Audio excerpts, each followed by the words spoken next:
Chapter 151. The Temple Relics at the Bottom of the Changeling River. The Changeling River. On this day, one king-level martial artist after another arrived at this location. Each of them had an aura far surpassing that of an ordinary king-level practitioner, and any king beasts that approached them were instantly killed. In a short while, over 100 king-level practitioners had gathered along a certain part of the Changeling River's bank, and more were still arriving. "We're here." Etienne descended from the sky and landed beside the Changeling River. Scanning the area, he saw many king-level martial artists.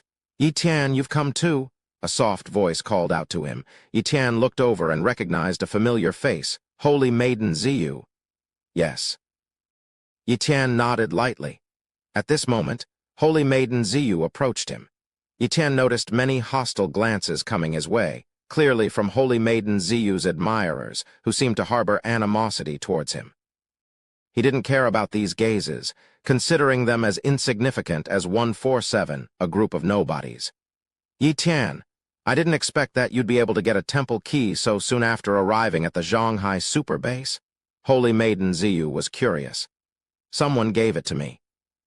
Etienne replied briefly, not elaborating. "I see." Holy Maiden Ziyu nodded, somewhat understanding. She assumed it was given by a martial emperor of the Loose Cultivators Alliance, considering they had quotas too. Etienne saw that Holy Maiden Ziyu seemed to have misunderstood, but didn't bother to explain. "Holy Maiden Ziyu, how much do you know about the temple relics?" Etienne asked. "Not much. This is also my first time coming here. But a senior from the Moon God sect once visited and shared some information with me. The temple space is vast, with many buildings inside. The treasures are hidden in these buildings. Since each person can only take one treasure and is then teleported out, unable to re-enter the buildings, many treasures remain unclaimed. However, getting the treasures is quite difficult as most of the buildings have guardians," Holy Maiden Ziyu explained. "Guardians." This was the first time Etienne heard about this. Wang Yan hadn't mentioned it, probably because she didn't know either. Given Wang Yan's relatively low status in the battle axe mercenary hall and her inadequate strength to enter the temple space, she likely didn't know much about it. "Yes, guardians. They are like golden armored spirits appearing as real people, but they are actually a type of puppet, very lifelike puppets," Holy Maiden Ziyu continued. "Only by defeating these guardians can one enter the buildings and take a treasure." "Thank you, Holy Maiden Ziyu." Etienne expressed his gratitude. "It's nothing. You would have found out soon enough once you're inside. I just mentioned it a bit earlier," Holy Maiden Ziyu replied with a slight smile. Etienne chatted briefly with Holy Maiden Ziyu, but his talent-copying ability was constantly observing the other martial artists. There are quite a few with Morning Star-level cultivation talents, even a few with Moonlight-level cultivation talents. Etienne didn't care much about these Morning Star-level and Moonlight-level cultivation talents, since he already had a Dawn-level cultivation talent. He was more interested in the special talents of these king-level practitioners.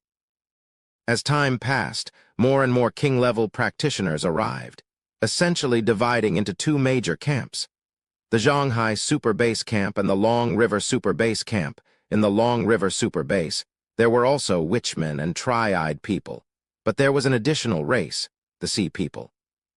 The Sea People looked almost the same as normal humans, but lifting their clothes revealed sparse scales on their bodies, and their respiratory structures were slightly different from normal humans. The Sea People were originally humans who had been forced to enter a secret realm in the sea. Over the long passage of time, they evolved into their current form. Unfortunately, 100 years ago, disaster struck, and numerous ferocious beasts occupied the ocean, including the secret realm of the Sea People. With no choice, they fled along the Yangtze River and ultimately joined the Long River Super Base. Etienne noticed that most of the Sea People possessed water-related talents, making them much more powerful in water than other king-level practitioners. Another half-hour passed, and the king-level practitioners from both super bases had almost all arrived. Not a single mystic-level talent, Etienne realized just how rare mystic-level talents were to emerge.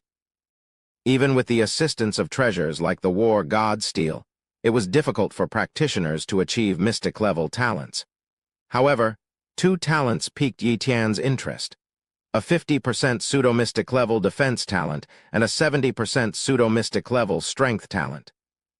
The 70% pseudo-mystic level strength talent belonged to Feng Luzhu, the number one on the king ranking of the Shanghai Super Base, and the 50% pseudo-mystic level defense talent belonged to a witchman named Taig from the Long River Super Base. If I copy Taig's 50% pseudo-mystic level defense talent, my pseudo-mystic level talent should directly transform into a mystic level defense talent. And with my strength talent already at 70% pseudo-mystic level, copying Feng Luzhu's talent might transform it into a mystic level strength talent too. Yi Tian was indeed tempted, but he had a problem. His talent copying ability was still 2 days away from cooldown. He couldn't copy any talents right now. If only I hadn't copied earlier and saved it for now. Regret was useless at this point, so Yi Tian could only hope to encounter them in the temple space and secretly copy their talents then. It should be about time. A king-level practitioner suddenly spoke up. The other king levels nodded in agreement, and sure enough, within 10 minutes, a light emerged from the bottom of the Changeling River, piercing through the water surface and into the sky. The temple relics had appeared. Space fluctuations. Yi Tian felt strong spatial vibrations. He then remembered what Wang Yan had mentioned. The temple relics were at the river bottom, but they could only be found once every 10 years. At other times, they were utterly untraceable, even by emperors. Now I understand. The temple relics must be hidden in a space between layers. Unless one can break through the space and find the specific location of the relics, it's impossible to find them, Yi Tian realized. Let's go down.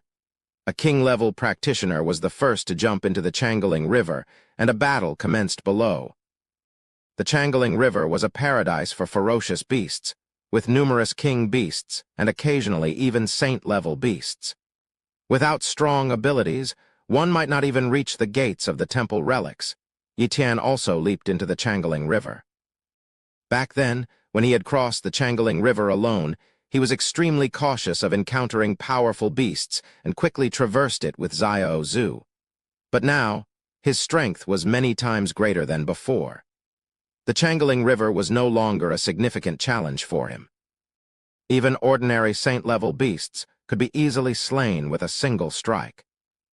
A 5-star king-level practitioner was enough to contend with an ordinary saint level, and Yi Tian's true combat power was at the 8-star king level, probably even stronger than a typical 8-star king-level practitioner, in the Changeling River. Countless beasts surged towards him, but Yi Tian effortlessly slew them with his sword, including those with powerful talents. Soon, he reached the bottom of the Changeling River. Chapter 152. The golden-armored corpse puppet at the bottom of the Changeling River. Yi Tian stood with a group of king-level practitioners in front of a majestic temple, located on a vast plaza. This temple was incredibly large, occupying an area of about 10 miles. Despite the ravages of time, it still exuded an indescribable, majestic aura, as if it could swallow the sun, moon, and stars. The entire temple was enveloped by a thin-looking barrier, seemingly fragile but impenetrable even by emperors. Only those with a temple key could enter. Saints and emperors were unable to enter the temple, allowing opportunities like this to fall into the hands of king-level practitioners like Yi Tian. Otherwise, the more powerful saints and emperors would have monopolized them. One by one, the king-level practitioners, holding their temple keys, walked into the light and easily passed through, stepping into the interior of the main hall of the temple. Hundreds of king-level practitioners entered the hall without crowding it, indicating its immense size. In the center of the grand hall was a light gate, the only direct passage to the temple space. All other directions were blocked by thick walls. Swoosh, swoosh, swoosh, one after another, king-level practitioners entered the light gate without hesitation, and Yi Tian quickly followed. The familiar sensation of teleportation enveloped Yi Tian. He soon arrived in a completely different realm. My copying talent isn't suppressed here? Yi Tian breathed a sigh of relief. In the temple, he had found his copying talent suppressed, which was somewhat frustrating. Now, in this new space, the suppression was gone, a pleasing turn of events. Otherwise, even after his copying talent's cooldown ended, he wouldn't have been able to copy anyone's talents here. It feels like this space isn't inside that temple, Yi Tian speculated. Although the temple was mysterious and only the main hall was accessible, it surely had more than just that one area. The other parts were simply inaccessible. The light gate in the temple seemed like a teleportation array, connecting to this unknown space. The space probably wasn't located within the temple, but rather somewhere far away. If that's the case, it would explain why my copying talent isn't suppressed here, Yi Tian thought. The temple relics are too mysterious. Better not to think about it too much and focus on finding buildings. Yi Tian flew up into the air, surveying his surroundings. He had no idea where the other king-level practitioners were. Everyone was teleported to different locations. Looking around, he couldn't see any other king-level practitioners. The vastness of the area was evident, given that hundreds had entered but none were visible. Yi Tian chose a direction at random and flew swiftly, scanning the ground below. In less than half an hour, he finally spotted a building. Swoosh! He flew towards it, arriving in front of the structure. It was a courtyard, resembling the residence of a powerful practitioner, covered by a formation. Top-tier formation talent, activate? Instantly. The entire formation became visible to Yi Tian, transforming into a world of layered spatial formations, incredibly complex. Such a terrifying formation. Yi Tian was astonished. What he could see was just the formation space visible to him. There might be even more complex layers that even a top-tier formation talent couldn't perceive. This suggested that the level of the formation might surpass that of a top-tier grand formation. Breaking through this formation will be difficult. Yi Tian shook his head, abandoning the idea. As he approached the courtyard gate, a golden-armored warrior wielding a long spear appeared in front of him. Invading the master's residence, die, the golden-armored warrior spoke coldly.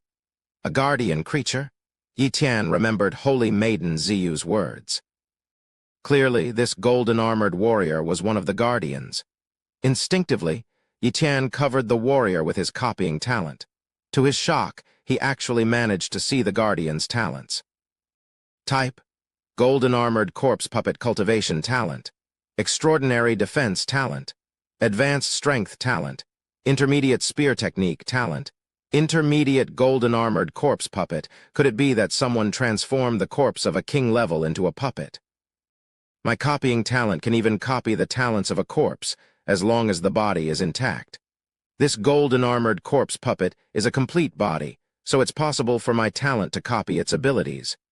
Yi Tian realized this and tensed up. The force behind these temple relics from the ancient civilization era was definitely not righteous. The number of golden-armored corpse puppets indicated how many bodies they had used to create these puppets. Using corpses to create puppets to guard one's home, this is the style of this force. But it's unclear what happened that transformed this space into a heritage site, perhaps as a training and assessment ground for the disciples of their force. However, only one item can be taken from each building. Over the long years, this force disappeared, and this space was preserved until our era when it was discovered by us. Yi Tian speculated. Without giving Yi Tian much time to think, the golden-armored corpse puppet attacked. With a simple swing of his sword, Yi Tian cleaved the puppet in half. The sword light continued towards the formation, but it only caused minor ripples and failed to break the formation. Suddenly, the two halves of the corpse puppet were absorbed by the formation, and an entrance appeared. Yi Tian could enter now. He walked into the courtyard and saw several quaint rooms. He randomly opened a room and found it to be a study with some books. Touching one of the books, it turned to dust instantly. These are just ordinary books, Yi Tian thought to himself. Some books could last for thousands of years without decaying, but not ordinary books. After inspecting the study, Yi Tian found only 3 books that had survived. These books were made from the skin of a ferocious beast and had endured the passage of time without damage. Is this the script of the ancient civilization? Yi Tian opened the books and saw strange characters, neither modern nor ancient Chinese. He couldn't recognize the writing, but after flipping through them, he understood their content. The creators of these books had infused them with spiritual power that conveyed the meaning of the words to Yi Tian. Many secret texts had this effect, so it was unusual. All three books were cultivation manuals. One was a silver-level sword technique called the Cross Secret Sword. One a high-level Yuan energy cultivation technique. And the last discussed theories on spiritual power, particularly the concept that sufficiently strong spiritual power could exist eternally without a physical body. This theory was merely a curiosity for Yi Tian, and not particularly useful. He chose not to take any of these books, sensing that if he took any, he would immediately be teleported away. Let's check the other rooms. Yi Tian moved towards the other rooms. Chapter 153. The formation breaks. Anomaly arises. It wasn't long before Yi Tian had opened and inspected every room in the courtyard. Indeed, there were many items of interest. For instance, he found a long sword of a top-tier Yuan force weapon, a level so high that in the Shanghai super base, it was considered a divine weapon. Yi Tian surmised that in the ancient era, this sword would have been classified as an upper-tier divine weapon, though now it was only a mid-tier one. Unfortunately, this sword was of little use to Yi Tian. In the end, Yi Tian chose a barely sub-tier divine blade, one that was on the verge of losing its classification. He currently wielded a high-tier Yuan force blade, which was indeed a bit outdated, but this sub-tier divine blade, though inferior to the sword, suited Yi Tian better. With a bit more Yuan force nourishment, it likely wouldn't degrade in rank. Securing a sub-tier divine blade was, after all, a decent gain. With the sub-tier divine blade in hand, Yi Tian was suddenly transported away by a force. When he regained his senses, he found himself outside the courtyard's grand formation. He then continued his search for more buildings. As days passed, Yi Tian did find several buildings, but he didn't find any golden-tier blade techniques or items to temper his spiritual force. The treasures he discovered were rather ordinary, mostly weapons, top-tier Yuan force cultivation techniques, and spirit medicines that could assist in breaking through meridians. These spirit medicines, protected by special formations, were potent and valuable. These treasures would have been significant to the old Yi Tian, but now he barely gave them a second glance. On the 10th day, Yi Tian suddenly saw a beam of light piercing the sky in the distance and quickly flew towards it. Soon he came upon a massive palace, grander than any building he had encountered before, where some king-level martial artists were faintly visible. Yi Tian surmised that the palace must contain worthwhile items and anticipated potential conflicts. It seems time to use my disguise talent, he thought. Using his talent, Yi Tian changed his appearance and stature, turning into a pale-faced young man, and continued towards the palace. As he approached, he noticed numerous cracks in the palace and its partially broken formation. At that moment, several king-level fighters were attacking the formation. The light he had seen was the result of breaking one of the formation's nodes, causing the formation's energy to leak out. Long River Super Base people? Yi Tian frowned. The people from Long River Super Base noticed him too, their expressions changing. They knew Yi Tian was attracted by the bright light. Kill him. Two king-level fighters charged at him, one wielding a spear technique that seemed to pierce through the void, and the other using a fire dragon talent, sending a massive dragon roaring towards Yi Tian. In terms of strength, they were both 4-star kings. Ants? Yi Tian moved swiftly, vanishing in an instant and slashing with his blade. In the next moment, 2 corpses fell from the sky. In his disguise, he wasn't worried about revealing his identity. Since they dared to attack him, he had no reason to spare their lives. You killed them. Do you know who they were? They were the top talents of our Long River Base's Iron Dragon Fort. A young man shouted at Yi Tian in anger. Yi Tian stared at him. If you're not satisfied, let's fight. The young man hesitated, not daring to speak. Then a leading youth stepped forward. Friend from Shanghai Super Base, why not join forces? We've been trying to break this palace's formation for generations, and now it's almost destroyed. If we break it, we can take as many treasures as we like without the restriction of only taking one. Cooperate. Fine, Yi Tian agreed. Yi Tian nodded in agreement and began to attack the formation as well. In secret, he assessed the talents of his temporary allies. The youth leading them, Sun Xing, possessed a moonlight-level talent and 3 pseudo-mystic talents, making him one of the top talents of the Long River Super Base with a combat strength of a 7-star king. Meanwhile, one of the youths whispered to Sun Xing, questioning why he didn't take action against Yi Tian, considering Sun's 7-star king-level strength. Sun Xing, however, responded with caution, noting that Yi Tian's strength didn't seem much weaker than his own. He saw no reason to risk a fight over 2 fools, especially when Yi Tian's strength could aid in breaking the formation. He proposed to wait and see what treasures would be revealed upon breaking the formation, suggesting a possible alliance then. The others agreed, seeing the wisdom in Sun's approach. Yi Tian, although unable to hear their whispers, sensed that their intentions weren't entirely benevolent. Nevertheless, he found their cooperation convenient for the time being. After a day and night of relentless bombardment, another node of the formation was breached. The formation now seemed on the brink of collapse, with just one more node left to break. Excitement surged among everyone at the prospect of uncovering the treasures inside the Grand Palace. However, Yi Tian felt a sense of foreboding and hesitated to rush into the palace immediately. Their efforts finally paid off the next day as another node was broken. The Grand Formation lost its glow and became dormant. With the formation inactive, they could now take as many treasures as they wished. One of the king-level warriors rushed in, followed eagerly by others, all hoping to be the first to claim the treasures. Suddenly, a terrible scream echoed from within the palace. The first king-level warrior who had rushed in was now in agony.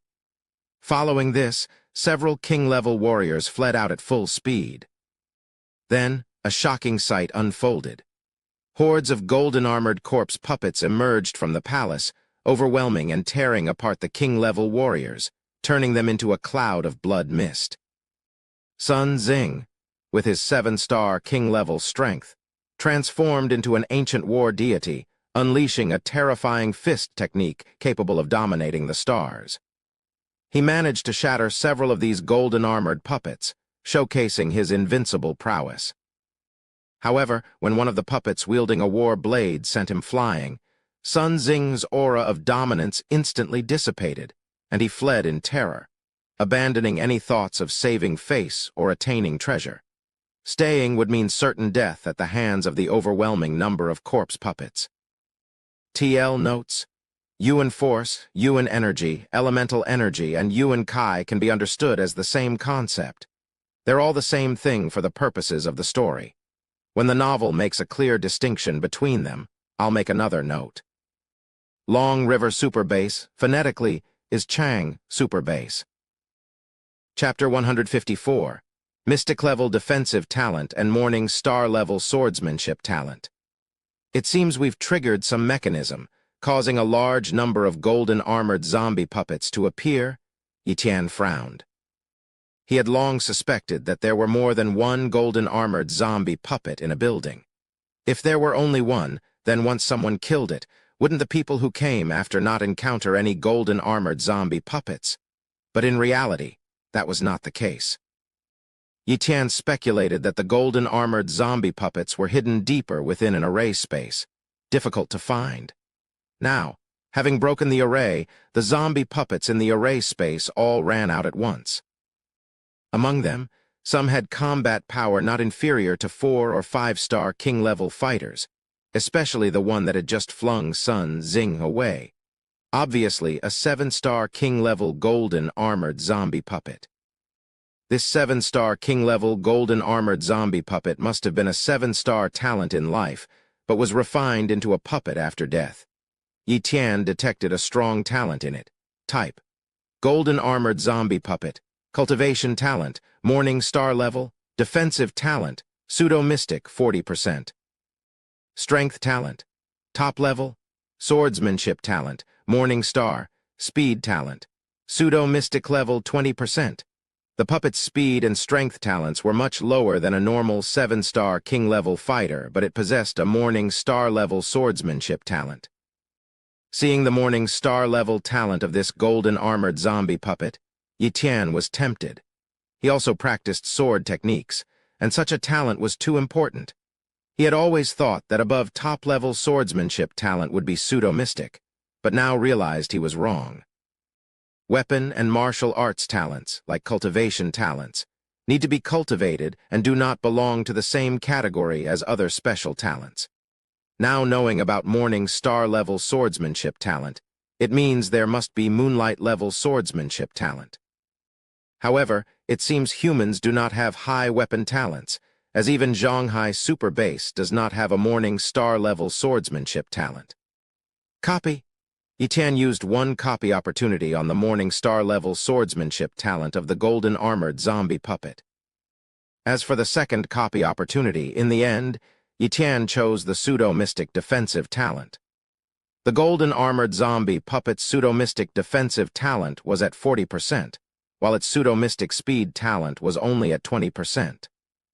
Moreover, once he copied this pseudo-mystic defensive talent, perhaps he could truly elevate it to a mystery level. Originally, Yi Tian planned to copy Tiger's 50% pseudo-mystic defensive talent, but since he hadn't encountered him, he decided to copy the 40% pseudo-mystic defensive talent of this golden-armored zombie puppet.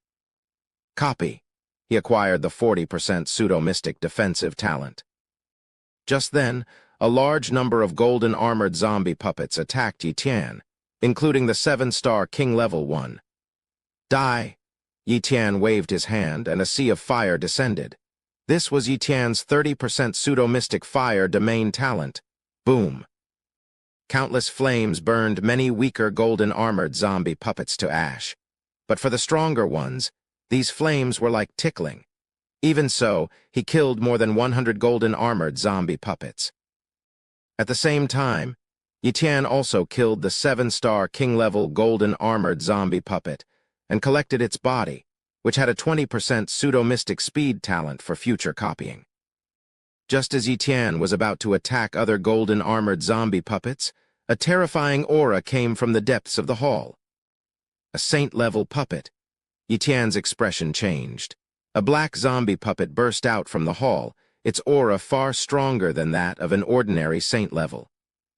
This was definitely a top-tier saint-level zombie puppet. Go! Yi Tian didn't dare to linger and kept teleporting away. After teleporting a great distance, he finally stopped. Alone, Yi Tian dug a small hole in the ground and began to integrate the talents he had just acquired. First, integrate the pseudo-mystic defensive talent. Yi Tian was somewhat excited about the birth of a mystery-level talent and decided to first integrate the pseudo-mystic defensive talent. Boom! The integration began. In an instant, dense, defensive mystic fluctuations appeared on Yi Tian's body, forming threads that seemed to be etched into his skin.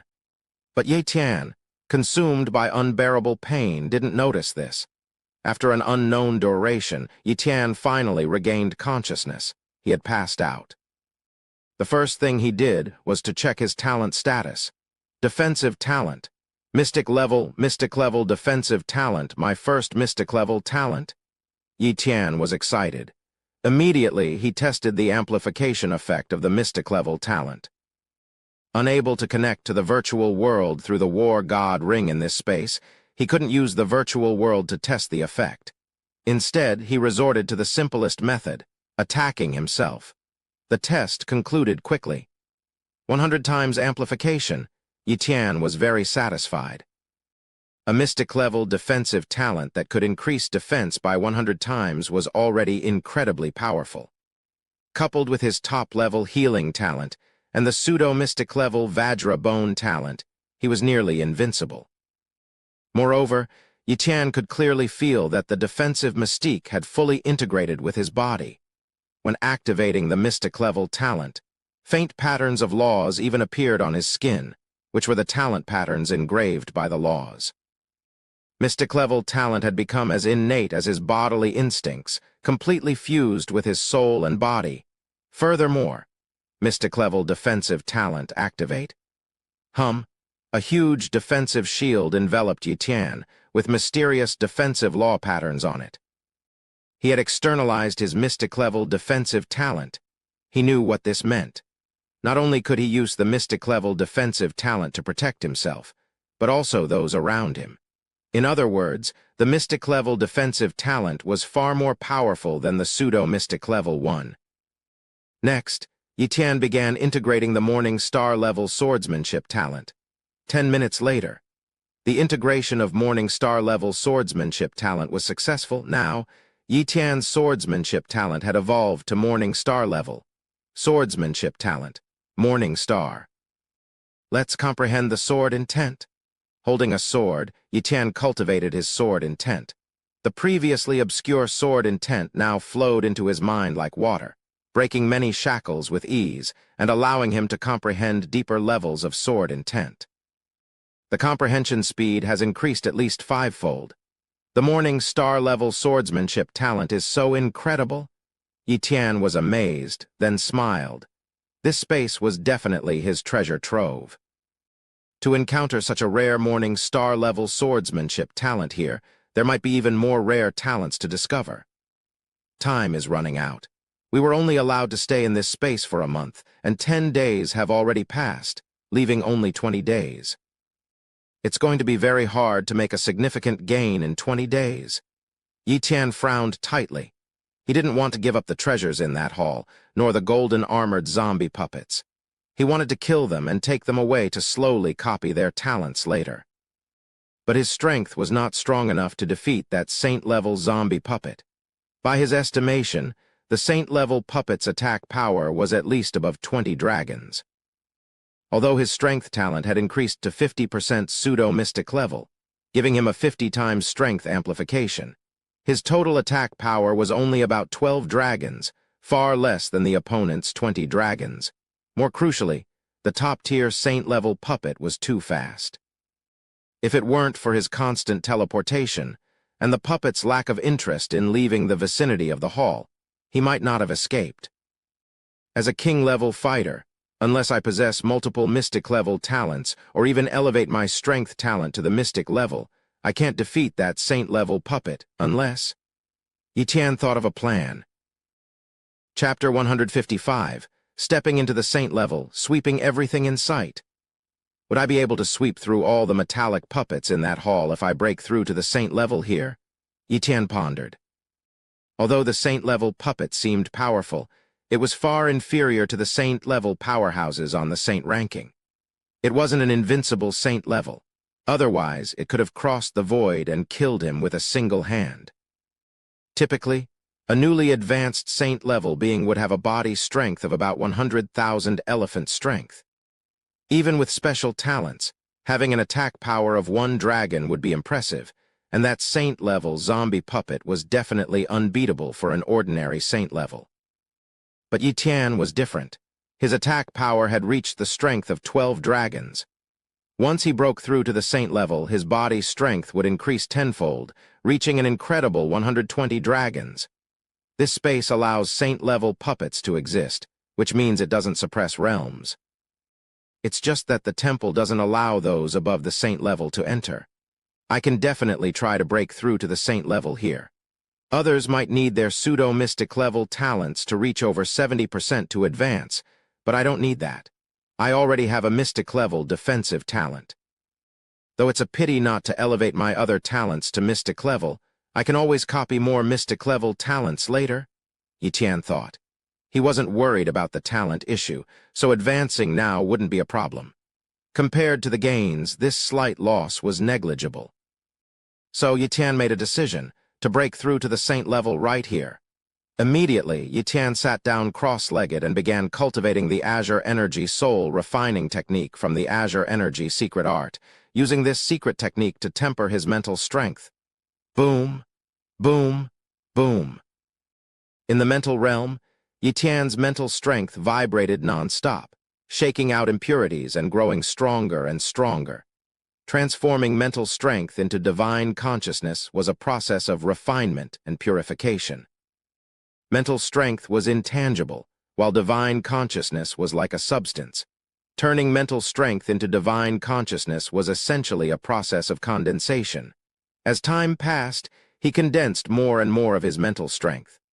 The power of his dawn cultivation talent began to show. 1/10 condensed, 2/10, 3/10. In just one day, Yitian condensed 1/3 of his mental strength. By the end of the second day, he had completed 90%. On the third day, Yitian finally reached the last barrier, full condensation, break. The last bit of mental strength finally transformed under Yitian's will. Then, the transformation began, boom, his divine consciousness fully condensed, bursting out from the sea of the soul and spreading outwards. 10 miles, 100 miles, 1,000 miles. Everything within 1,000 miles was under the control of his divine consciousness. This was the power of saint-level divine consciousness.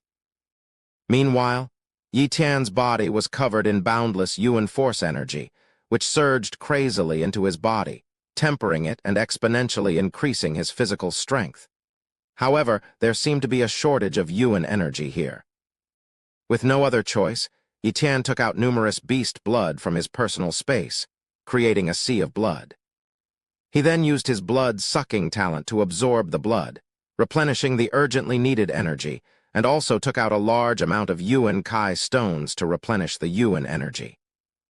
After exhausting all his beast blood and Yuan Kai stones, the advancement finally stopped. At that moment, Yitian felt a tremor in his soul and insights flooded in. Upon advancing to the saint level, one's understanding would reach an incredible level, enough to elevate a 70% pseudo-mystic level talent to mystic level.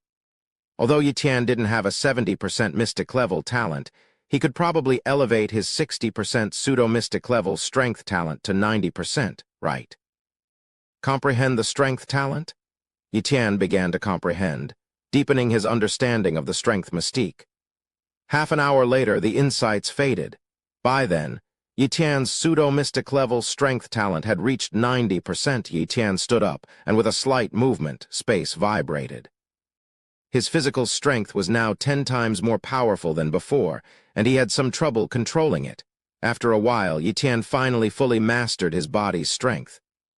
Almost there, time to head back to that hall, Yitian murmured, swoosh. In a flash, Yitian turned into a streak of light, cutting across the sky. Before long, he returned to the hall. As he approached the hall, a large number of golden-armored zombie puppets rushed out. Die! With a casual slap, Yitian killed a large number of golden-armored zombie puppets. He preserved the bodies of a few with pseudo-mystic level speed talents, and one with a pseudo-mystic level strength talent, storing them in his personal space. Boom! The Black Saint-level zombie puppet rushed out, its formidable aura enveloping the area. But for the current Yitian, the aura of the Saint-level puppet was just a mere breeze. Check. With a thought, Yitian assessed the talent situation of the Saint-level puppet, which appeared on his retinal display. Type: Blackluster Zombie Puppet Cultivation Talent, Morning Star-level Strength Talent, High Speed Talent, Medium. From the talents, this saint-level puppet seemed quite ordinary, lacking any powerful talents. It must have had high cultivation to possess such strength. No value. With a slash, Yitian bisected the saint-level puppet, killing it. Afterward, Yitian cleared out all the golden-armored zombie puppets and then entered the hall. A moment of great harvest had arrived. Superior divine weapons, collected. Top-level vital energy cultivation secrets, collected. Rare spiritual medicines, collected. Exotic ores, collected. Yitian thoroughly looted every secret chamber in the hall, leaving nothing behind. Finally, Yitian reached the last and main secret chamber of the hall. Although the chamber was protected by an array, its power had weakened significantly due to the main hall's array being broken. It might even dissipate on its own soon. This main chamber has an array. It seems that no one has entered here before. There might be a great harvest. Yitian was excited. Break! With a full-force attack of his heavenly extreme slash, he shattered the array and opened the chamber door. Inside, he found it was a large inner hall, quite empty except for a row of shelves on one wall with some items.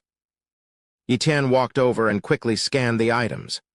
A golden secret manual, a sword, a seed, 3 bottles of pills, 5 black books, a token. Besides these, there was nothing else. Yi first opened the golden secret manual, and his excitement soared. A gold-level sword technique. The manual contained the desolate sword domain, a wide-ranging sword technique, which was rarer and more valuable than single-target techniques. After a quick glance, Yi stored it in his personal space, relieved. The sword was beyond the scope of top-level Yuan energy swords, surpassing even divine weapons. Its exact level was unclear to him, but it was undoubtedly invaluable. Collected, the seed, emitting a faint life force despite the long years, was also precious, so he collected it too. He didn't bother with the other items for now, storing them all to examine later after leaving this place. After securing all the treasures, Yi left the Great Hall. Chapter 156. The Era of Sects. The era of ferocious beasts. Yi had a premonition that if he didn't leave the Great Hall, he would surely encounter other martial artists. Sun Xing and others had not perished. Even though the hall's array was broken, and it was filled with numerous golden-armored zombie puppets, they might forsake the pursuit of mystic-level talents for those treasures. They hadn't tried to break through to the saint level earlier simply because they thought they could break the array in a short time, not finding it necessary to rush the breakthrough. But they had not anticipated the emergence of so many golden-armored zombie puppets, leading to their miscalculation. Once Sun Xing and the other survivors were safe, they would surely try to break through to the saint level and then return to the hall. Too bad your speed in breaking through to the saint level is a bit slow, Yi thought to himself. With his dawn-level cultivation talent, it took Yi less than 3 days to reach the saint level. For people like Sun Xing, it would take at least 7 to 8 days.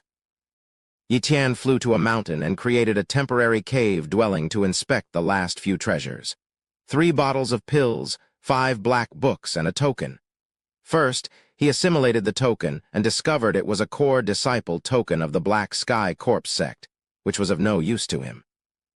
Then he examined the 5 books. By now he could understand the texts, having remembered the contents of the previous books and deciphering the meaning transmitted by the mental strength linked to each character. The 5 books were not cultivation manuals. 3 were on alchemy, including recipes for several incredibly powerful pills that could enhance or improve talents. However, the required ingredients were so rare that Yi had never even heard of them, making them nearly impossible to obtain. The other 2 books detailed the Black Sky Corpse sect, revealing a misconception Yi and even Wang Yan had. The ancient civilization was not from Earth, but an extraterrestrial civilization. The Black Sky Corpse sect was from another world or planet, and due to an accident, some of its disciples arrived on Earth through a spatial rift, along with disciples from other planetary sects. During that era, many powerful beings fought on Earth, leaving it devastated and draining its Yuan energy. Eventually, these sects abandoned Earth, returning through spatial rifts, leaving behind some relics. The 2 books were written by a great martial emperor of the Black Sky Corpse sect, who, after completing them, left Earth with the sect's powerhouses, leaving behind only a temple and some outer disciples. These outer disciples, lacking Yuan force energy on Earth, couldn't enhance their strength and died when their lifespans ended. Their descendants couldn't become martial artists, leading to the gradual loss of the Black Sky Corpse sect's lineage. Now I understand that the so-called ancient civilization relics are the remnants of these sects. During that era, Earth probably had many spatial rifts like today, but they connected to the worlds of these sects, whereas now they connect to the world of ferocious beasts. The era of ancient civilization can be seen as the era of sects, and now is the era of ferocious beasts. Everything is that simple, Yi murmured. Despite the chaos these sects caused on Earth, they left behind many legacies, which were crucial for humanity's survival in the era of ferocious beasts. After reviewing the 5 books, Yi finally understood the 3 bottles of pills: a cultivation talent pill, a god-forging pill, and a longevity pill. The cultivation talent pill could elevate a martial artist's cultivation talent to morning star level, with only one pill inside. The God-forging pill, which had 3, could help a king-level martial artist break through to the saint level. The longevity pill was extraordinary, adding 100 years to one's lifespan, a treasure many old monsters dreamt of. These items were left by the great emperor for the descendants of the Black Sky Corps sect, but unfortunately, they never discovered the main secret chamber, or these items would not have been preserved. Etienne even speculated that the damage to the Great Hall's array might have been caused by the battles of the Black Sky Corps sect's outer disciples. The more he thought about it, the more likely it seemed. Regrettably for others, they didn't take away those treasures, and now Etienne was the lucky beneficiary. Those God-forging pills could be given to Wang Yan, and the rest are all mine. With these and the treasures from the Great Hall, my wealth has increased manifold. Etienne was filled with excitement. However, his excitement didn't last long as he soon realized a limitation. He couldn't acquire any more treasures. In one building he found, no golden-armored zombie puppets appeared, and he couldn't break the array. Initially, he thought it was a coincidence, but after encountering the same situation in several other buildings, he came to a conclusion. The arrays of these buildings could sense cultivation levels, and once someone surpassed the saint level, they could no longer acquire treasures. The arrays were not accessible to saints, only to kings. Why didn't anyone tell me this? No wonder those at the king level didn't rush to break through to the saint level. They could access the treasures, but as a saint, I can't get any. Etienne had an epiphany. Suddenly, he thought of Sun Xing. If Sun Xing broke through to the saint level and then went to the Great Hall, only to find no treasures left, and knowing that he couldn't get more treasures himself, would he go mad? Probably, Etienne said with a laugh. In another part of the temple space, Sun Xing was breaking through to the saint level. After 7 days of closed-door cultivation, with his moonlight-level cultivation talent, he was about to complete the condensation of his mental strength and form his divine consciousness. Boom! His divine consciousness was born, and his cultivation level broke through. Quickly, his body's strength increased tenfold, as did his speed and defensive power. Utilizing the incredible insight gained during the breakthrough, he managed to elevate his pseudo-mystic level strength talent to 90%. His power surged again. Ha ha ha, all the treasures in the Great Hall are mine. Sun Xing laughed maniacally and rushed eagerly towards the Great Hall. Upon arrival, he found no golden-armored zombie puppets, which puzzled him. As he entered the hall, his excitement turned to rage. Where are my treasures? Who took them?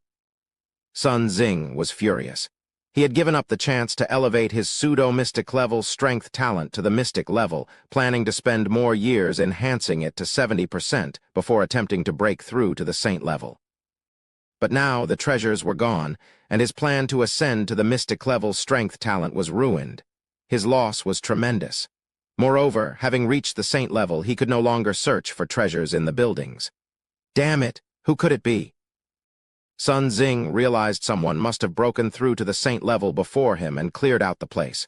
His mind raced through the faces of various kings, but it eventually settled on one person. That pale-faced young man. He remembered Etienne, but the Etienne he had seen was in disguise. He would never be able to find the real Etienne. Chapter 157. Opening the brain domain, Etienne knew that he couldn't obtain any more treasures, so he stopped searching for them. After all, one could only acquire a single treasure from a building, and there wasn't much time left to obtain more. He didn't lack those few treasures anyway. Thus, Etienne began his cultivation. He practiced the gold-level saber technique, Desolate Sword Domain. With his 80% saber intent, he was capable of cultivating this technique to a minor completion level. Besides cultivating the gold-level saber technique, Etienne also started practicing at the saint level. The cultivation at the saint level was different from the king level. Cultivation at the king level mainly focused on opening the acupoints, while saint-level cultivation involved opening the brain domain. Consciousness was a fundamental aspect of opening the brain domain. Without it, Rashly attempting to do so could result in death or severe disability. In the 21st century, many experts believed that a normal person's brain domain development was only between 5 to 10%. However, in reality, humans had developed less than 1% of their brain domain. Earlier, humans naively thought they had developed 10%, but that was only the superficial part of the brain domain. The deeper consciousness space of the brain domain had not been touched at all. Through cultivation, humans had opened the superficial part of their brain domain, significantly improving memory, but that was just the development of the shallow brain domain. Saint-level cultivation aimed at developing the deeper brain domain. Starting from 1% of the deep brain domain, every 1% opened significantly enhanced the human body's strength, speed, and defense. Once 100% of the brain domain was opened, a saint-level individual's physical strength could reach 10 dragon units. However, a saint-level supreme expert without special talents could only reach a maximum attack strength of 20 dragons, far less than Yi Tian currently. If a martial artist did not enhance their talent at the king level, it would be very difficult to increase their talent at the saint level, and even a talent pill would not work for saints. A saint without special talents was considered much less significant than a king-level genius. Of course, saints without special talents were scarce, as those who could cultivate to the saint level generally had at least morning star level cultivation talents. A genius with morning star level cultivation talent who failed to obtain talent-enhancing treasures was considered a failure. 3 days later, Yi Tian cultivated the gold-level Desolate Sword domain technique to the entry level, and 10 days later, he achieved the minor completion stage. At this point, Yi Tian's cultivation of the Desolate Sword domain hit a bottleneck, and it was difficult to make further breakthroughs. Nevertheless, Yi Tian was quite satisfied because the Desolate Sword domain could amplify his attack power by 15 times. Although the increase was not substantial, it was an AoE attack technique, incredibly powerful in group battles. With the 15-fold attack power of the Desolate Sword domain, Yi Tian's combat strength surged. He calculated that his current physical strength was 100,000 elephants, and after Yuan energy power amplification, it was 200,000 elephants, equivalent to 0.2 dragons. Upon advancing to the saint level, he had enhanced his strength talent to the 9th grade pseudo-mystic level, which could amplify the attack by 80 times. With the Desolate Sword domain providing a 15-fold attack, his strongest attack could reach 240 dragon power, enough to instantly kill a group of peak-level saints without special talents. "I am really powerful," Yi Tian took a deep breath and said. But he knew that the saint level was just the beginning. He had only opened 1% of his deep brain domain. As he continued to open it, his power would become even more terrifying. Saints, emperors, would one day be like ants in his eyes. Time passed, and a month was about to end. On this day, a repelling force appeared, and Yi Tian was teleported out of the temple space, appearing in the grand hall of the temple. However, he had already removed his disguise talent and reverted to his original appearance. Other king-level cultivators were also teleported out. However, as soon as they arrived, an intense killing intent pervaded the air. "Sun King, what do you mean by hunting our Zhanghai super base's king-level cultivators?" Feng Luzhu steadily approached Sun King, his aura pressing down on Sun King, causing his complexion to change. This was because Feng Luzhu had already reached the saint level. Unlike Sun King, Feng Luzhu had obtained a treasure in the temple space, which allowed him to raise his strength talent to 70% pseudo-mystic level. Thus, he immediately broke through to the saint level, raising 70% pseudo-mystic level strength talent to mystery level strength talent. As a result, Feng Luzhu's combat power skyrocketed many times over, far surpassing Sun King. HMPH, it's the law of the jungle. What does it matter if I killed them? Your Zhanghai superbase also killed our Long River superbase's king-level cultivators and even stole a palace's treasure. Sun King said angrily. At this moment, his eyes swept across the entire hall, but he couldn't find that particular young cultivator. They were all teleported out together. Surely that person couldn't have escaped in time. Before Sun King could ponder further, Feng Lu Zhu's murderous intent descended. Are you suggesting that if I kill you, it would be justified? Feeling Feng Lu Zhu's killing intent, Sun King was terrified and quickly said, Feng Lu Zhu, have you gone mad? If you dare to kill me here, the emperor backing me will not let you off. Do you think I don't have an emperor backing me? Feng Lu Zhu replied coldly. At this moment, other geniuses began to intervene. Yi Tian, standing aside, understood the situation. For the sake of advancing to the saint level, Sun King, unable to obtain more treasures, had hunted and killed several geniuses from Zhanghai Super Base and stolen their treasures. This act was now exposed. Thus, Feng Lu Zhu began pursuing Sun King, who would likely have been dead if he hadn't been timely teleported away. Just then, the temple began to shake. The temple is disappearing, everyone quickly leave. One by one, the king-level cultivators rushed out of the temple, leaving the riverbed and emerging above the river's surface. Many king-level cultivators departed, but Feng Lu Zhu didn't let Sun King leave, because one of the deceased was from the Battle-Axe Mercenary Hall. Just when Yi Tian thought Feng Lu Zhu and Sun King were about to fight, a figure appeared. It was an emperor, grandfather. Sun King exclaimed excitedly upon seeing this emperor. Emperor Qingyan? Feng Lu Zhu's expression changed upon seeing him. Soon, an emperor from the Battle-Axe Mercenary Hall appeared. This emperor said directly, Emperor Qingyan, give us 10,000 Yuan Kai stones and 10 low-grade treasures that increase king-level special talents, and we can let this matter pass. Or we let Feng Lu Zhu and Sun King fight to the death. Which do you choose? I am willing to give 10,000 Yuan Kai stones and 10 treasures that increase king-level special talents. Emperor Qingyan conceded. Emperor Battle Blood. Yi Tian's expression changed, recognizing the emperor's identity. He was one of the top 30 emperors on the emperor's list, ranked 17th, an incredibly terrifying existence. Emperor Qingyan, undoubtedly far inferior to Emperor Battle Blood, had no choice but to concede. Observing the talents of Emperor Battle Blood and Feng Lu Zhu, Yi Tian was very eager to copy them. Unfortunately, his copying ability was on cooldown. Otherwise, he would surely copy their mystery-level talents. Feng Lu Zhu had a mystery-level strength talent, and Emperor Battle Blood had a mystery-level boiling blood talent.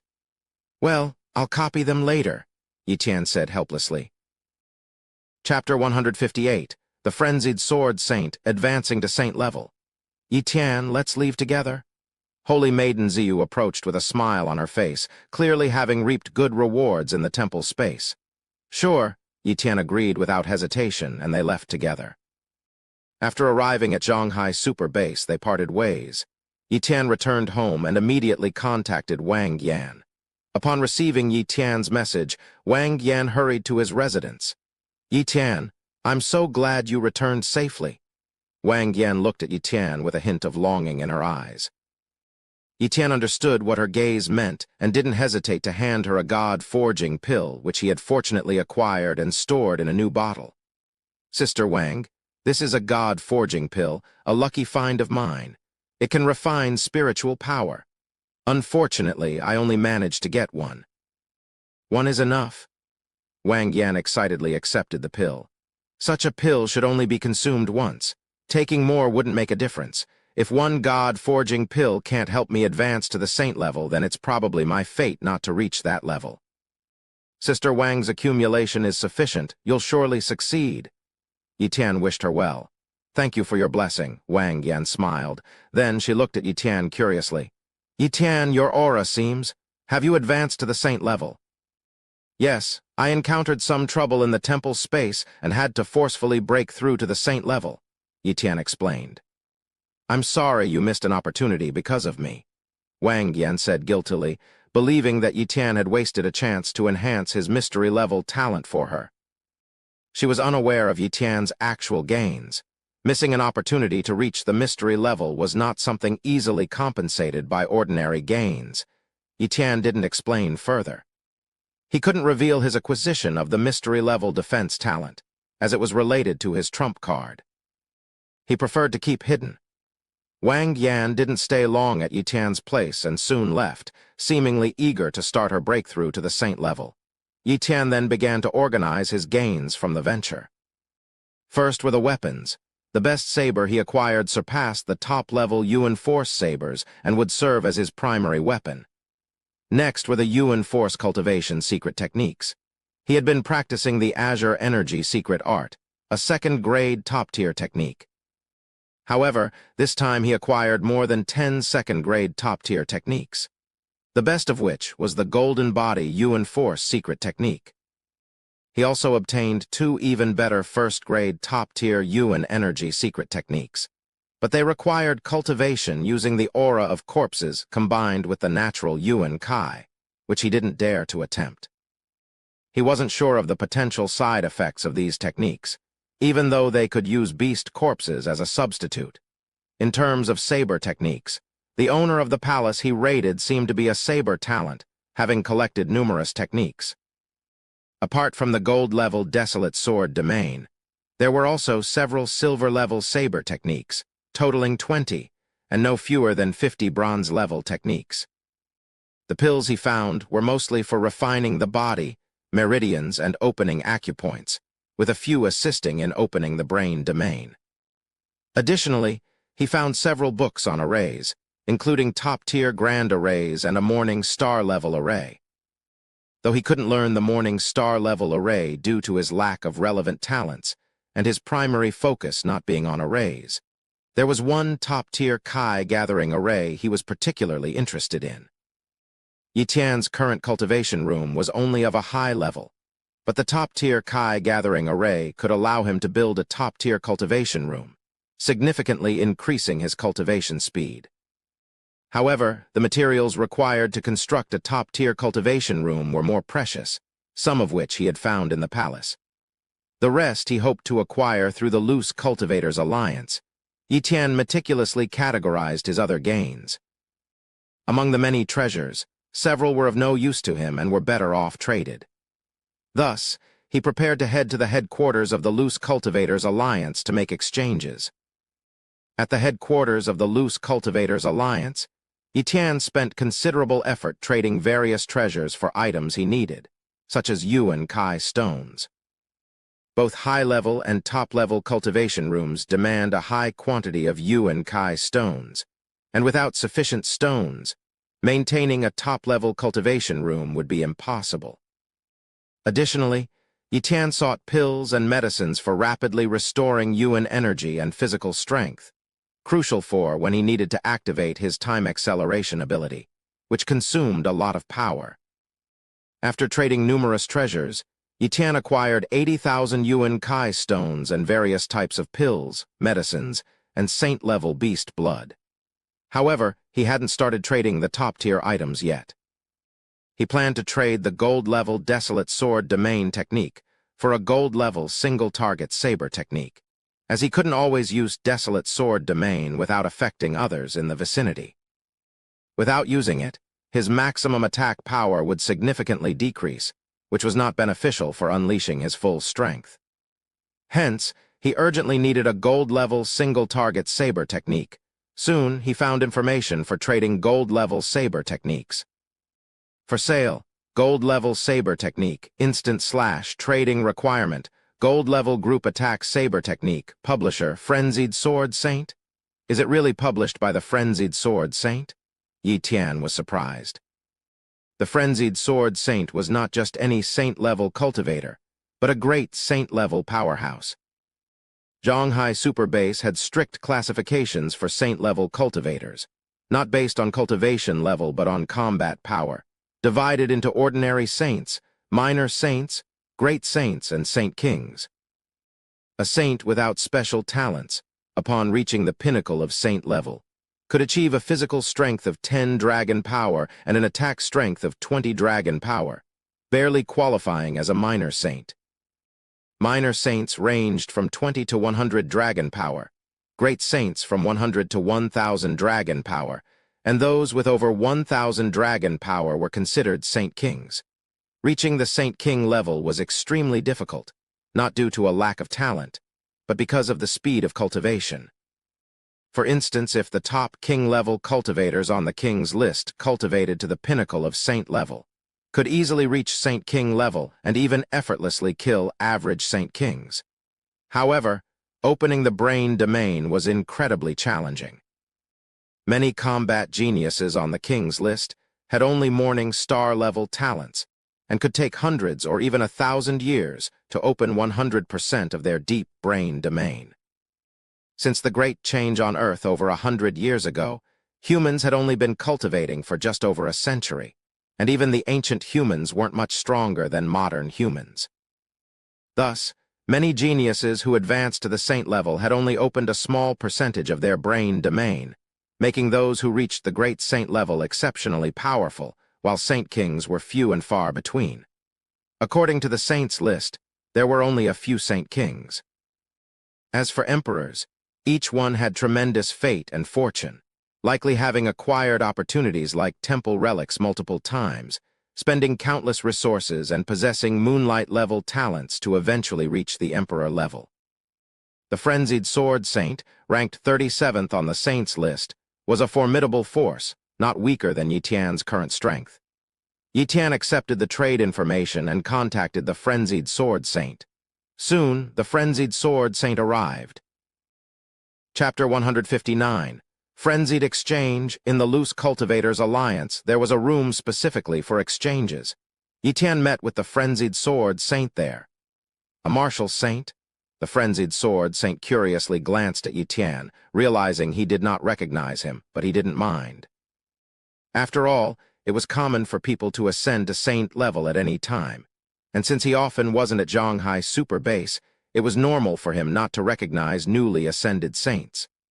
The Loose Cultivators Alliance focused solely on exchanges, not involving any other matters. Are you the one who wants to exchange gold-level saber techniques with me? Frenzied Sword Saint asked directly. Yes. Yi Tian nodded but immediately added, I indeed have a group attack gold-level saber technique, but the value of a group attack gold-level saber technique is much higher than that of a single attack gold-level technique. Yi Tian's implication was clear. His gold-level saber technique was more valuable, so the other party should pay a higher price.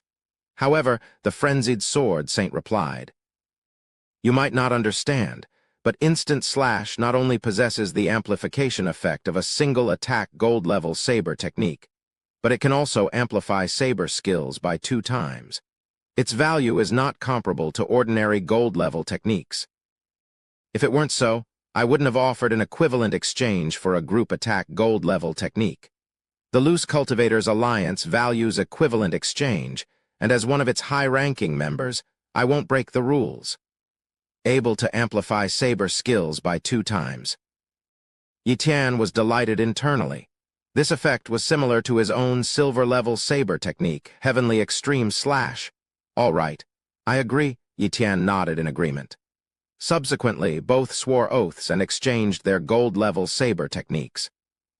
Yi Tian handed over the original copy of his gold-level technique, Desolate Sword Domain, to the Frenzied Sword Saint, and in return, the Frenzied Sword Saint gave Yi Tian the original copy of Instant Slash.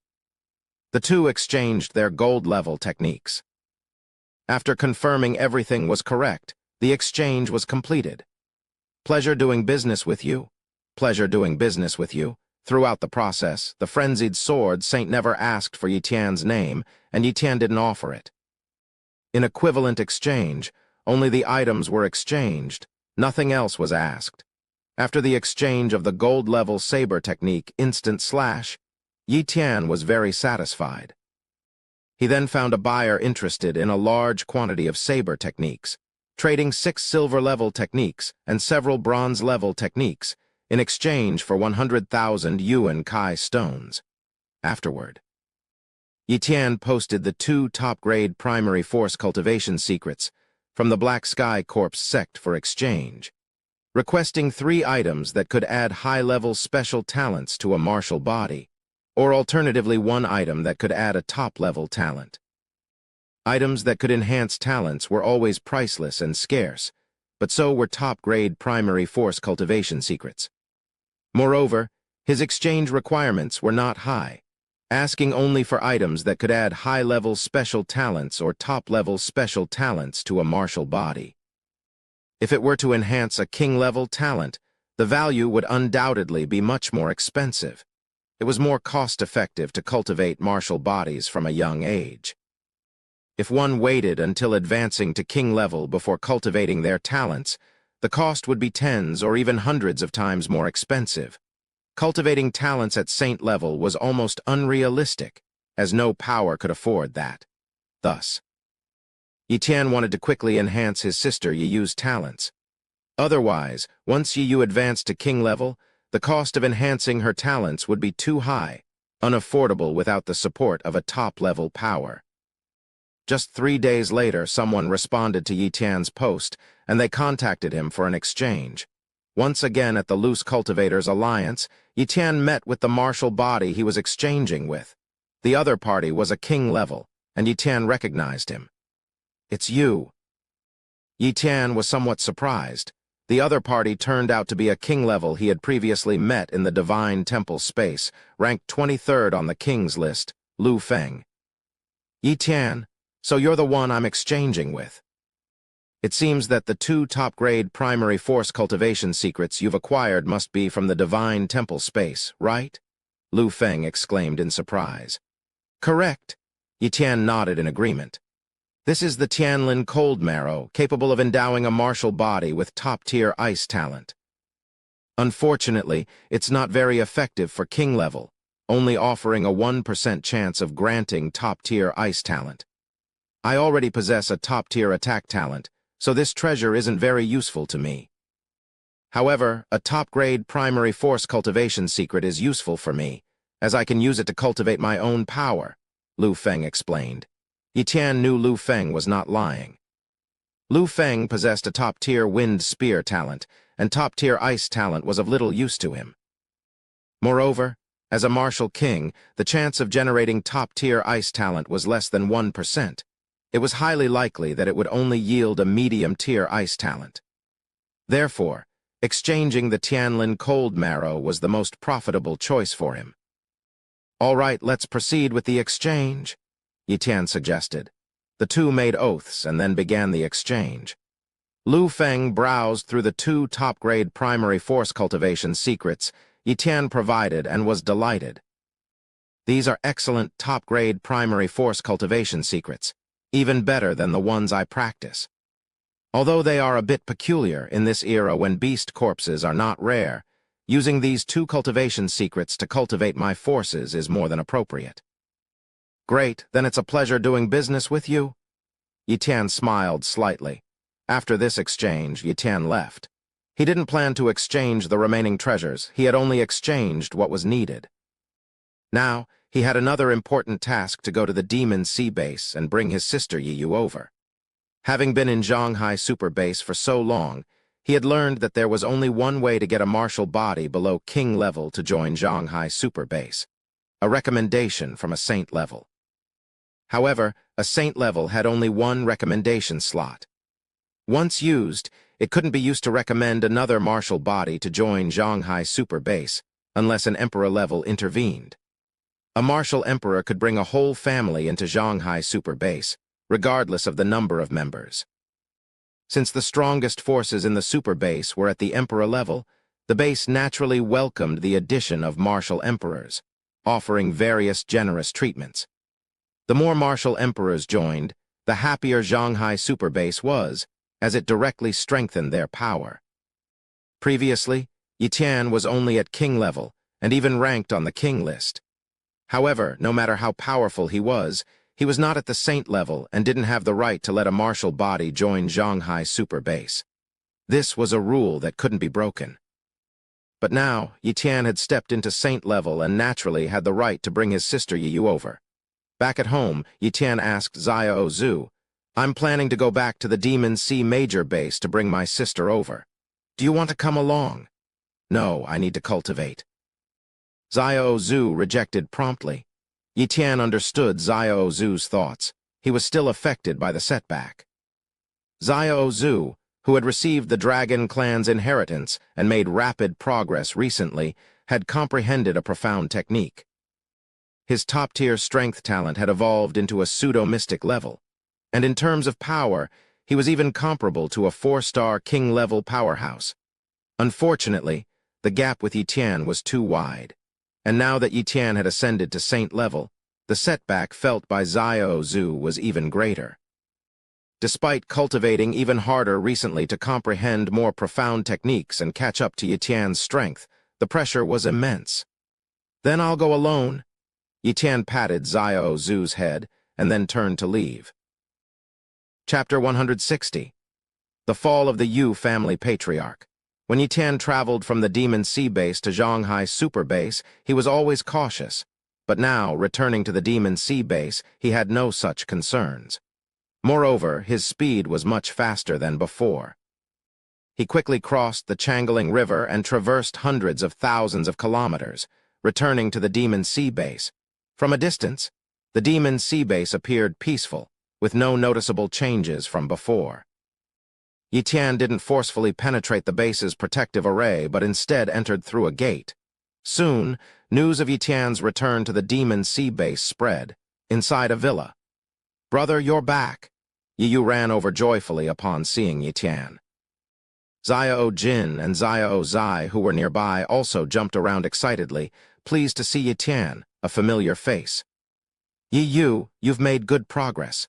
You're already at the peak of a great martial warrior," Yi Tian praised, feeling relieved inside. Fortunately, his sister Yi Yu was just a top-level cultivation talent, and her cultivation speed wasn't fast. Even with the help of advanced cultivation chambers, her progress was slow due to her talent limitations.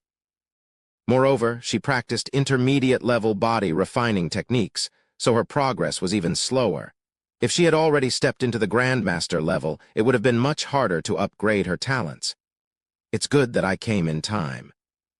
If I had been a month later, it would have been terrible," Yi Tian thought to himself, feeling immensely fortunate. This time, he planned not only to enhance his sister Yi Yu's talent, but also to build a perfect foundation for her cultivation. In reality, at this stage, building a perfect foundation might not mean much for his sister, as her attack amplification was far from 100 times. However, Yi Tian was determined to build this perfect foundation for her. Without it, she wouldn't be able to develop pseudo-mystic talents, limiting her future combat capabilities. Refining the skin, flesh, bones, blood, and breaking the limits of the internal organs Zhanghai Super Base has corresponding treasures for all these. Although these treasures are extremely expensive, and even top-notch powers struggle to cultivate a few talents with perfect foundations, I can afford it just for cultivating my sister.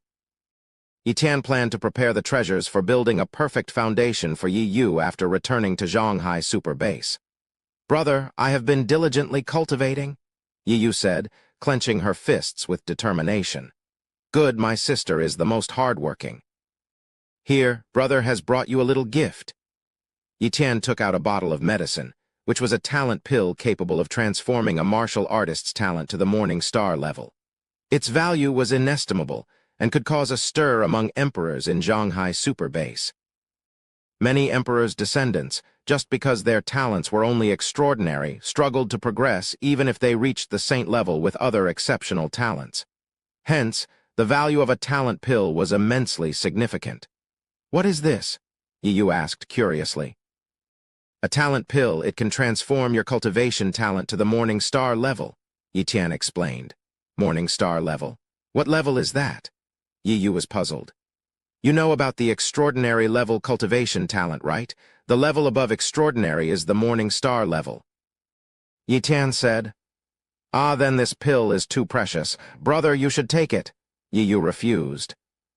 The probability of having an extraordinary level cultivation talent was already slim in the Demon Sea Base, and a family that birthed someone with such talent could rise to become a top-notch great family. A treasure that could enhance a top-level cultivation talent to the extraordinary level was almost impossible to find, let alone its immense value. But now, her brother had brought out a treasure that could transform her talent to the Morning Star level. Such a treasure might not even be obtainable by trading the entire demon sea base. It was too precious. Zaya Oyu, my talent is higher than the morning star level. Don't worry, go ahead and take it. Yi Tian reassured her with a smile. Seeing that Yi Tian was serious, Yi finally took the talent pill. Boom! The transformation began. Yi endured unimaginable pain, and after half an hour her talent truly transformed to the morning star level. After resting for half an hour, Yi Tian then took out the Tianlin cold marrow. Little you have basic level ice talent, which is decent among ordinary people, but it's still not good enough. This is the Tianlin cold marrow. It can transform your ice talent to the top level. You should also take this. Brother, Yi was deeply moved by her brother's generosity. The treasures Yi Tian provided were incredibly rare and valuable, and he had offered them one after another. She didn't refuse them, understanding that becoming stronger was the only way to avoid being a burden and to be able to help her brother. After taking the Tianlin cold marrow, Yi seemed to be encased in ice. Half a day later, Yi woke up, and the ice on her body had disappeared. Yi Tian checked her talents using his copy talent ability and found a significant transformation. Human, Yi, cultivation talent, morning star. Ice talent, top level. Not bad, the transformation to top-level ice talent was successful. Yi Tian was very satisfied.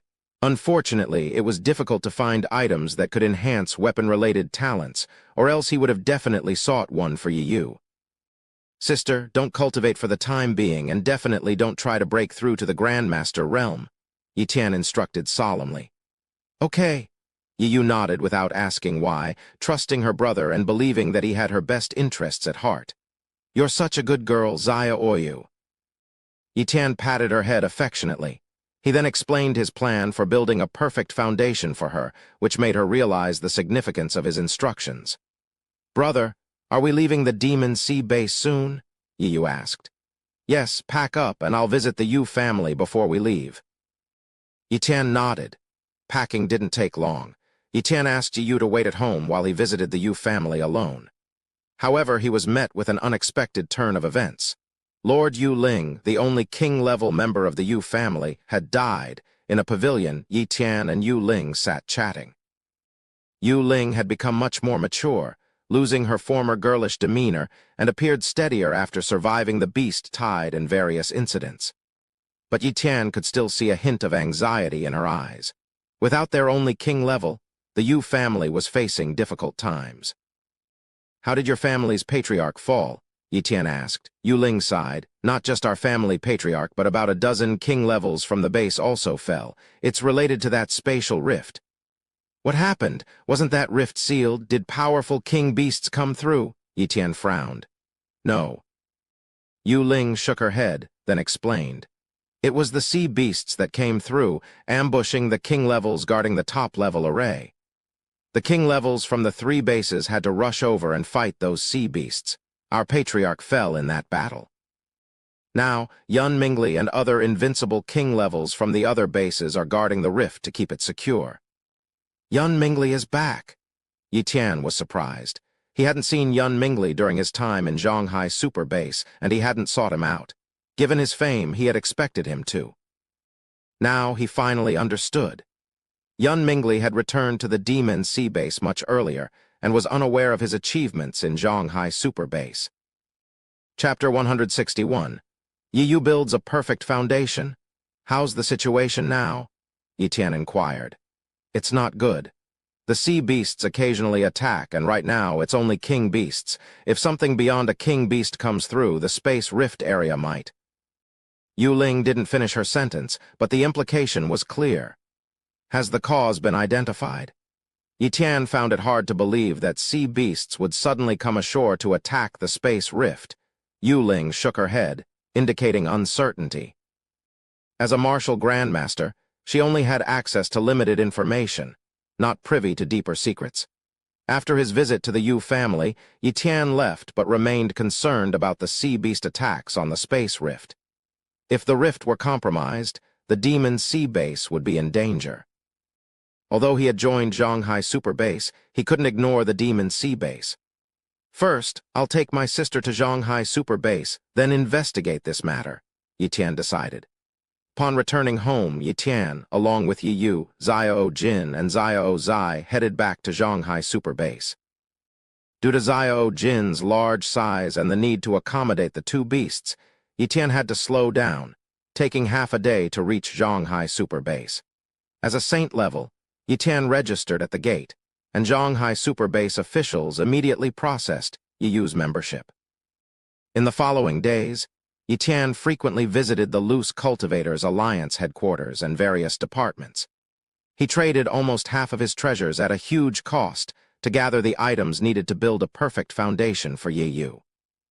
These included Black Jade Blood Juice for breaking the limit of skin refining, Millennium Lingjai Flesh for flesh refining, Yi Jing Wash Marrow Pill for bone refining, Emperor-level Ferocious Beast Blood Hoof Beast's Blood for blood refining, and 5-color Internal Organ Pill for breaking the limit of the internal organs.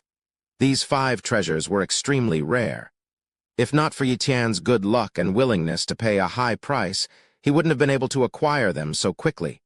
Finally, the day came. In a high-level cultivation chamber, Yi Tian began the process with Yi Yu, starting with the Black Jade Blood Juice. She had to sequentially use the 5 treasures to break the limits of her body and build a perfect foundation, freeing her from the constraints of the laws of nature.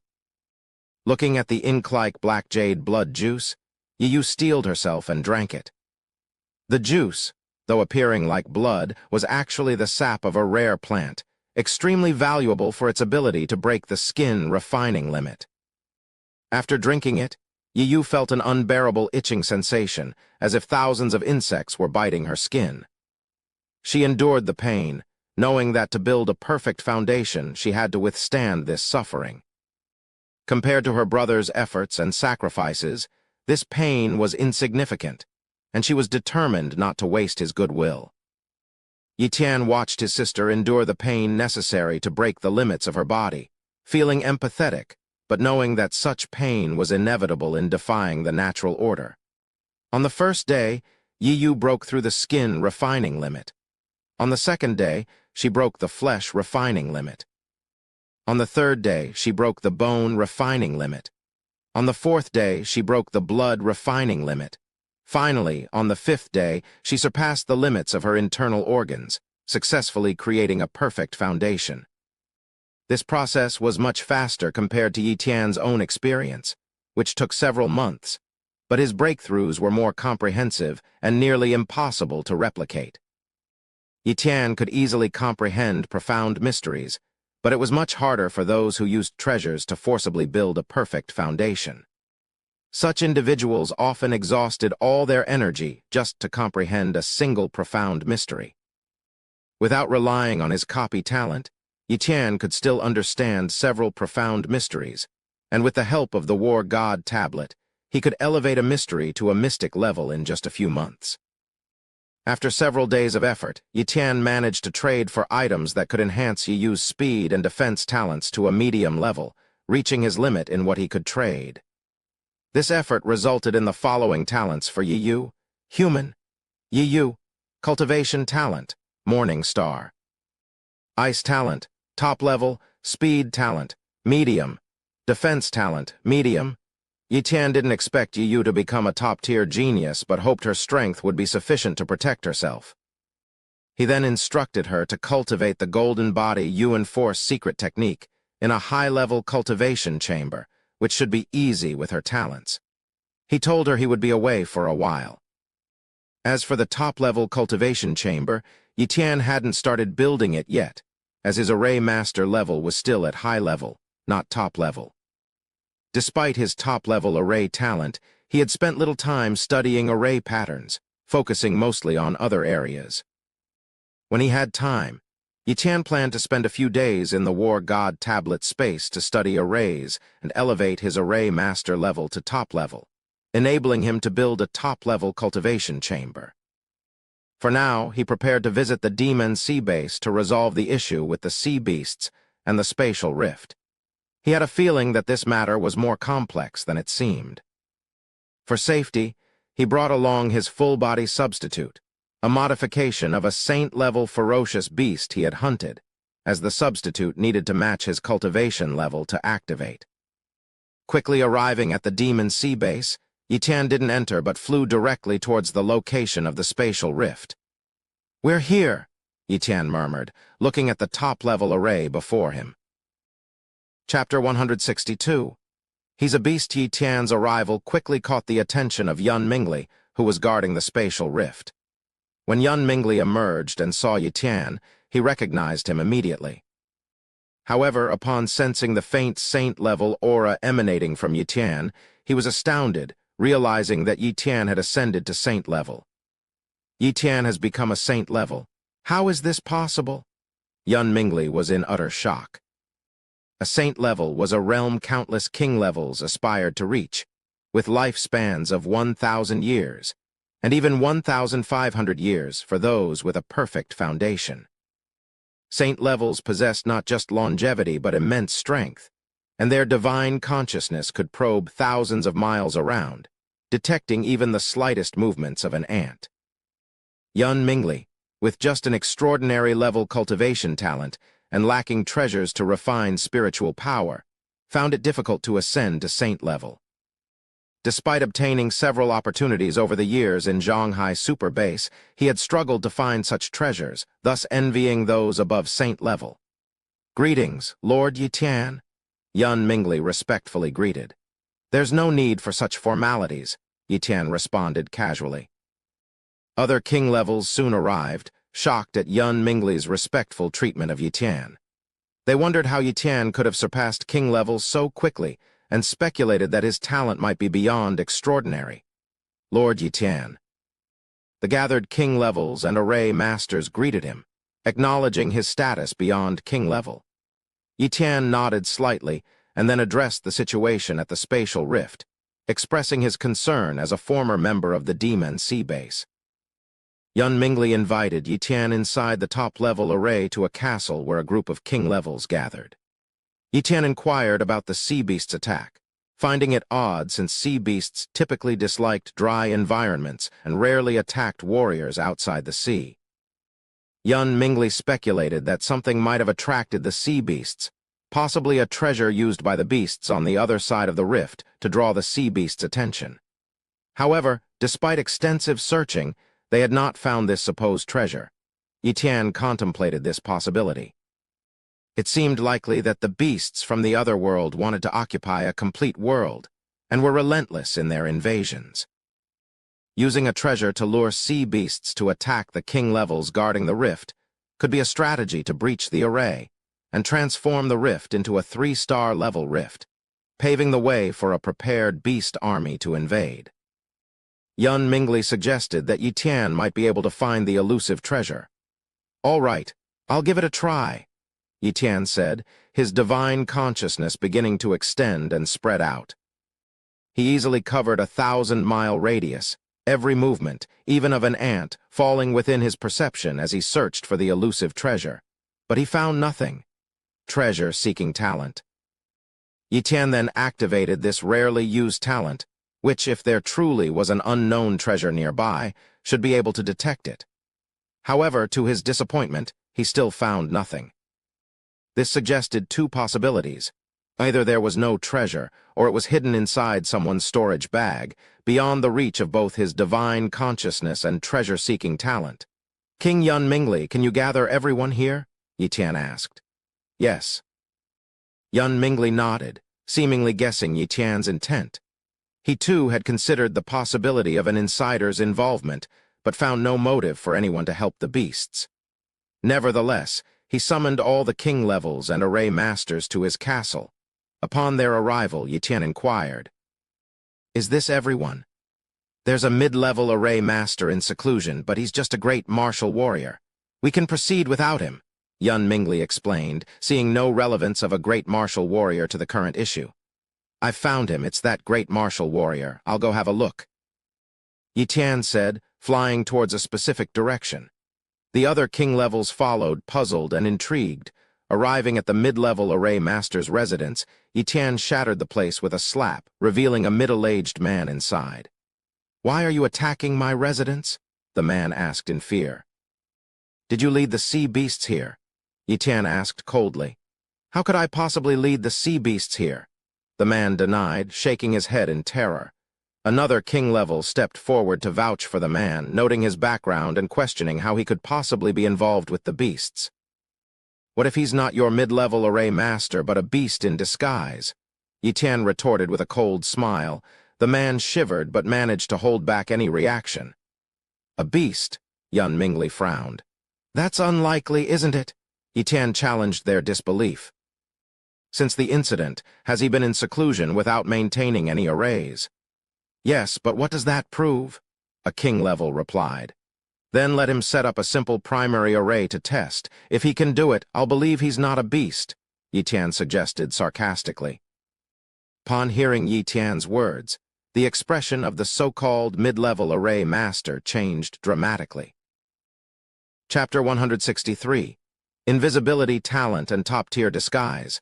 Chen Fei, just set up a basic array. It's quite simple for you and will put Lord Yi Tian's mind at ease. A martial king spoke.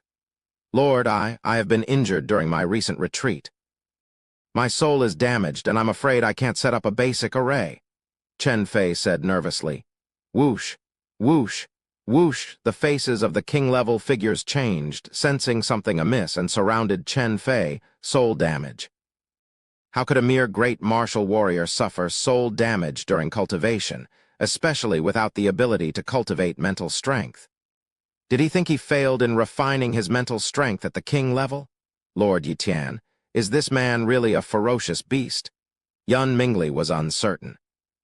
He scanned carefully with his mental strength, even scanning the flesh, but found not even a trace of ferocious beast aura. It was completely a human body.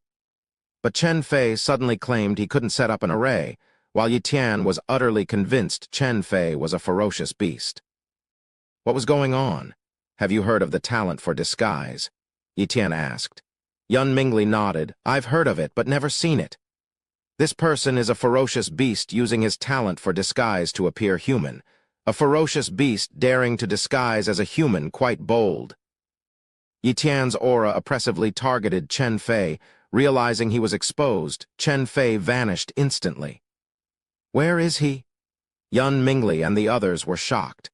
Chen Fei had escaped right under their noses, undetected by their mental strength. What kind of method was this? At this moment, they fully believed that Chen Fei was a ferocious beast. No, it should be that the ferocious beast had transformed into Chen Fei. The real Chen Fei must be dead. Trying to run? Yi Tian sneered. The opponent's methods were indeed bizarre. Even his divine consciousness struggled to detect its existence. But under the copy talent, the opponent's talent situation was completely exposed. Type: Ming Illusion Beast, Bloodline Talent, Extraordinary Disguise Talent, Top Tier. Illusion Talent, Basic Invisibility Talent, Top Tier. Ming Spear Talent, Top Tier. These were the talents of this Ming Illusion Beast. Judging from the talents, the beast's abilities were truly heaven-defying. Top-tier Disguise Talent, Top-tier Invisibility Talent, and Top-tier Ming Spear Talent. This Ming Spear Talent seemed to be an offensive type. With these three top-tier talents, and its bloodline talent being extraordinary, it could grow to a king beast level, though it was currently just at a high-level ferocious beast level. With these talents, killing a normal martial grandmaster would be effortless. Even facing a king or saint without a method to counter the invisibility talent, it would be hard to detect it. Die! Yi Tian pointed his finger, with a PFFT sound. The body of the Ming Illusion Beast was pierced by Yi Tian's finger. Its invisibility talent forced, and the corpse fell to the ground. In front of everyone's eyes, the human form of Chen Fei transformed back into the corpse of a ferocious beast. This ferocious beast's corpse wasn't large, about a meter tall, covered in white fur, somewhat resembling a cat, yet also a tiger, clearly identifying its ferocious beast identity. Indeed, it was a ferocious beast, Yun Mingli exclaimed in anger. They, a group of king-level figures, had been deceived by a high-level ferocious beast, and even when Yi Tian personally identified it as a ferocious beast, they had actually defended it. Lord Yi Tian, it is our ignorance. Please forgive us. the king-level figures apologized. "No matter, you all may step back. I will take this ferocious beast's corpse," Yi Tian said, waving his hand to collect the beast's body and its storage bag. There were many empty houses here, and Yi Tian randomly chose one to settle in. Then he took out the corpse of the Ming illusion beast. Invisibility talent, copy. Disguise talent, copy. Yi Tian sequentially copied these two talents. Although he already possessed the talent for disguise, it was only a high-level disguise talent, whereas the top-tier disguise talent was undoubtedly more perfect. Soon, both talents were successfully integrated. Immediately, Yi Tian tested the disguise talent and found he could disguise himself as various types of ferocious beasts, like rats, lions, cats, dogs, etc., not limited to humanoid ferocious beasts. This was far more impressive than the high-level disguise talent. As for the invisibility talent, upon understanding it, Yi Tian marveled at the talent's incredible power. Once invisible, one would be undetectable by mental strength and divine consciousness, unless there were special talents that counter invisibility, or if someone was powerful enough to see through the void. Otherwise, it was nearly impossible to spot a user of top-tier invisibility talent. What powerful talents! If the Ming illusion beast hadn't encountered me, it would have been impossible for it to die, Yi Tian remarked with a smile. Running into him was simply bad luck for the Ming illusion beast, and the ferocious beasts would probably mourn its loss, considering its unique status among them. Next, Yi Tian took out the storage bag, originally belonging to Chen Fei but used by the Ming illusion beast. Perhaps the treasure was inside this bag, which was why he had taken it. Upon refining the storage bag and scanning it with his divine consciousness, he saw everything inside. Quickly, he found an extraordinary item. It was a bead, imbued with a mysterious aura. The water dragon pearl. Yi Tian was astounded. This was clearly a dragon pearl from a water dragon, emitting the mysterious aura of water. I understand now. The scent of the water dragon pearl is too deadly for ferocious sea beasts. They sensed its presence and came here. But the range of the pearl's aura is limited, so deeper ferocious sea beasts couldn't sense it. Otherwise, saint-level ferocious beasts would have appeared, and Yun Mingli and the others wouldn't have been able to stop them. Yi Tian felt fortunate for arriving early and uncovering the Ming illusion beast scheme. Otherwise, if the beast had lured countless ferocious sea beasts here, this place would have been overrun. Yi Tian didn't take out the water dragon pearl, keeping it in the storage bag, fearing that removing it might attract the attention of the ferocious sea beasts and provoke another attack. To ensure there was no danger here, Yi Tian decided to stay for half a month before leaving. Thus, Yi Tian began cultivating. He was practicing the Golden Body Yuan Force secret technique recorded in the Golden Body Refining Soul technique, which was much more effective than the Azure Energy secret art. Even so, opening the brain domain was extremely slow. Because opening the brain domain couldn't use elemental energy, but required the cultivation method to drive the divine consciousness to slowly open it, consuming mental strength, not elemental energy. Only when 1% of the deep brain domain was opened would it absorb a large amount of elemental energy to refine the body, increasing physical strength, defense, and speed. In a top-tier cultivation room, one could save time absorbing elemental energy and progress a bit faster. However, for Yi Tian, cultivating outside or in a cultivation room made little difference. Top-tier or high-level cultivation rooms were more beneficial for Xiao Zhu and Yi Yu. What truly determined the speed of cultivation to the saint level was the cultivation method and talent, with talent accounting for 90% of the importance. Of course, if there were treasures that aided in opening the brain domain, the cultivation speed could be increased. But Yi Tian only had one such treasure found in the temple space, and it wouldn't last many days. According to Yi Tian's estimate, if he wanted to cultivate to the peak of the saint level without significant fortuitous encounters, it would take at least 10 years. Chapter 164. The appearance of an emperor-level ferocious beast. 10 years. Yi Tian felt this period to be immensely long, but such was the pace of opening the brain domain. This was still with his dawn-level talent. For those with moonlight-level talent, reaching the pinnacle of the saint level would take at least 50 years. And for those with morning star-level talent, it could take hundreds or even thousands of years. Considering that the lifespan of an average saint-level being was only 1,000 years, it showed that a star-level talent practitioner aspiring to reach the pinnacle of the saint level might only achieve it at the end of their lifespan, with little hope of advancing to the emperor level. 10 years isn't much, and if I maintain 3 times time acceleration, I can advance to the pinnacle of the saint level in just over 3 years. But it means my lifespan will deplete thrice as fast, effectively passing 10 years. However, with a lifespan of 1,500 years, sacrificing a few years to reach the pinnacle of the saint level is a profitable trade-off, Yi Tian thought. Moreover, this was just a basic-level time talent. If he acquired a higher-level time talent, he might ascend to the saint level's pinnacle within a year. And if he obtained treasures aiding in opening the brain domain, this period could be shortened even further. In the following days, Yi Tian maintained 3 times time acceleration to work on opening his brain domain. After 10 days, he finally increased the depth of his brain domain to 2%, instantly breaking the limits of his physical condition under the influence of the deep brain domain. His body absorbed countless elemental energies, boosting his physical strength to 200,000 elephants. Originally, Yi Tian's physical strength was at 100,000 elephant power. Now, it had doubled, and his overall strength had increased twofold. While Yi Tian was in seclusion in a beast world connected to a spatial rift not far away, above a vast forest, 2 enormous ferocious beasts stood in the void, overlooking the spatial rift below.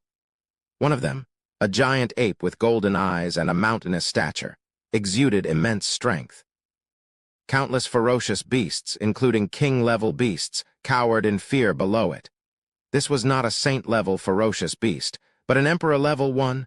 The other beast, although not at the emperor level, stood on equal footing with the giant ape, indicating its unusual status. It resembled the Ming illusion beast Yi Tian had slain. If Yi Tian were here, he would recognize it as a saint-level Ming illusion beast. It was at the pinnacle of saint-level strength, capable of killing ordinary emperor-level beasts. If it chose to flee, even top-tier emperor-level beasts would struggle to kill it. Thus, the giant ape named Kong did not underestimate it. "Ming Kong, how is the task of your junior progressing?" King Kong Jineng asked in human language. "Why use human language, Kong? I somewhat dislike it." Ming Kong replied in a beastly tongue. "I quite like human language. It's a small difference of opinion. Let's not dwell on it. Contact your junior instead. A new world is a great treasure for us in the ape-dragon-beast realm. It holds our chance to advance further," Kong, the giant ape, said. "Understood. I'm well aware of the importance of a new world. I'll contact my junior right now," Ming Kong responded.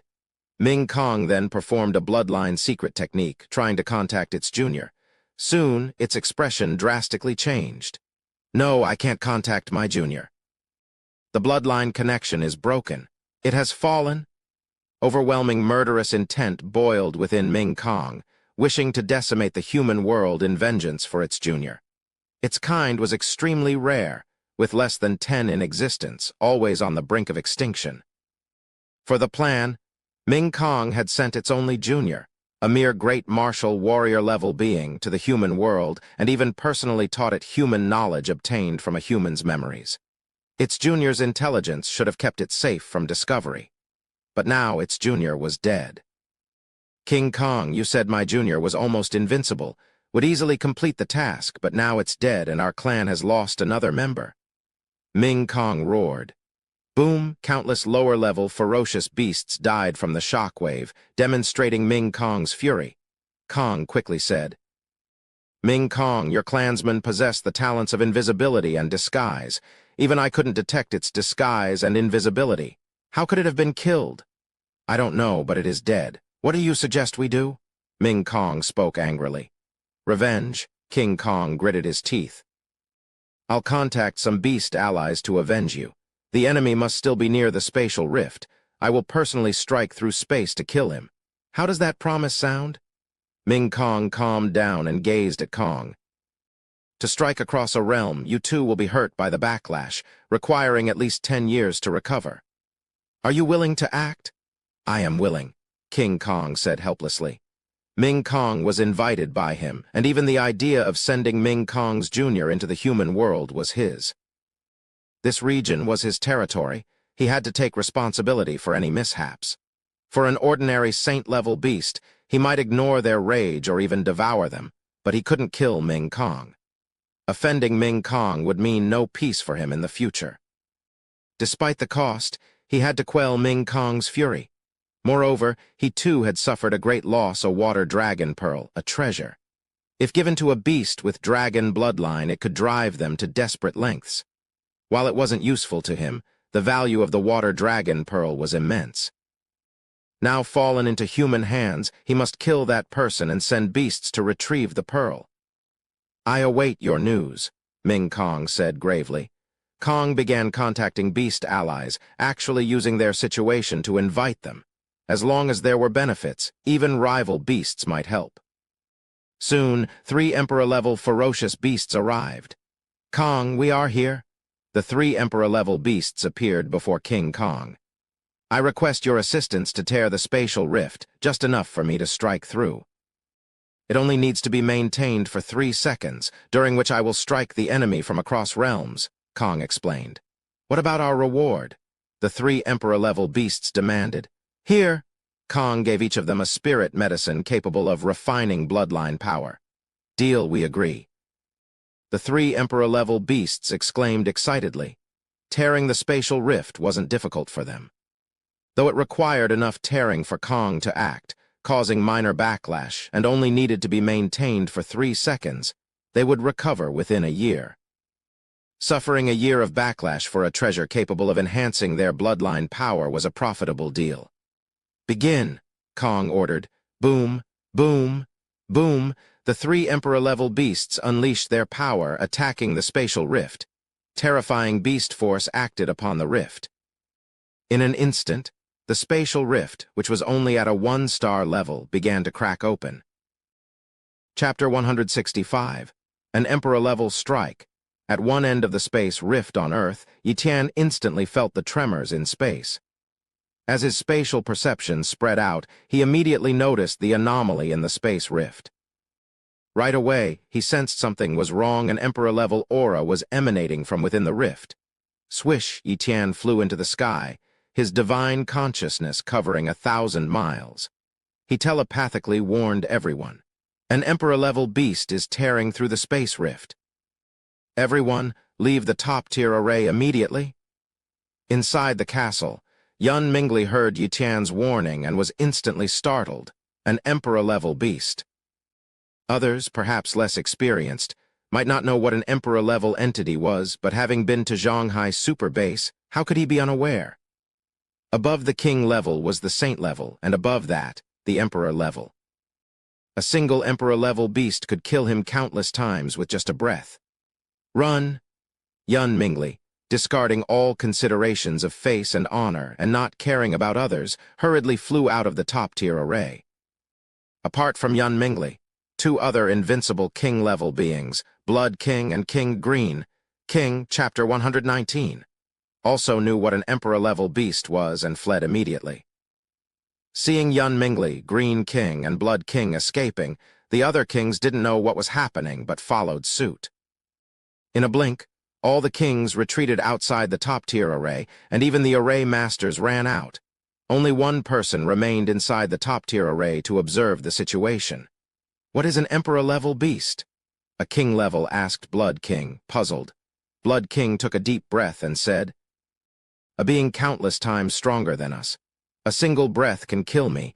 You don't need to know too much, just understand that an Emperor-level strike can obliterate a large base. Everyone gasped. At this moment, Yun Mingli said, An Emperor-level should not be able to come through a 3-star space rift, let alone now that the rift has turned into a 1-star space rift. It's even harder for them to come through.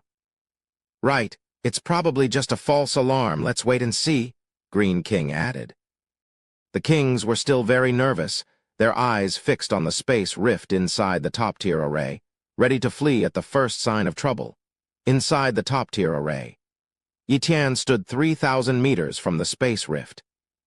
He stared at the rift, sensing the aura of 3 Emperor-level beasts tearing through the space.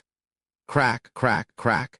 The space rift rapidly widened, quickly returning to the extent of a 3-star space rift and was evolving into a 4-star rift in the distance. Yun Mingli, Green King, and Blood King were truly frightened. If it turned into a 4-star space rift, Saint-level beasts could come through and they couldn't hold them off. Array Masters, activate the array quickly, the kings shouted. Immediately, the Array Masters began to activate the array. But to no avail. Lords, it's useless. A terrifying force is affecting the array. We can't suppress the space rift anymore. A top-tier Array Master said helplessly. However, the feared event did not occur. The rift did not widen to a 4-star level, but it was only a little short of reaching the peak of a 3-star level. Even so, the kings were still alarmed, as such a rift could bring a large number of king beasts, even invincible king beasts. Just then, a voice came. A saint-level human, it's him. He must be the one who killed my descendant.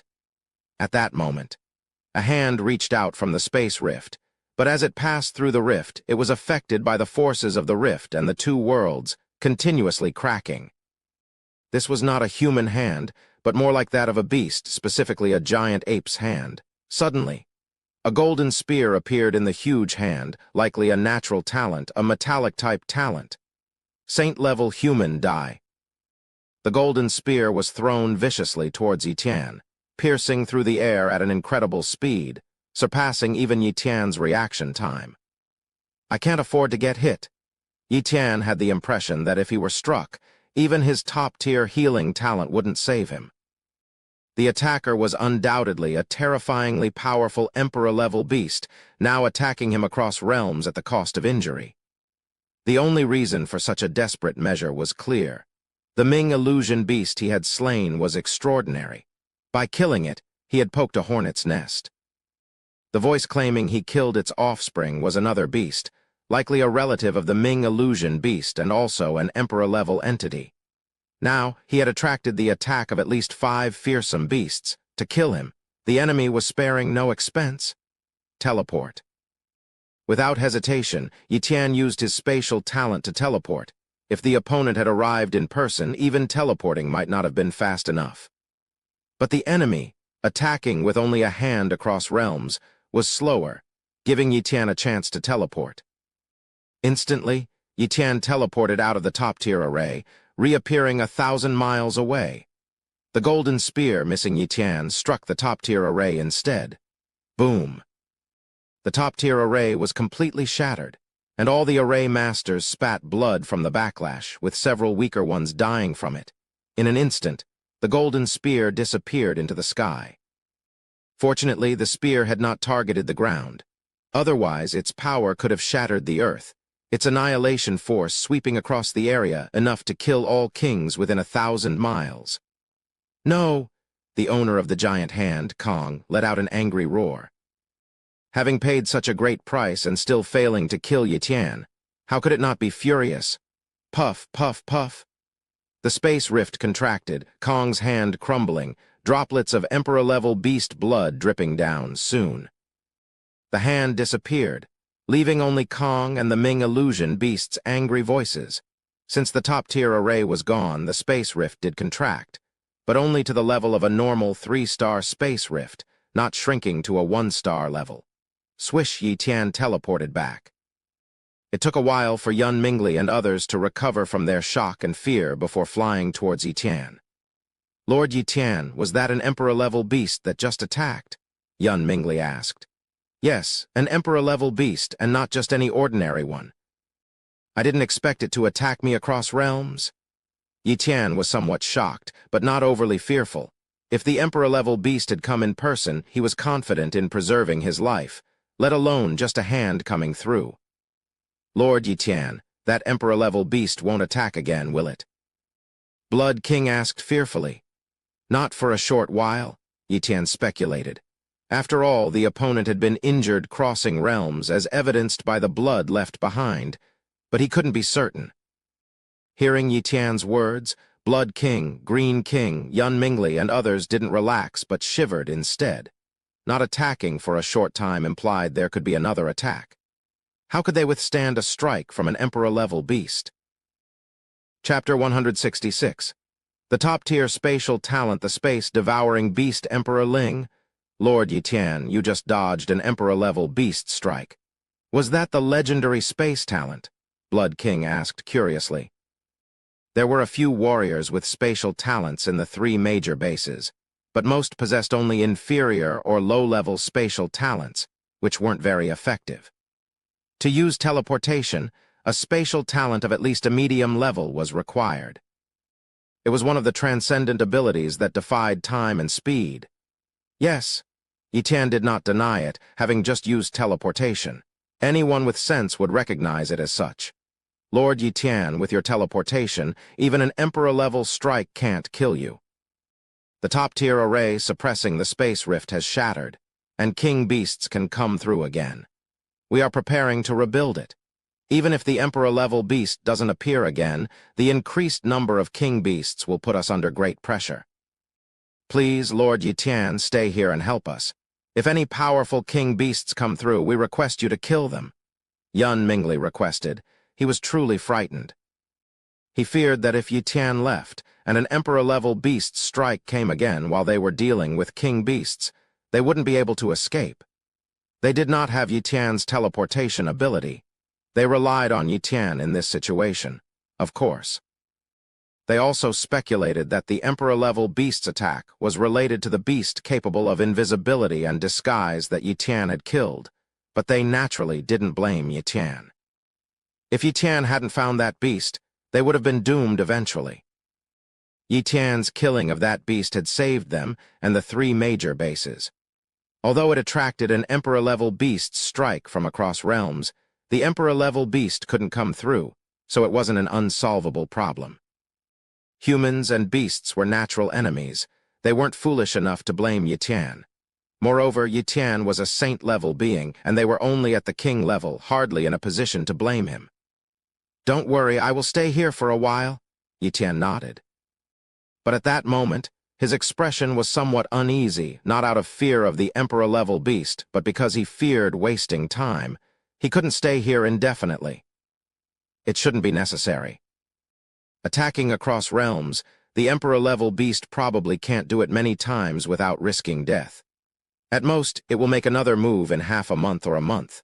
Regardless of whether it can kill me or not, it should end its attempts after that, Yi Tian speculated. The next attack might be more terrifying, but he had no fear. On the other side of the space rift, in the beast realm, the Emperor-level ape King Kong was weakened. It, along with the 3 other Emperor-level beasts that had torn the space rift, had also suffered backlash and were seriously injured. Kong, I'm injured and need to recuperate, one of the beasts said. Kong, I must go too. No matter what you offer, we can't make a move again. The backlash is too great. It could damage our foundation, and no treasure can compensate for that, another added. Kong, let it go. You're too crazy.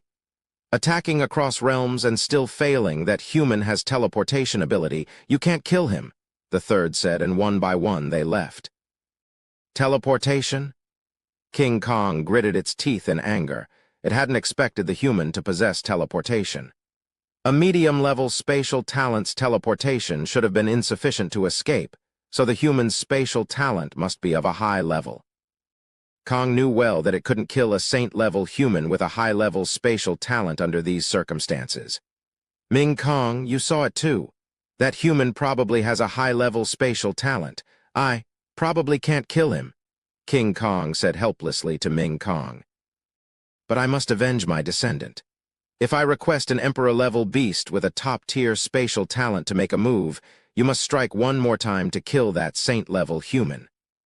After that, we can let this matter rest, or I, Ming Kong, won't let it go, Ming Kong said coldly. A top-tier spatial talent, Emperor-level beast. You mean? Kong thought of someone, his face changing dramatically. The space-devouring beast Emperor Ling, how can you persuade him to act? King Kong was greatly shocked. The space-devouring beast Emperor Ling was an extremely formidable existence among the Emperor-level beasts, possessing a top-tier spatial talent. Even Kong feared that it might not be able to escape from Emperor Ling. Emperor Ling had only recently ascended to the Emperor level. If they were of the same realm, Emperor Ling could easily kill Kong with a single strike. This was one of the most fearsome Emperor-level beasts in the ape-dragon beast realm. I happen to know Emperor Ling and can ask for his assistance once. Emperor Ling can help us tear the space rift and suppress the space from afar, but he won't attack the human directly as the cost is too high and he's unwilling to do so. The final blow must be delivered by you. If you agree, I will notify him to come, Ming Kong said. After pondering, Kong replied in a deep voice, I am willing to make one more move, but only after I've had some rest. Otherwise, striking twice in quick succession is too much for me to bear. All right, then I'll wait, Ming Kong responded. Kong consumed several rare millennia-old spiritual herbs, which greatly aided its recovery from the backlash. Over time, Kong's injuries visibly healed, its aura growing stronger and gradually overcoming its weakness. In a blink, 15 days passed. Under triple-time acceleration, after 25 days, equivalent to 75 days of cultivation, my deep brain domain has finally opened up 4%, and my physical strength has reached 400,000 elephant power. My strength has doubled again? Yi Tian clenched his fist, very satisfied with his progress. With stronger cultivation, his spatial talent's abilities also greatly improved. If an Emperor-level beast attacked again, he could easily teleport away. He had a feeling that the Emperor-level beast's retaliation would come soon. Just in time, the cooldown for my talent-copying ability is over. Maybe I can get a good talent from the Emperor-level beast, Yi Tian fantasized. On the other side, King Kong had recovered from its superficial injuries and suppressed the backlash, ready for one more attempt. Ming Kong, I can make another move. Call Emperor Ling, King Kong said. All right.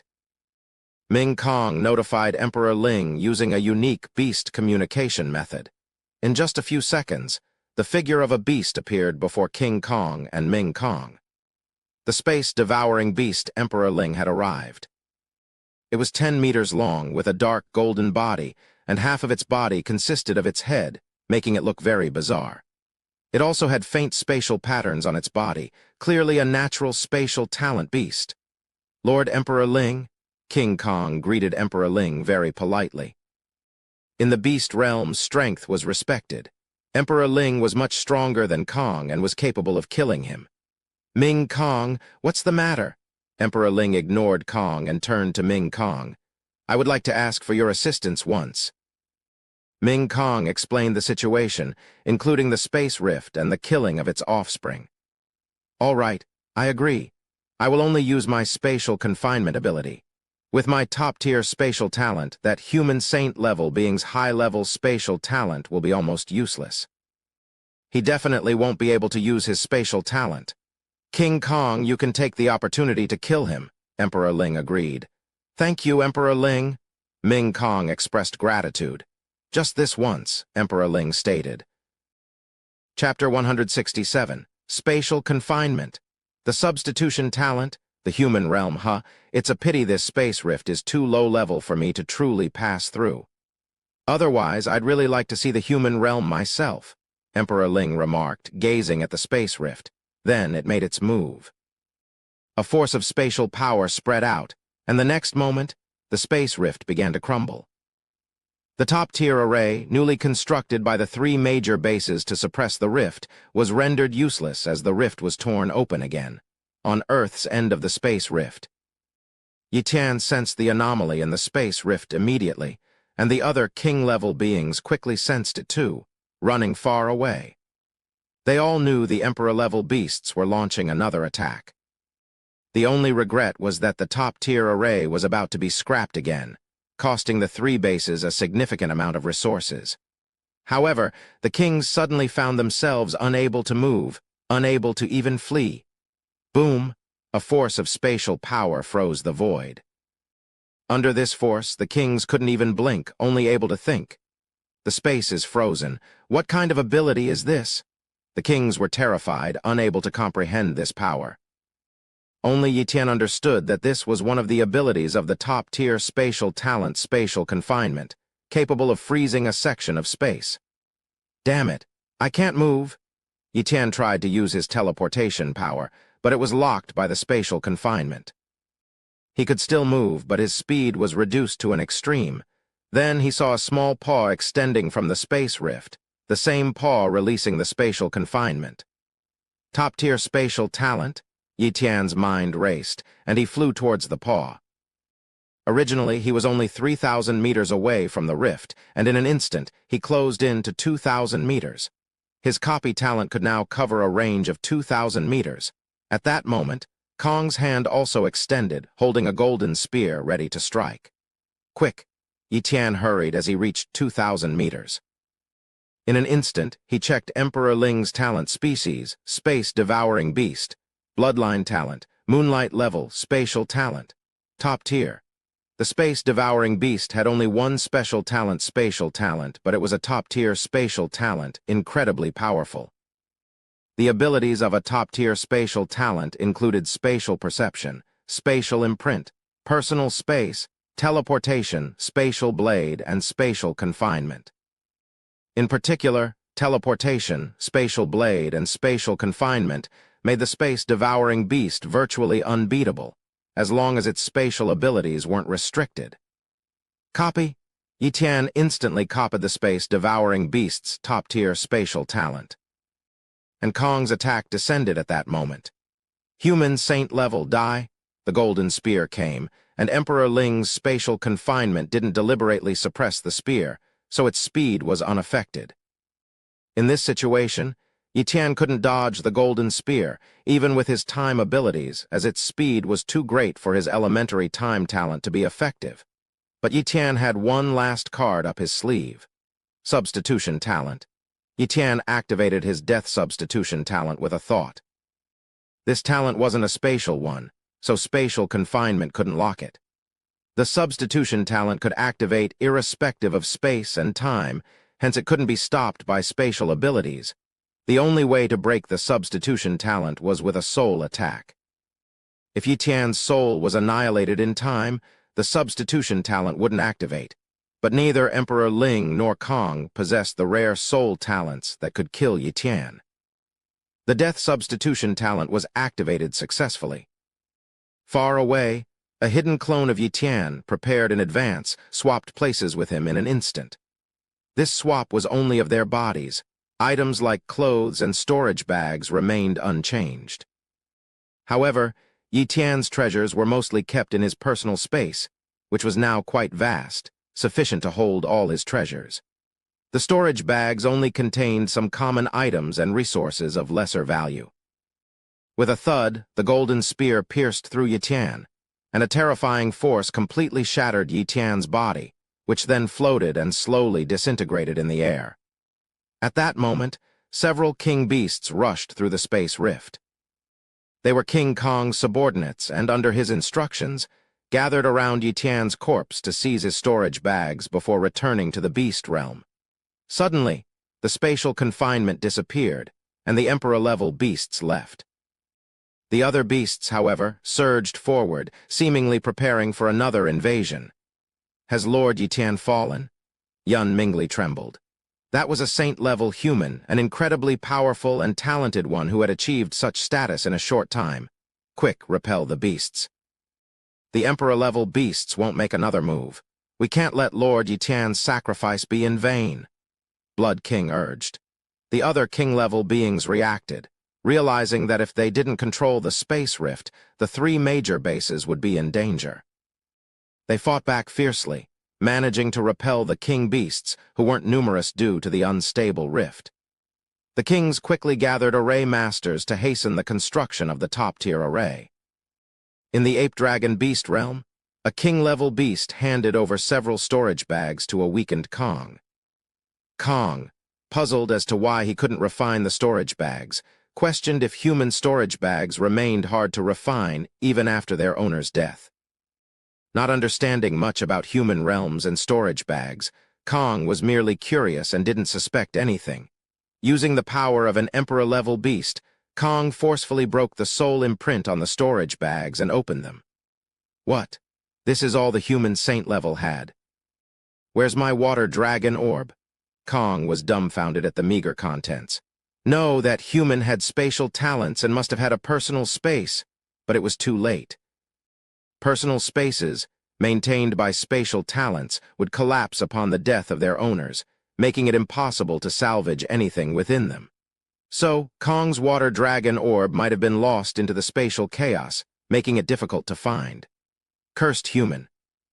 When I cross into the human realm one day, I will wreak havoc. Kong roared furiously, shaking the realm.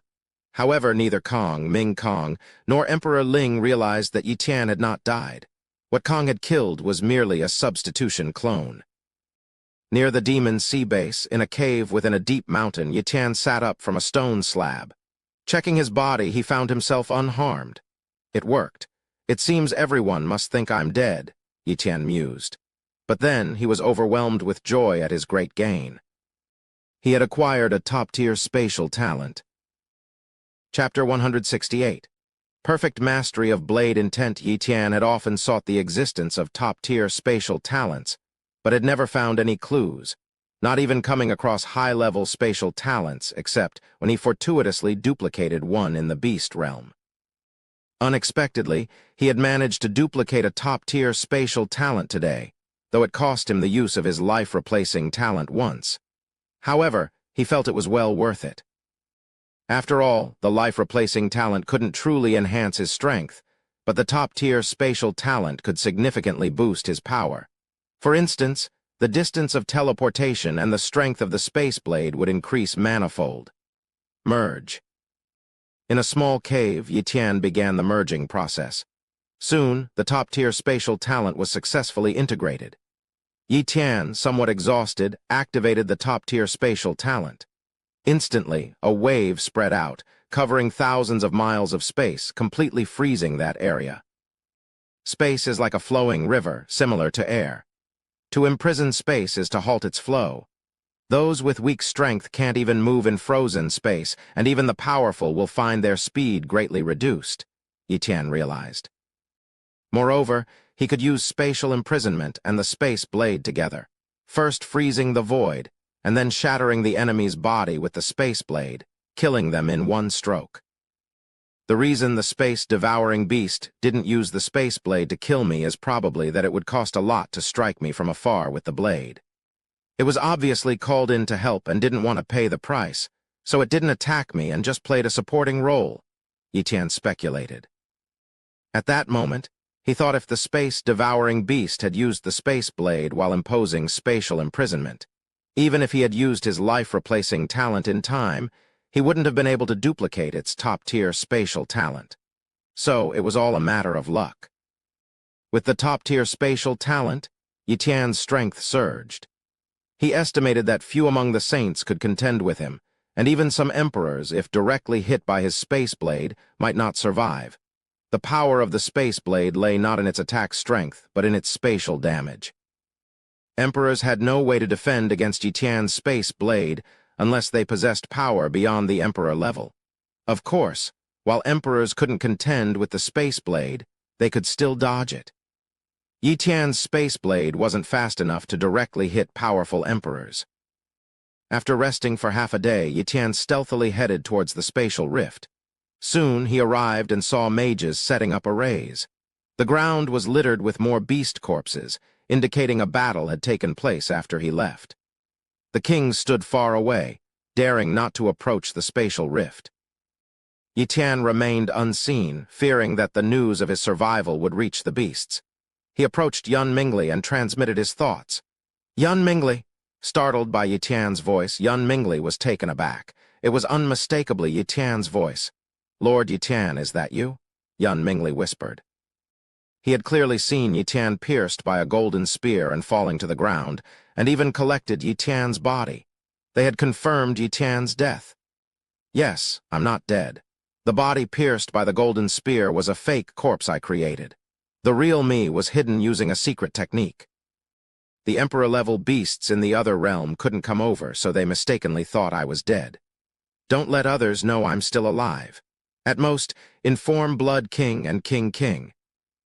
Originally, I planned to keep this from you, but you will eventually go to Zhonghai Super Base and find out anyway, so I might as well tell you now, Yi Tian explained. Lord Yi Tian, it's great that you're not dead. Yun Mingli sighed in relief. Yi Tian's death would have been detrimental to the Demon Sea Base, as a living Yi Tian was like a guardian deity for the base. If a crisis arose, they could seek Yi Tian's help. I'm going to Zhonghai Super Base. Yi Tian bid farewell. After his departure, Yun Mingli conveyed the message to King King and Blood King. Initially, they didn't believe it, but a close examination of Yi Tian's corpse convinced them of his claim.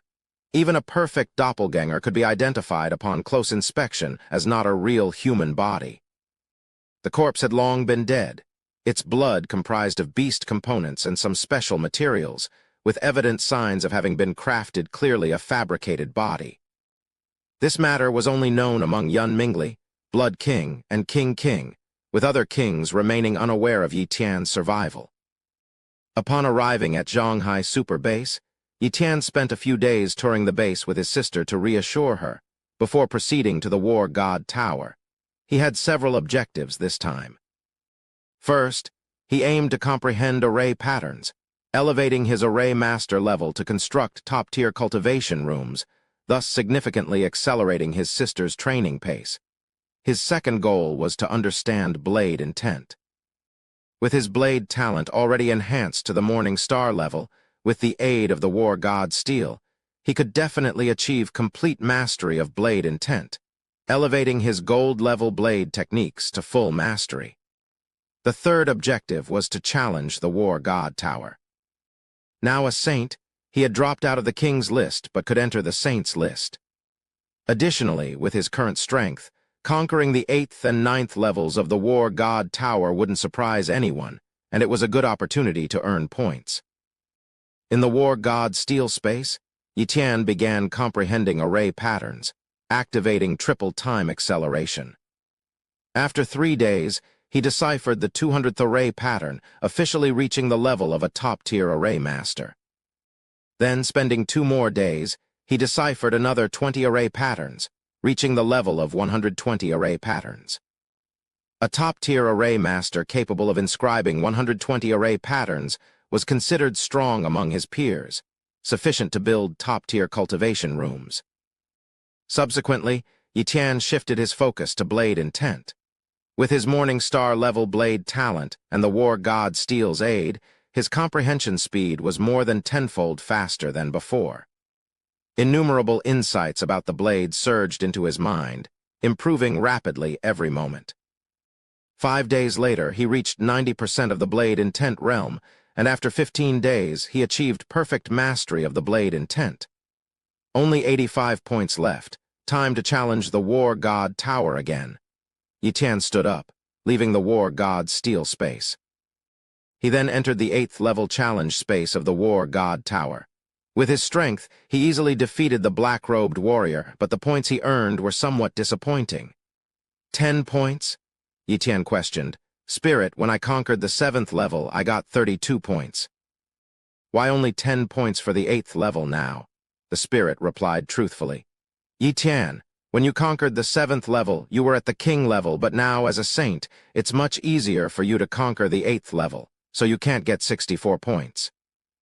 The points rule I told you before was for kings. Now that you've reached the saint level, here's the new rule. 10 points for the 8th level, 20 for the 9th, 40 for the 10th, 80 for the 11th, 160 for the 12th, and so on. How many points you can get depends on your strength. Greedy spirit? Yi Tian cursed inwardly, but he also knew this rule was more reasonable. It would be irrational if kings and saints were treated the same. Chapter 169. Saint King level strength. Cultivating the core team, Yi Tian continued his challenge in the War God Tower, effortlessly conquering the 9th, 10th, and 11th levels. His achievement of surpassing the 12th level was rare even among saints. In fact, Yi Tian could have gone further, but he chose not to continue, as he already had enough points. His total points had now accumulated to 385, sufficient for a year of study at the war god Steel. Moreover, he had successfully ranked on the Saints list, and quite high at that. Advancing to the 13th level would have placed him within the top 16, which would be too astonishing. Even just conquering the 12th level was enough to stun everyone. Outside the war god tower, people's eyes were fixed on the 25th position of the Saints list. Saints list 25th place. Yitian Luce Cultivators Alliance. War God Tower 12th level, Saint King level strength. What is Saint King level strength? It's when one's attack power reaches 100 dragon power units, with speed and defense also matching. If either speed or defense is lacking, even with great saint level attack power, one cannot be considered as having great saint level strength. Overcoming the 11th level indicates great saint level strength, and Yitian surpassed the 12th level, much stronger than an average great saint. If one could conquer the 13th level, they would achieve the title of Saint King level strength. In the entire Shanghai super base, there were only 16 individuals with Saint King level strength. Perhaps there were hidden saints who hadn't shown their true strength, but the number of Saint Kings wouldn't exceed 20. Yitian's displayed strength had already reached near Saint King level, overpowering the average great saint. Having such strength just after reaching the great saint level clearly indicated his immense talent. Yitian's fame resounded once more throughout Shanghai super base, drawing the attention of many emperors. Initially, as a martial king, the emperors wouldn't have cared about Yitian. But his rapid rise to near Saint King level strength naturally drew their gaze.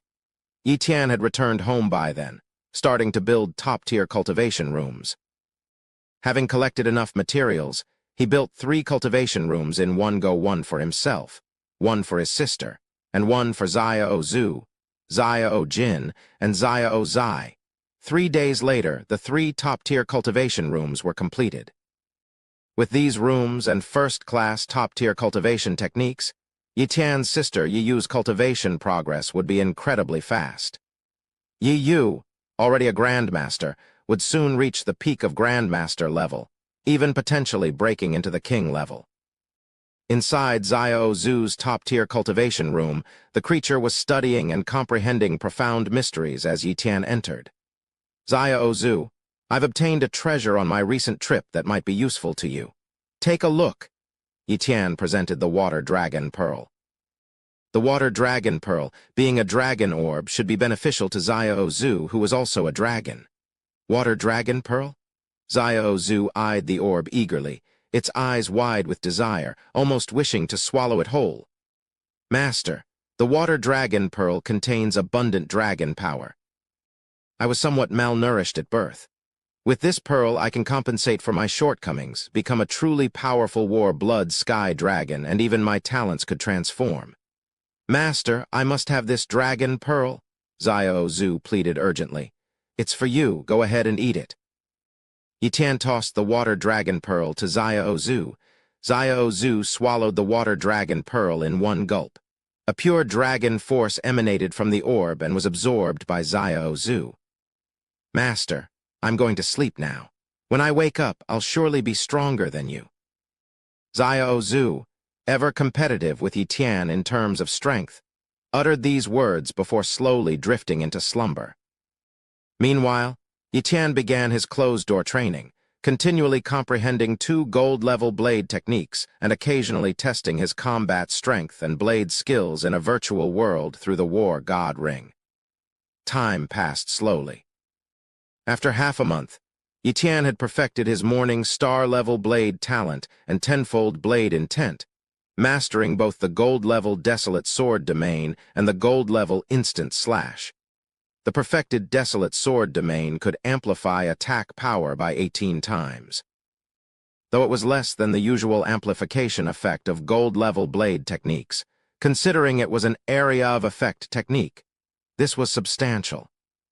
Instant slash, once mastered, could amplify attack power by 20 times and double the attack speed, making it an exceptionally formidable technique. Additionally, Yitian had opened 5% of his deep brain domain and his physical strength reached 500,000 elephants. Yi Tian calculated his strongest attack.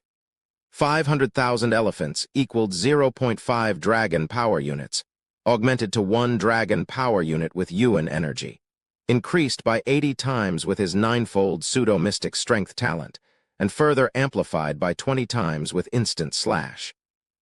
This totaled 1,600 dragon power units in one strike, surpassing the 1,000 dragon power unit threshold of Saint King level attack power. Even against Saint Kings with 2,000 dragon power units, Yi Tian's top-tier spatial talent made him a formidable opponent. Not accounting for his top-tier spatial talent, Yi Tian's combat power alone had reached Saint King level. Including his spatial talent, he was virtually invincible at this level, save for those surpassing Saint King level. My strength is now formidable enough to establish a power of my own, Yi Tian thought. The idea of forming his own power had been on his mind for a while, but he hadn't acted on it due to his rapid progression and frequent relocations. Now, with sufficient strength and a long-term stay in Zhanghai Super Base, the highest level base, he decided to settle there and start building his power. The advantage of establishing a power was manifold. It would allow him to delegate tasks, gather information, and send subordinates to hunt beasts or gather talented individuals. For instance, had he not undertaken the mission from the Moon God sect, he wouldn't have encountered the time-talented beast, nor would anyone have informed him about it. This is the benefit of having a power base. Moreover, Yi Tian's ability to copy talents and inspect everyone's talent eliminated the possibility of missing out on geniuses. While other powers might have talent-testing orbs that could only test for specific talents, Yi Tian could detect all talents with just a glance, easily uncovering overlooked talents. The best age to cultivate talents is around 15, when they have just started training. It's time to find a group of 15-year-old youths and cultivate the first core team, Yi Tian decided. Chapter 170. The Big Shot in the Wealthy District. Just established, Yi Tian's new power didn't have any geniuses joining yet. Most real geniuses came from major powers or families, where descendants of the strong almost always possessed decent talents. It was unrealistic for Yi Tian to recruit the descendants of established families or powers, as they were unlikely to join, and he couldn't guarantee their loyalty. Therefore, Yi Tian had no choice but to look for suitable talents among the commoners. Zhanghai Super Base had several populous civilian districts, among which Jinghu District was relatively developed. Many residents in these districts were either descendants of once strong but now fallen families or individuals with no powerful ancestors, living difficult lives with no martial warriors venturing into these areas. However, despite the lack of prosperity in these districts, they were home to a large population, among which some talents inevitably emerged. But these talents often couldn't rise to prominence without sufficient cultivation talents. For example, a person with an ordinary cultivation talent but a top-tier special talent might give up cultivation and turn to ordinary work, thus burying their potential. One day, Yi Tian arrived at Lunan, one of the many civilian districts in Zhanghai Super Base, with about 200,000 residents. Upon entering Lunan, his copy talent covered a 2-kilometer radius, allowing him to see the talents of all the people within it. Indeed, the talents of civilians aren't very high, Yi Tian frowned. Most civilians only had lower or basic-level talents, and it was rare to find someone without any talent. Such a distribution of talent was much poorer than in the Linhai Base and the Demon Sea Base, but quite typical for Zhanghai Super Base. Yi Tian had strict requirements for his subordinates. If someone had a Morning Star-level talent, even without any special talents, he was willing to nurture them. If they had a powerful special talent, even if their cultivation talent was slightly weaker, he would still consider training them. But without a strong special talent or a Morning Star-level cultivation talent, he wouldn't bother, as he preferred quality over quantity. Nothing worthwhile. Yi Tian shook his head and moved on, continuing his search. In Lunan Civilian District, A 16-year-old boy named Lin Zi, exhausted from work, clutched a packet of medicine tightly. It was vital for his sick sister. He had worked for a month to afford this expensive medicine, which was merely ordinary for stronger warriors. "One day, I'll also become a strong warrior," Lin Zi said firmly, although the reality of his daily work to support himself and his sister left little time for cultivation. Moreover, with only a lower-level cultivation talent and practicing basic body-strengthening techniques, he couldn't train too often without being too tired for work the next day. Having started cultivation at 15, he had only just reached the martial disciple level in the rich spiritual environment of Shanghai Super Base, ranking at the very bottom even within Lunan. As he neared home, Lin Zi relaxed slightly, but then a voice called out, "Lin Zi, what precious thing are you carrying there?" Hearing the voice, Lin Zi's expression changed. He was afraid of exactly this situation.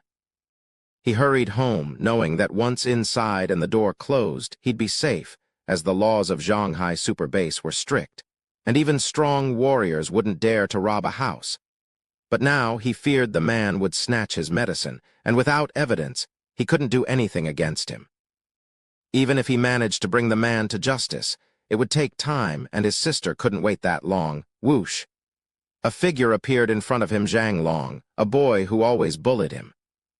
Zhang Long, a year older than Lin Zi with a medium cultivation talent, had become a powerful warrior, but such strength and talent confined him to the civilian district.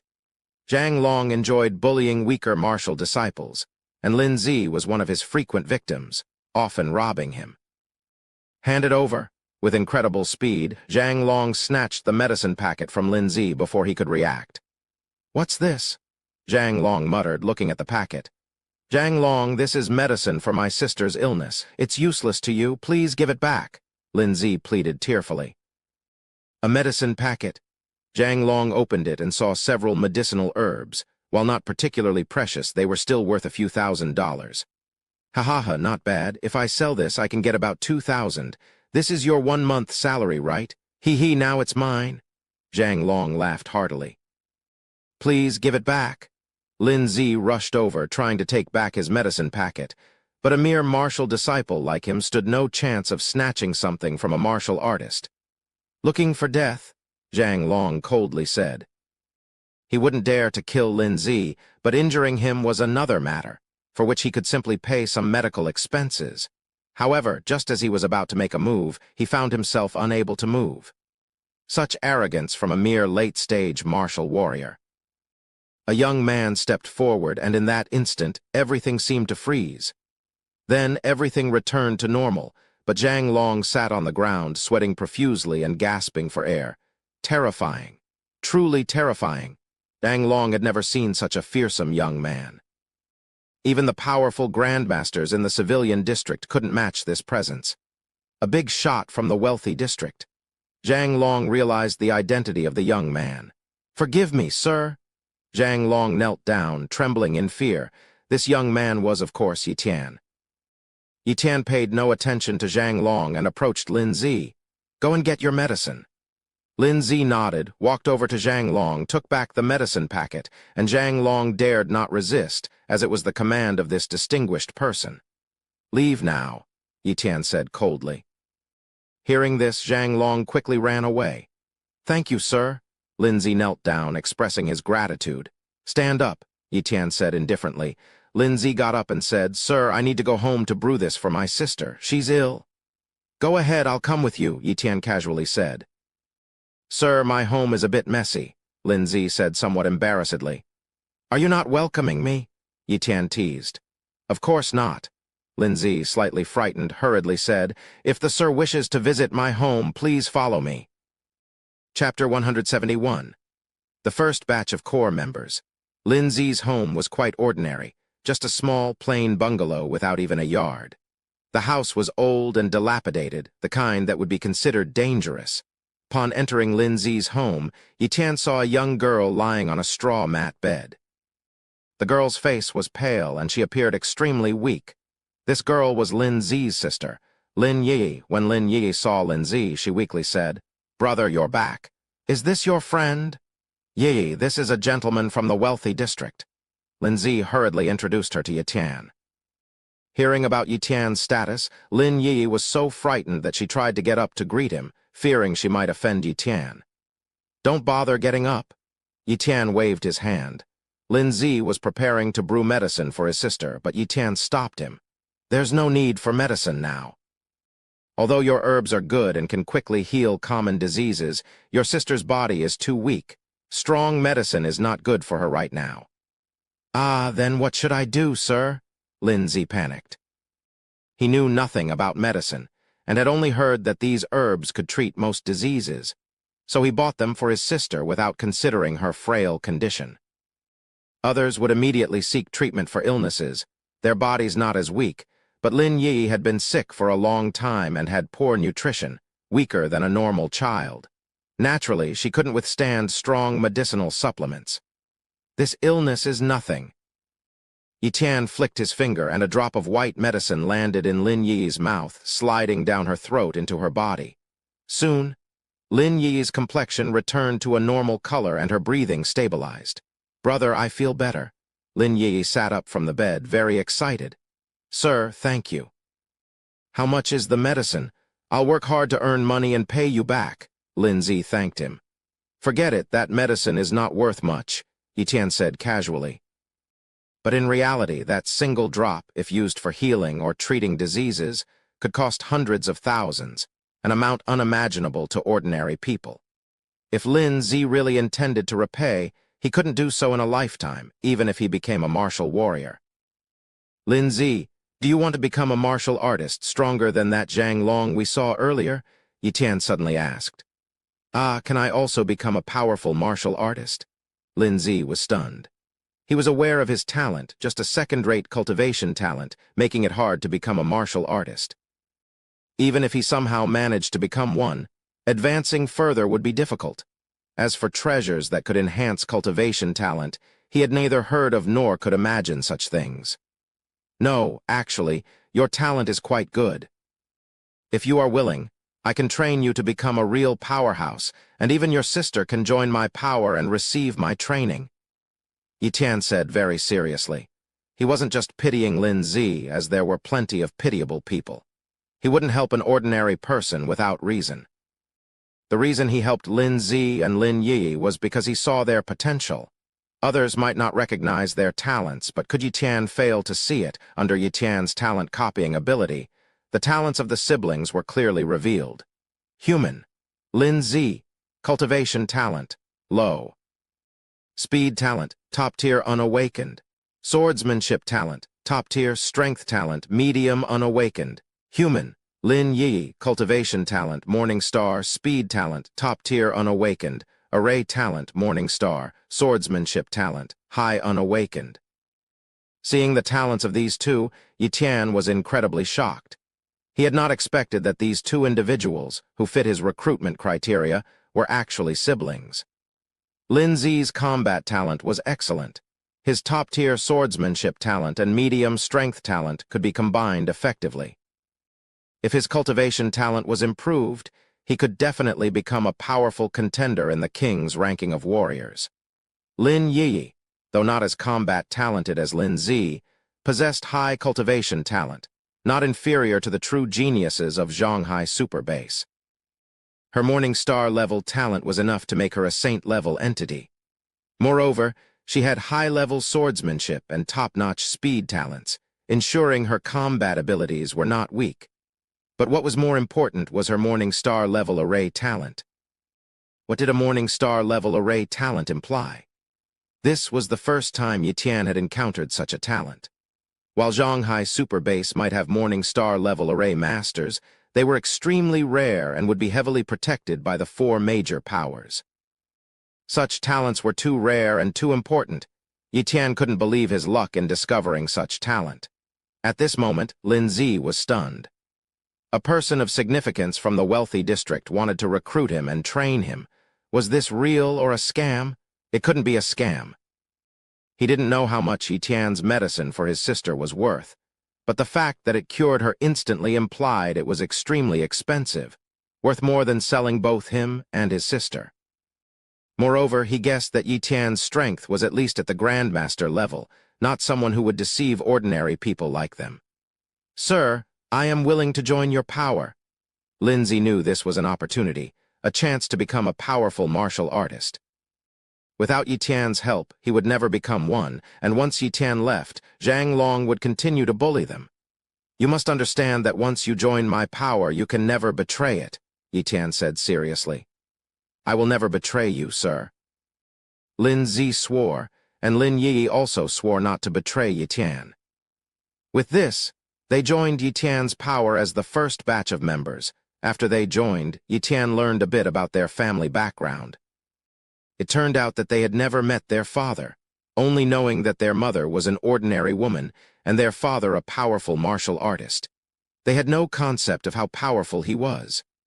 At that time, they lived in the civilian area, but in a large compound with decent living conditions.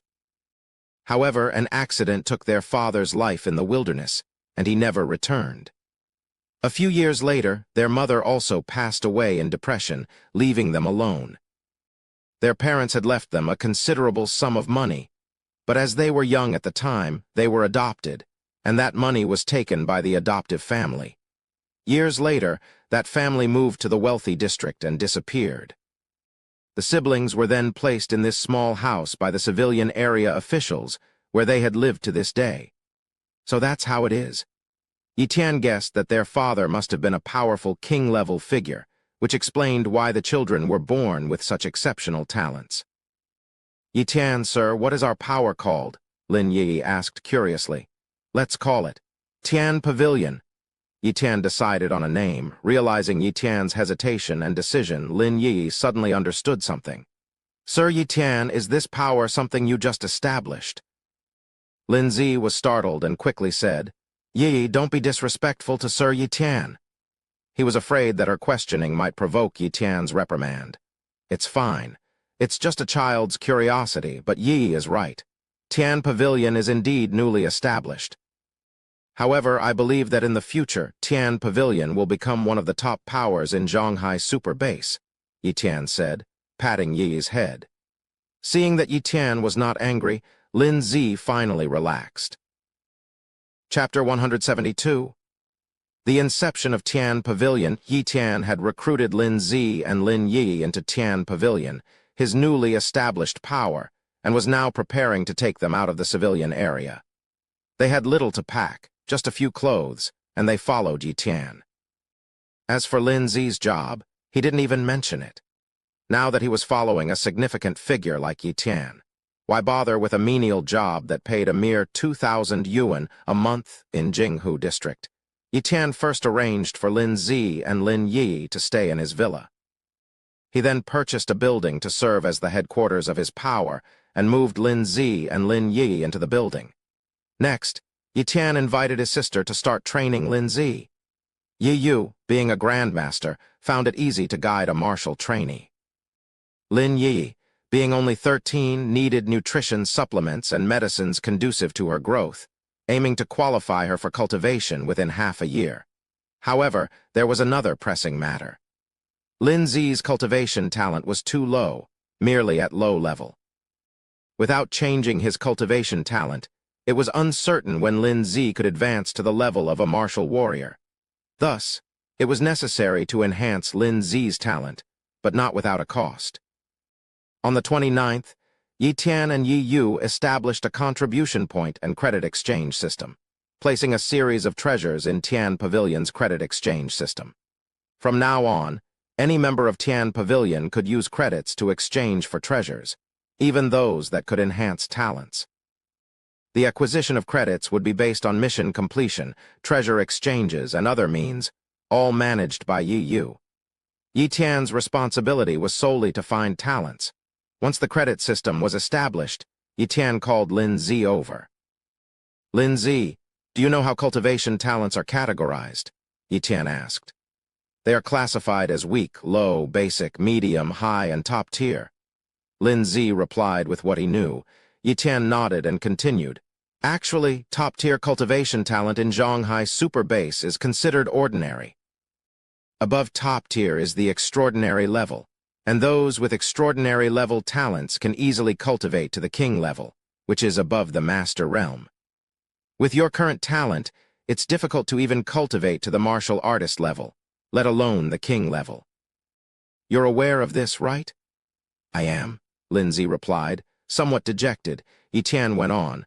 There are many treasures in the world that can enhance a person's talent. Your second-rate talent can definitely be elevated to a higher level with the help of these treasures. Currently, Tian Pavilion has a treasure called the Extraordinary Pill, which can elevate one's cultivation talent to the extraordinary level. It's worth 1 million credits. You currently have only the initial 100 credits for joining Tian Pavilion, nowhere near enough to exchange for the Extraordinary Pill. However, I can allow you to exchange for it in advance and slowly repay the 1 million credits over 3 years. If you fail to repay in time, an additional 100,000 credits in interest will be added each year. You can choose this offer or slowly accumulate credits to buy a treasure that elevates to the basic level, which is easier. I wish to exchange for the Extraordinary Pill in advance. Lindsay replied without hesitation. Extraordinary level talent surpassed even the top-notch cultivation talent. Zhang Long, who bullied him, had only medium talent. If Lindsay were to achieve extraordinary level talent, he could easily become a martial artist, elite martial artist, great martial artist, and even a master. Although he needed to repay the credits within 3 years with additional interest if delayed, he was confident he could repay them. What he truly feared was not being able to cultivate, not the so-called credits and debts. All right, sign the contract, and the Extraordinary Pill is yours, Etienne said, presenting a contract. Lindsay signed the contract, sealing the agreement, and Etienne handed him the Extraordinary Pill. Soon, Lindsay consumed the Extraordinary Pill and acquired extraordinary-level cultivation talent. Etienne had only a few treasures similar to the Extraordinary Pill. Lindsay's other talents were promising, making him worth the investment. However, advancing someone's talent to the Morning Star level, something even top powers struggled to achieve, was the limit of what he could offer. Last time, Etienne helped his sister to advance to the Morning Star level of cultivation talent. This was due to unexpectedly gaining a talent pill.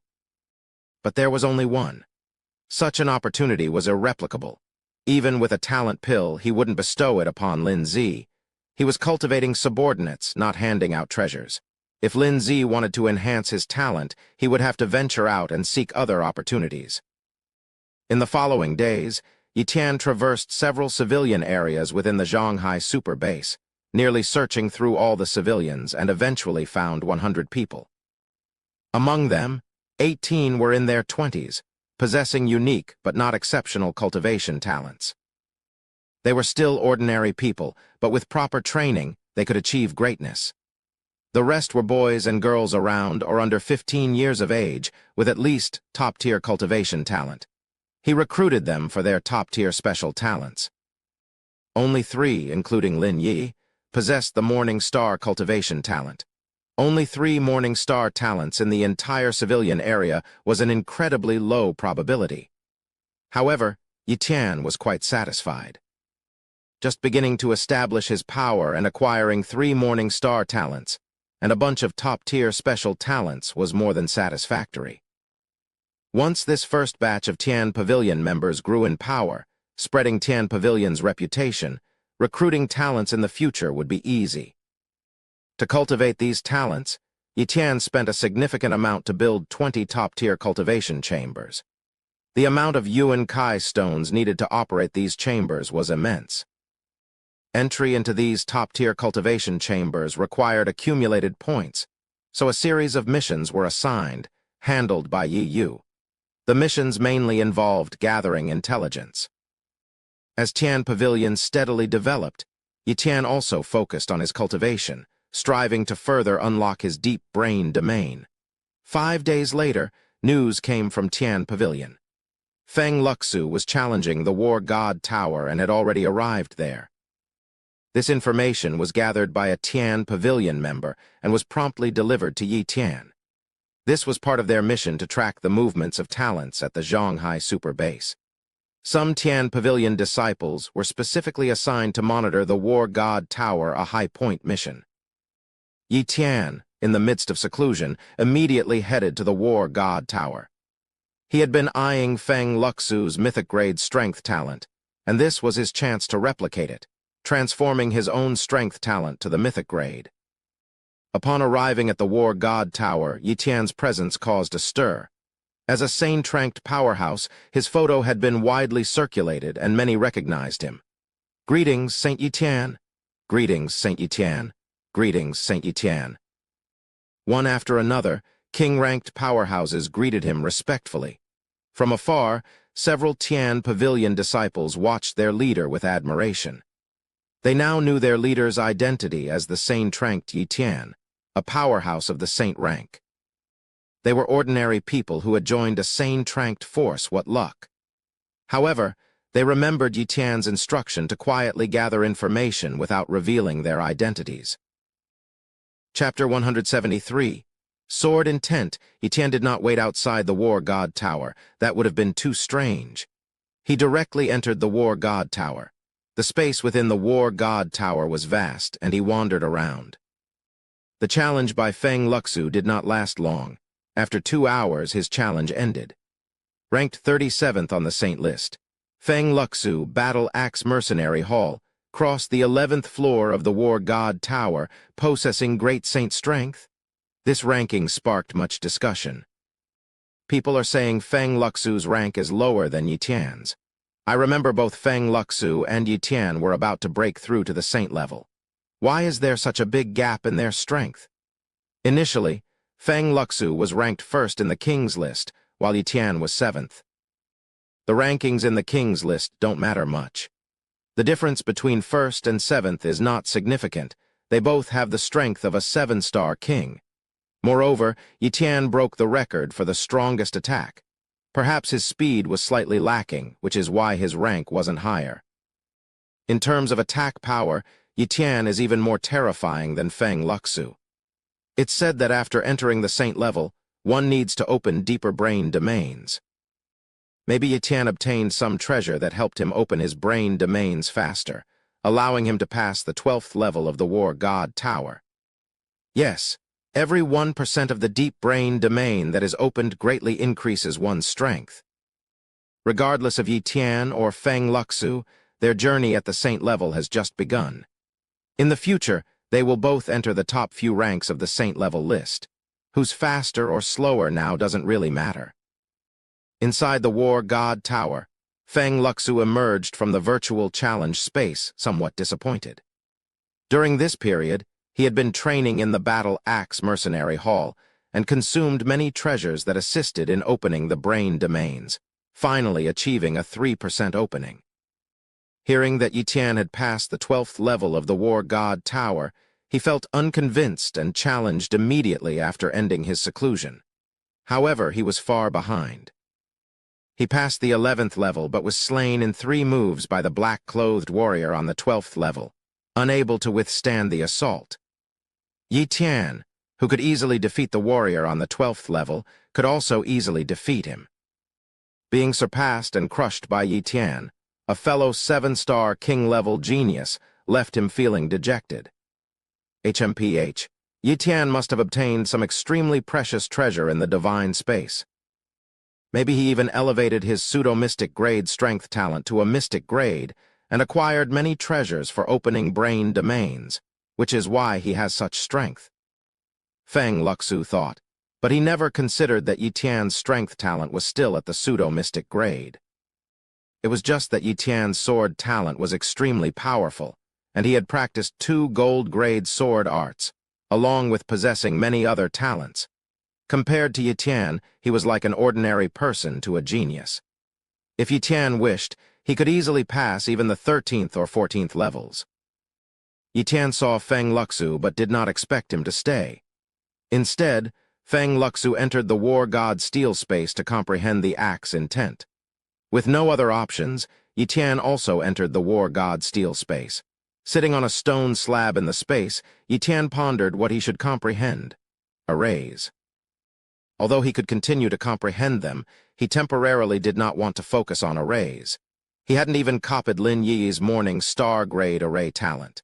In the future, he planned to train Lin Yi as an array master and leave array matters to her. Comprehend sword intent, perhaps. Yi Tian thought. His sword intent had already reached 100% completeness, but whether there were higher realms beyond sword intent was unclear. However, Yi Tian guessed there were, given that his sword talent had reached the morning star grade. Perhaps there was even moonlight and dawn grade sword talent. If top-level sword talent could only comprehend sword intent to 100%, wouldn't it mean that morning star sword talent could go past that? If not, what use would a morning star grade sword talent serve then? Just for show. Yi Tian thought that the reason Zhanghai Super Base had not proposed higher realms of sword intent was because they didn't have any morning star grade sword talents. Since there aren't any, I'll comprehend it myself. Yi Tian decided to comprehend further. Thus, he activated his triple-time talent and with the aid of the war god Steel, delved into the realm beyond the intent of swords. A day passed. Then 5 days. And then 10 days. Yi Tian seemed to have forgotten the existence of Feng Luxu, focusing solely on his comprehension of sword intent. His powerful morning star-level sword talent was a significant aid, leading to new insights. The fully mastered sword intent seemed to have given birth to a new force, opening a new door for Yi Tian. 3 more days passed. Yi Tian slowly opened his eyes, joy evident in their depths.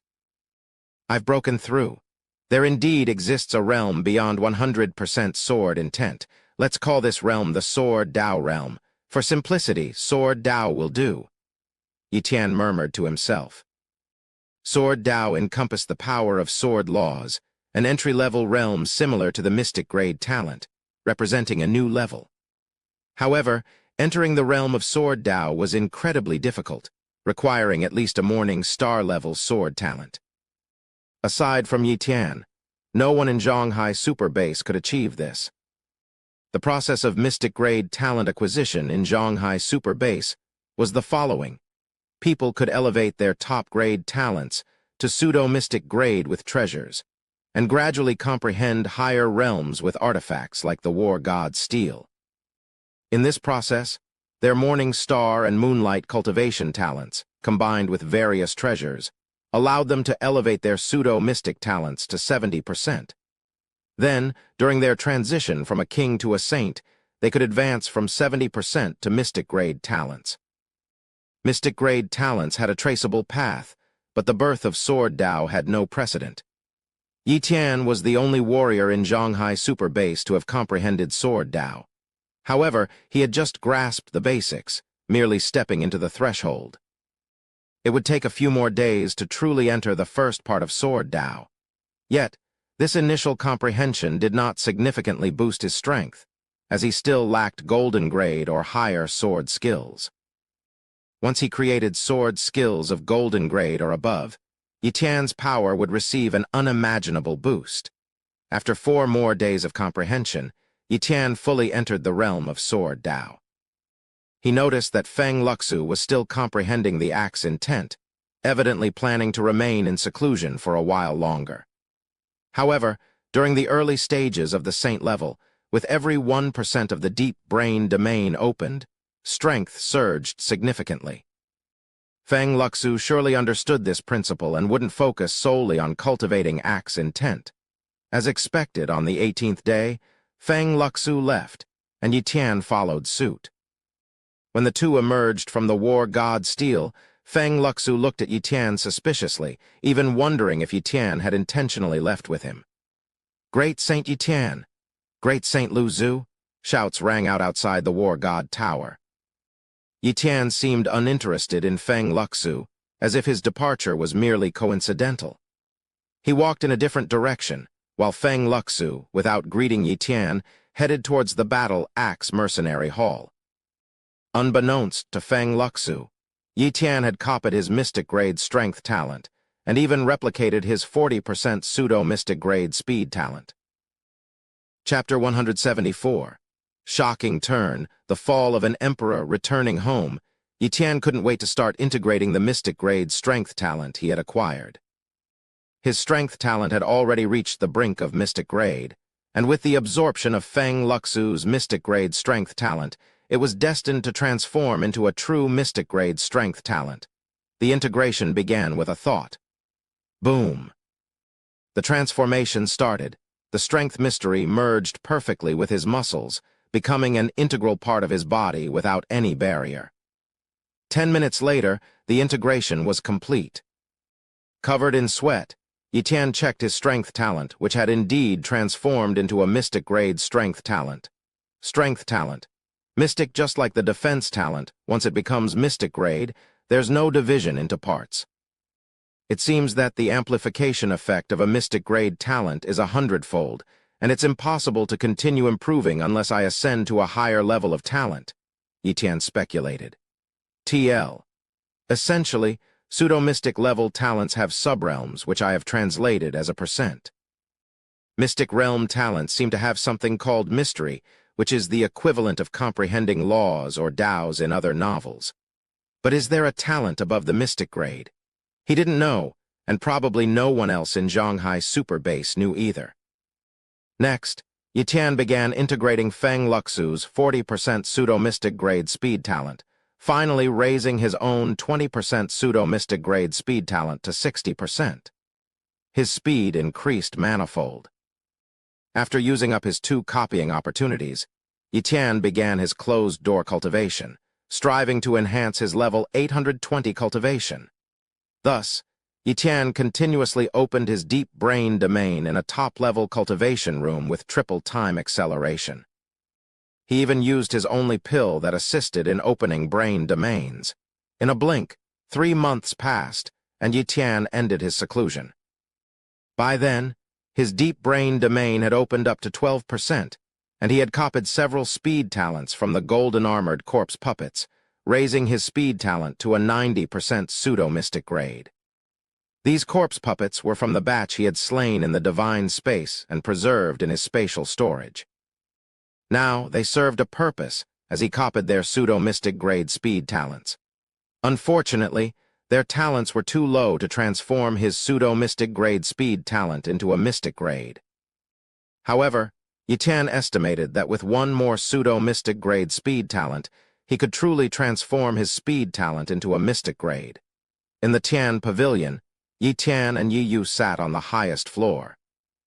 By now, Xiao Yu had become a king-level practitioner with her morning star-grade cultivation talent, top-tier cultivation methods, and the top-level cultivation room, along with various treasures for tempering her meridians. She had rapidly ascended to the pinnacle of the master level and then stepped into the king level, as Yitian had anticipated. "How is the development of the Tian Pavilion now?" Yitian asked. "Brother, the Tian Pavilion is developing well. Except for Yi and a few younger ones who haven't started cultivating, all other members have become warriors. Zhao Hua and Sun Yu have even become peak elite martial warriors, soon to step into the great martial warrior level," Yi Yu reported.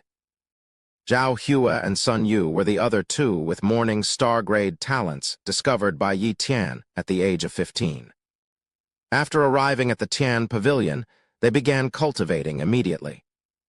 In just 3 months, they reached the peak of the elite warrior level, showcasing the terrifying amplification effect of good cultivation methods, top-level cultivation rooms, and morning star-grade cultivation talents. Good! Yitian was very satisfied with the development of the Tian Pavilion. He anticipated that soon, the Tian Pavilion would see a host of masters and even king-level powerhouses. These talents would be of great use then. After giving a few instructions to Yi Yu, Yitian left the headquarters of the Tian Pavilion. However, just then, a message arrived from the headquarters of the Loose Cultivators Alliance. A meeting of Saint experts? Yitian frowned slightly.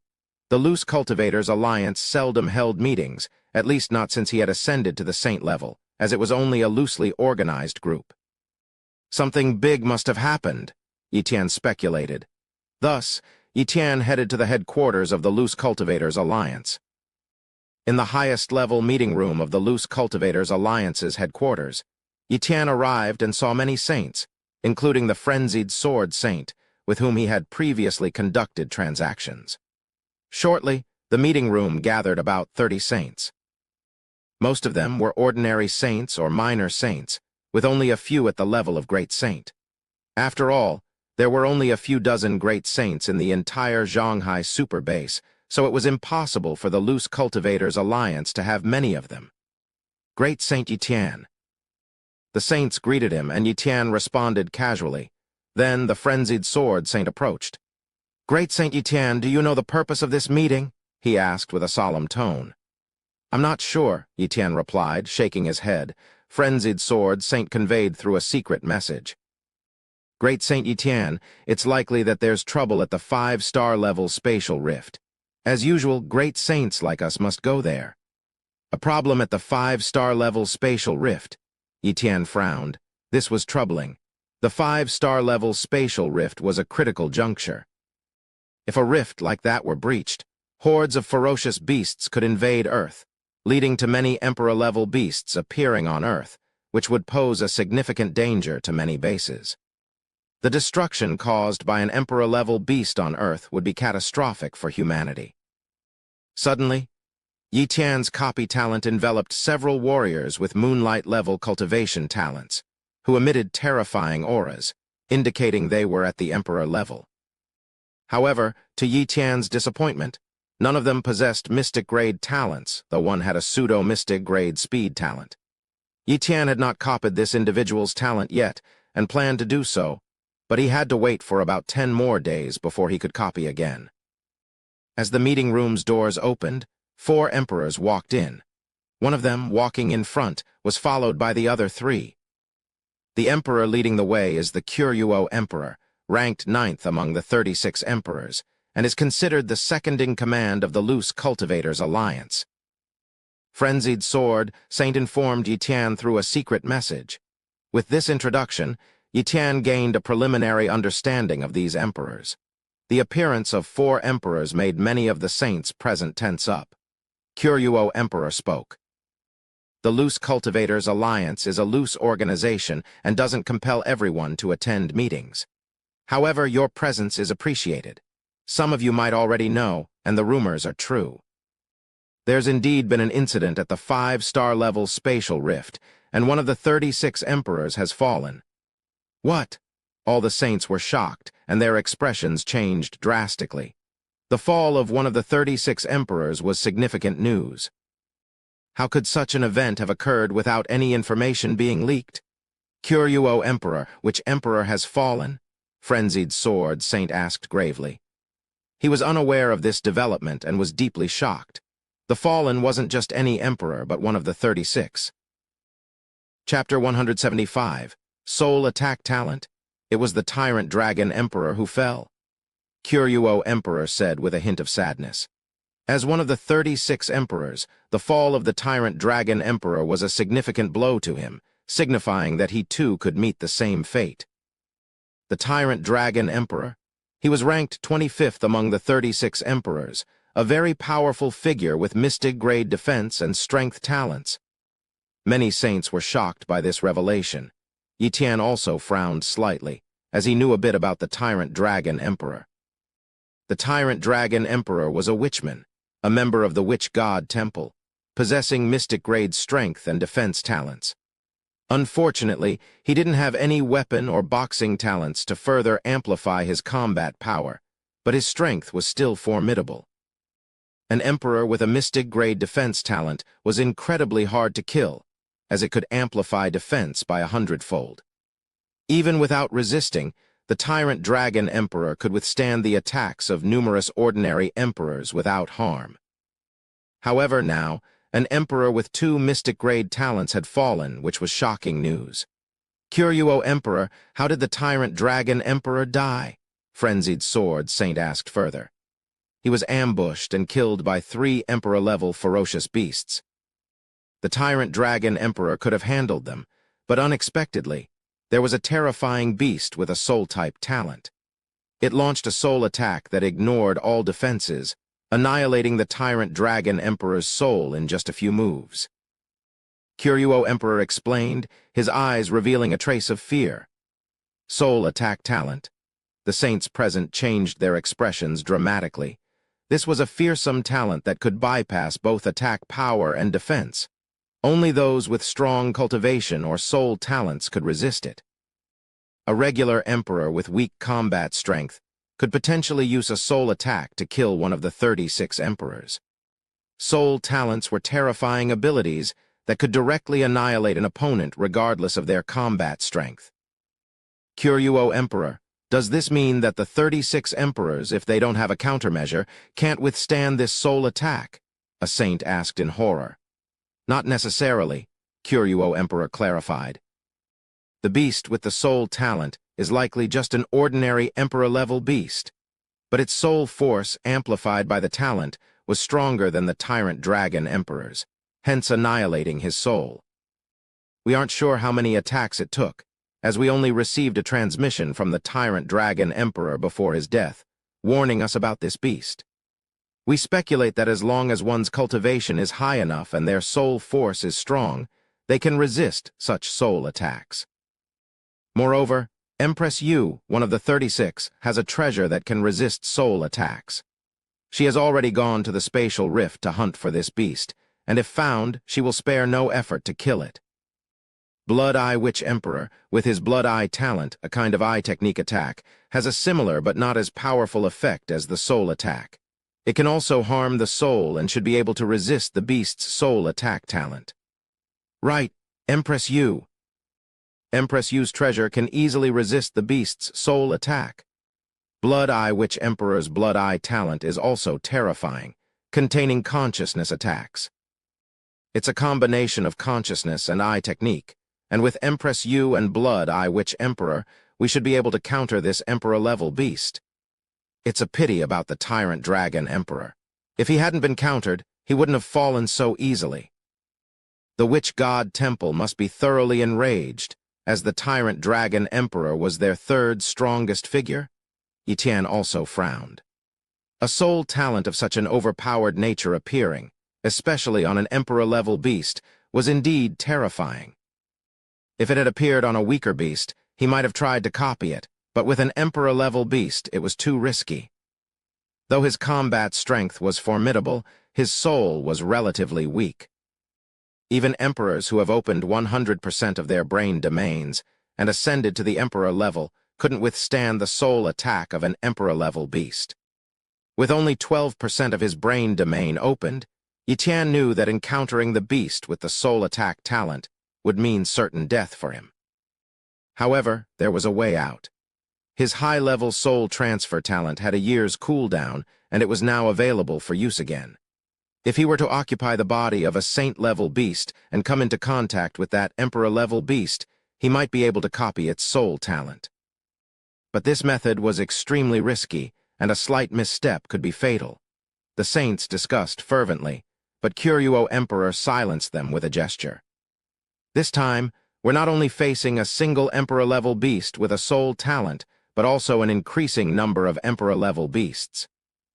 A proposal led by the battle Axe Emperor suggests that more than 90% of the emperors enter the spatial rift, while the rest guard the bases. All saints of the Great Saint level and 70% of the other saints must enter the rift. In a few days, a list will be announced.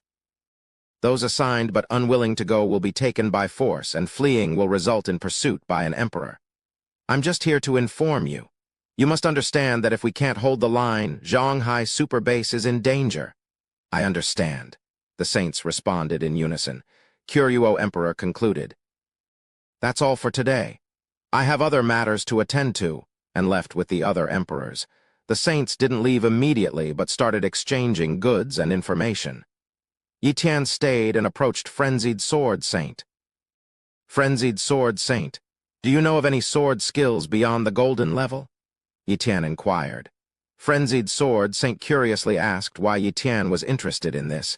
Yitian casually replied, just curious about what's beyond the golden level. When I fully comprehend sword intent, maybe I can try to cultivate such sword kills.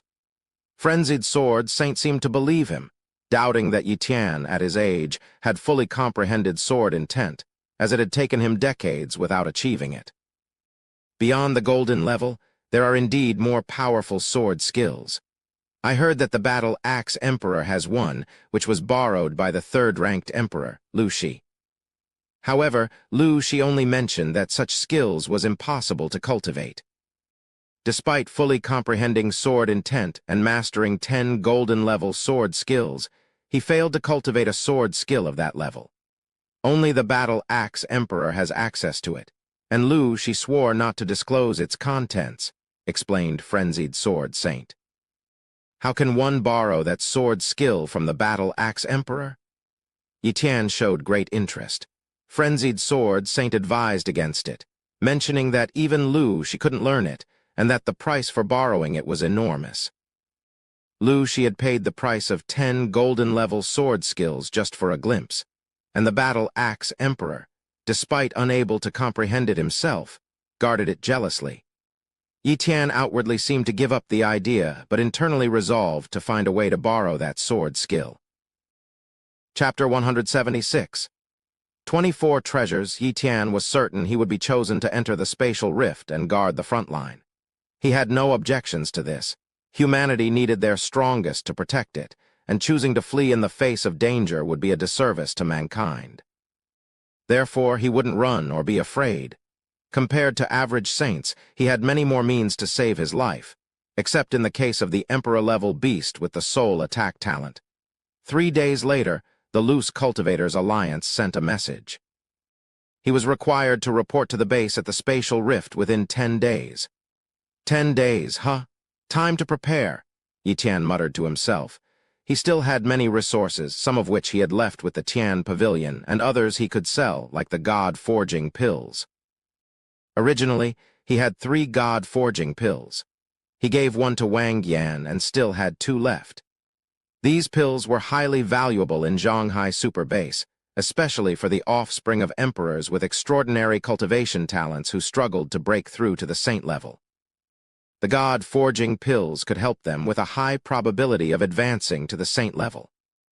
I'll trade the 2 God-forging pills for treasures that assist in opening the brain domain.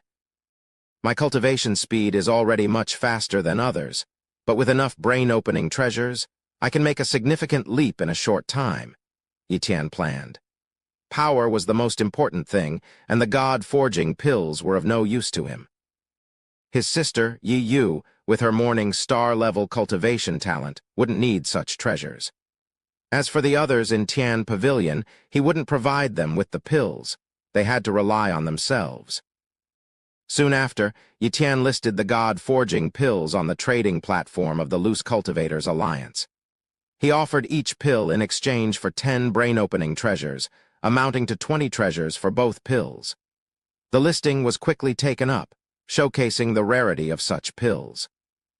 He soon met with the traders, one of whom was an Emperor-level being. This is...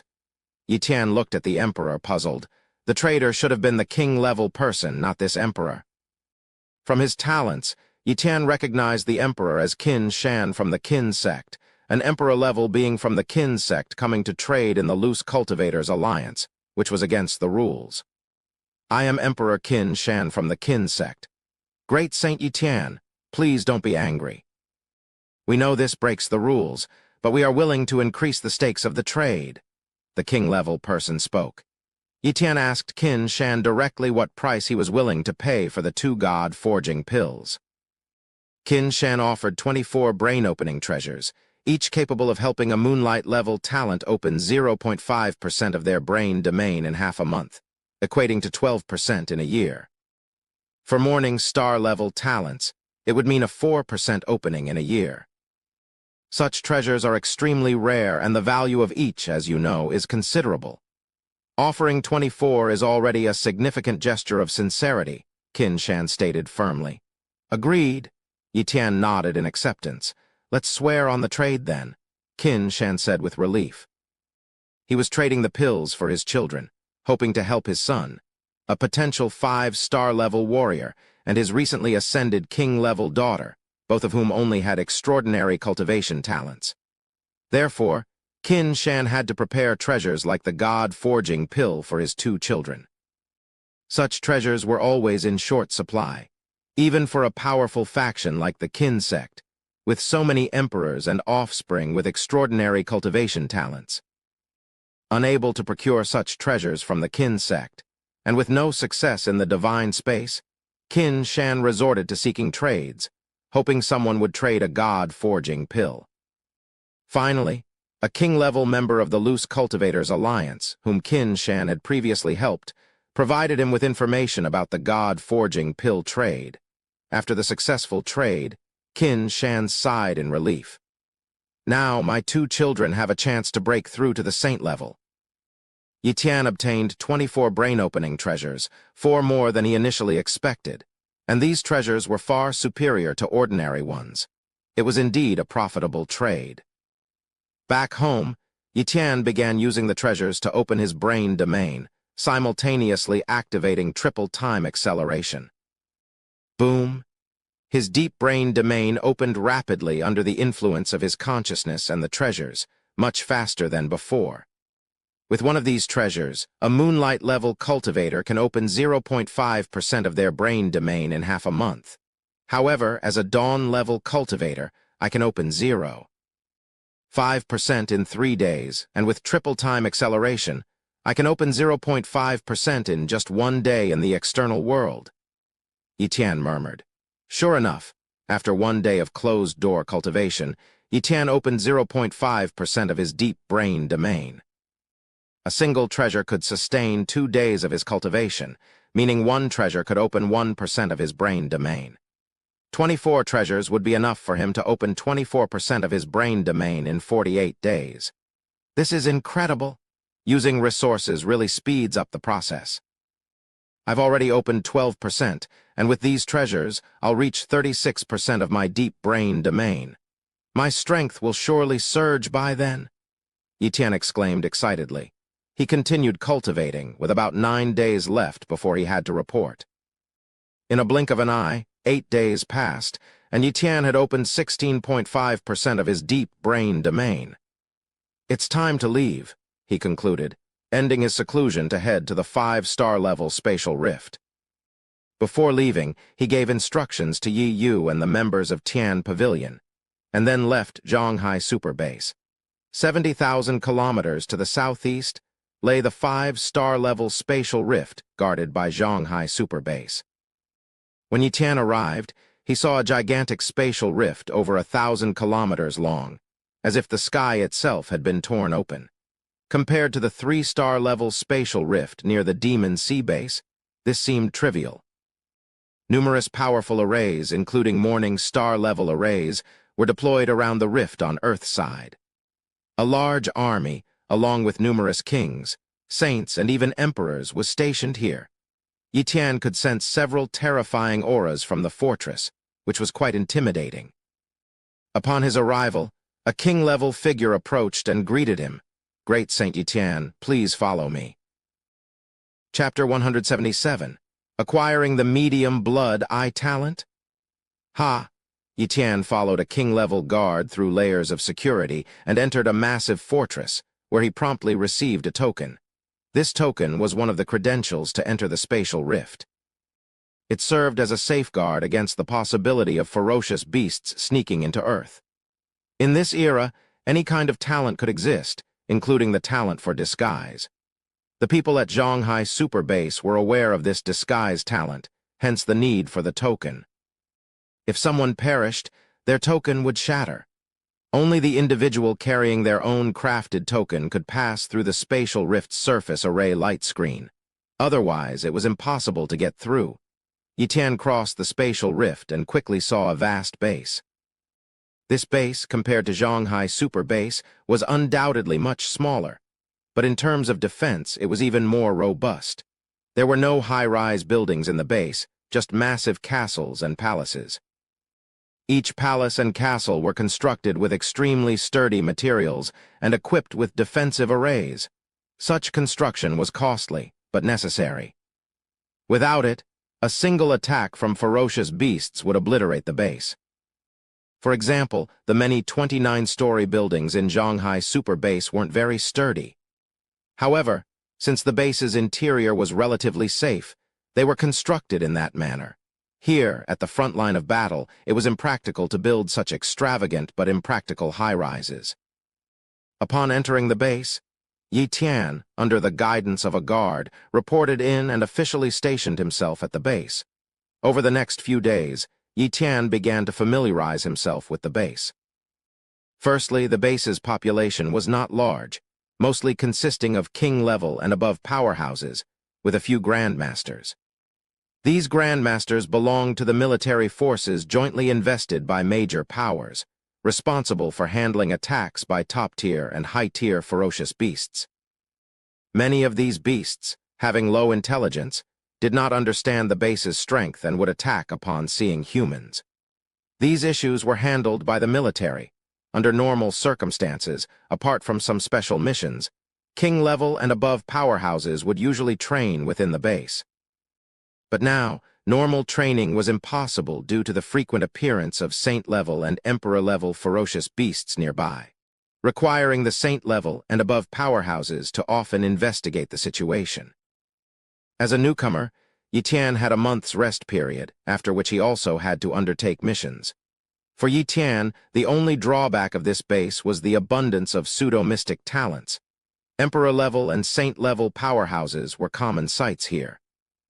If he had arrived earlier, he wouldn't have struggled to acquire the mystic defensive talent and mystic strength talent. At this moment, Yi Tian's cloning talent cooldown ended, and he could clone another talent. Thus, Yi Tian chose an Emperor-level mystic speed talent and successfully cloned it. Integrate. 10 minutes later, Yi Tian's speed talent transformed into a mystic speed talent. Now, Yi Tian possessed 3 mystic talents. Strength talent, mystic defense talent, mystic speed talent. Mystic Yi Tian was probably the only one in Zhonghai Super Base who possessed 3 mystic talents. He still had one opportunity left, which he planned to use to clone the Blood Eye Witch Emperor's Blood Eye talent. The Blood Eye talent was a pupil technique related to consciousness, capable of countering soul-type attack talents. If he cloned this talent, he might stand a chance against the Emperor-level beast with soul attack talent. However, he learned that the Blood Eye Witch Emperor and Empress Yu had gone in search of that beast with soul-type talent and had not returned. He could only wait. Meanwhile, Yi Tian encountered some acquaintances at the base. Holy Maiden Ziyu and Wang Yan. Holy Maiden Ziyu had also reached the saint level. For some reason, as the Holy Maiden of the Moon God sect, she was also dispatched here, while Wang Yan, just an ordinary saint level, was unluckily chosen. One day, Yi Tian and Wang Yan sat in a fortress, sipping tea and chatting casually. Yi Tian, are you scared? Wang Yan asked. What's there to fear? Yi Tian replied with a smile. The war, Wang Yan said gravely. Given the current situation, a major war might break out between Zhonghai Super Base and the ferocious beasts, even surpassing past conflicts. In such a war, countless saints will fall, and even emperors might die in significant numbers. I remember 20 years ago, Zhonghai Super Base fought against the beasts from this 5-star spatial rift. We were driven out of the rift and back to Earth for defense. That battle saw the fall of dozens of emperors, including 3 from the 36 emperors. It wasn't until 10 years ago that we re-entered the rift and re-established this base. I wasn't qualified to participate in that battle. Unexpectedly, just as I fortuitously advanced to the saint level, I was assigned to guard here. I'm not sure if advancing to saint level is a good or bad thing for me. Let's just go with the flow. Someone has to hold back the ferocious beasts. I am a bit scared, I admit, but I believe I won't die so easily, Yi Tian spoke with confidence. I hope so. Wang Yan sounded less certain. Yi Tian understood Wang Yan's worries. After all, she was just an ordinary saint level, and saints of her level were most vulnerable to falling. If war broke out, she would undoubtedly be targeted by saint-level beasts, and if she encountered a slightly stronger saint-level opponent, she wouldn't stand a chance. If she couldn't withstand them, her only fate would be death. Her chances of survival were less than 10%. Anyone aware of their slim chances of survival would feel uneasy. Therefore, all ordinary saints selected and realizing that war was imminent would not be in good spirits. In recent days, Yi Tian had seen too many saints with gloomy expressions. But there was no choice. The ferocious beasts were invading Earth, and humans had to defend their home. A battle was inevitable. After Wang Yan left, Yi Tian walked alone on the street. Suddenly, there was a commotion ahead. Yi Tian looked up and saw 5 or 6 beams of light descending into the base. Those were emperors. Yi Tian's gaze swept around and spotted a stunningly beautiful woman, with a full moon emerging behind her, resembling the moon goddess herself. However, the moon behind her was full of cracks, and her complexion was somewhat pale. Beside her stood a burly man with a blood-colored eyeball on his forehead, clearly a witch. He was the Blood Eye Witch Emperor. Empress Yu and Blood Eye Witch Emperor have returned. Yi Tian quickly moved closer. Soon, he was within 2,000 meters of the Blood Eye Witch Emperor and checked his talents. Witch, Xing Yuan Cultivation Talent, Moonlight Blood Eye Talent, Medium Defense Talent, Pseudo-Mystic 50%, Strength Talent, Mystic Speed Talent, Mystic Curse Talent. Basic. The Blood Eye Witch Emperor's talents were impressive, with 2 Mystic Talents. Aside from the Blood Eye Talent, there was also a basic Curse Talent. Curse Talent? Yi Tian was curious about this talent, but after careful consideration he decided it was better to clone the Blood Eye Talent, a life-saving one. Clone, with a thought, the Medium Blood Eye Talent was his. Chapter 178.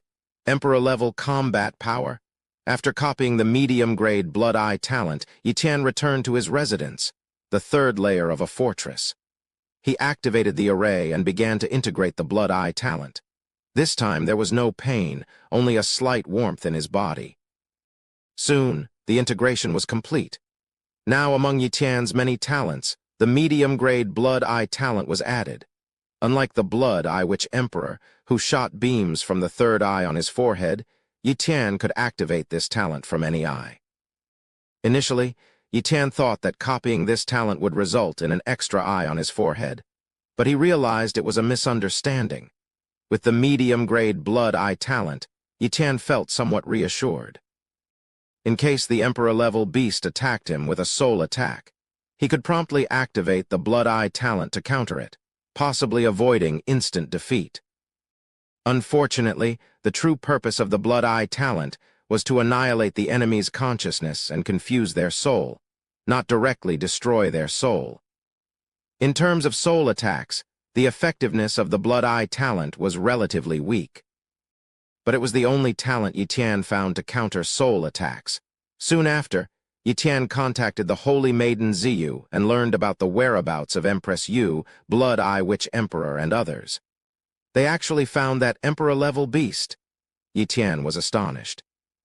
It turned out that the Blood Eye Witch Emperor went to the site where the Tyrant Dragon Emperor fell, found a hair of the Emperor-level beast, and imbued a curse, determining its approximate location before pursuing it. The cursed one wasn't the soul-attacking Emperor-level beast, but another one. But finding one could lead to the other. The cursed Emperor-level beast naturally fled and wouldn't stay in one place. Among the human emperors, some were adept at tracking. By determining the direction and following the scent left by the fleeing beast, the emperors finally found them and indeed discovered the soul-attacking Emperor-level beast. In the ensuing battle, 1 emperor died, but 10 Emperor-level beasts were slain, and the soul-attacking beast was rescued by a very fast Emperor-level beast. In this battle, Empress Yu was seriously injured, and the Blood Eye Witch Emperor's curse talent was temporarily unavailable for further curses, so they couldn't track the whereabouts of that Emperor-level beast. This time, the emperors confirmed that the soul talent of the Emperor-level beast couldn't kill Empress Yu or the Blood Eye Emperor. To kill a newly ascended emperor, it would only take 1 move. Only emperors with soul strength, 10 times that of a normal emperor, could withstand its soul attack. Those with less could only withstand a few moves. Among the 36 emperors, besides Empress Yu and Blood Eye Witch Emperor, less than 10 had the soul strength 10 times that of a normal emperor. The top 10 among the 32 emperors were strong in physical combat, but not in soul strength, which was bad news. It seems that the cultivation levels of the 36 emperors aren't very high. Well, They've only cultivated for a little over 100 years. Although some ancient humans have cultivated for 200 to 300 years, they spent the first 100 years at the Grandmaster or King level. Their cultivation only surged after the Great Change, so it's still not high, Yi Tian thought silently. From the current situation, if the Emperor-level beast isn't killed, the circumstances will indeed be dire. The beast faction seems to value that beast highly, sending many Emperor-level beasts to protect it. The surprise attack failed, and the chances of a successful attack next time were even slimmer. If they were not careful, they might enter the enemy's stronghold, which would be disastrous. Forget it. I'll focus on cultivating to increase my strength. Yi Tian resolved to train hard, utilizing treasures to frantically expand his brain domain. Almost every 2 days, Yi Tian was able to open up 1% of the deep brain domain. His cultivation progress was many times faster than many other practitioners with moonlight-level cultivation talents, a rate of improvement they couldn't even imagine. Unknowingly, it had been a month since Yi Tian arrived at this beast world's defense base. A month of diligent cultivation had significantly boosted his cultivation. Currently, he has opened up 31% of his deep brain domain. His physical strength had reached 3.1 dragon power, with his strongest attack reaching 12,400 dragon power. The attack power of an ordinary Saint King was about 1,000 dragon power, but Yi Tian had achieved 12,400. With his speed and defense also being at the level of profound mysteries, he had no significant weaknesses. Based on his strength, excluding his space and time talents, Yi Tian's true combat power had already reached peak Saint King level. The attack power of a peak Saint King even surpassed that of an ordinary emperor, though the speed and defense of an emperor were significantly stronger. Yi Tian's speed and defense were also slightly weaker than emperors. However, if his space and time talents were considered, Yi Tian could even kill some ordinary emperors. I now have emperor-level combat power, but unfortunately, I still can't threaten the truly top-tier emperors unless my talents can surpass mystic level, Yi Tian sighed. He had tried, but once his talent reached mystic level, he couldn't copy another talent of the same level. It seemed that mystic level was the peak. However, Yi Tian had a vague feeling that there was another level above the mystic level. He just hadn't encountered it yet. Ding ding. A message came through the communicator about his current mission. Inspect the situation of beasts in Area 13 and report the situation. A 2-person mission. Duration: 3 days. Area 13 was about 300,000 kilometers away, not too far, but in the beast world, a distance of 300,000 kilometers was already very dangerous. Especially under the current tense situation, ordinary saints wouldn't dare to venture 300,000 kilometers deep. But Yi Tian, being at the great saint level, was assigned this mission. Yi Tian found this mission quite reasonable and didn't request a change. At the base's exit, Yi Tian soon met his partner for the mission. Feng Luxu? Yi Tian was somewhat surprised to see Feng Luxu, his partner for this mission. But considering there weren't many at the great saint level, the chance of them teaming up was quite high. Yi Tian, what a coincidence. I didn't expect us to team up on our first mission. Feng Luxu was also very surprised. Leaving the base, the two didn't fly high but chose to run, as flying in the beast world was too conspicuous, while traveling on land was somewhat more discreet. On the way, Yi Tian asked, Feng Luxu, you are a core member of the Battle Axe Mercenary Hall, right? I'm interested in a sword technique from Battle Axe Emperor. Do you know how I could borrow it? If it requires 10 golden-level sword techniques, then I don't have them. You're talking about the sword technique that surpasses the golden level, right? I'm just a nominal disciple of the Battle Axe Emperor and can't help you get that technique. But if you really want to see that sword technique, it's not impossible, Feng Luxu said very seriously. Chapter 179, The Strange Nest. How? Yi Tian asked with interest. He had only asked casually, not really expecting to get away from Feng Luxu, but to his surprise, Feng Luxu actually had a suggestion. This piqued his curiosity. If it were normal times, it would be difficult to borrow the Battle Axe Emperor's sword technique. But now, in these special circumstances, if one makes a significant contribution, it might be possible to make this request. There are also a few more challenging conditions, which I guess you might not be able to meet, but I'll mention them anyway, Feng Luxu explained. He listed the possible ways. First, if you have a treasure that enhances soul strength, not just borrowing, but even a direct trade for that sword technique could be possible. Second, 3 golden-level axe techniques might allow you to borrow it, but golden-level axe techniques are even rarer than sword techniques, so the chances are slim. Third, become a disciple of the Battle Axe Emperor. If you're a direct disciple, naturally, you have the right to borrow that sword technique. But since a direct disciple of his died 30 years ago, the Battle Axe Emperor hasn't taken any formal disciples, unless it's a truly exceptional talent. Fourth, a longevity pill. Anyone who has a longevity pill can trade it directly for that sword technique. What? A longevity pill? What does the Battle Axe Emperor need a longevity pill for? A saint with a perfect foundation can live for 1,500 years, and an emperor can live for several thousand years at least. The Battle Axe Emperor has a long life. Why does he need a longevity pill? Yi Tian was puzzled. For his wife. Feng Luxu explained. This is a secret known to few except for the older generation of saints or emperors at Zhanghai Super Base. The Battle Axe Emperor married his wife before the Earth's change 100 years ago.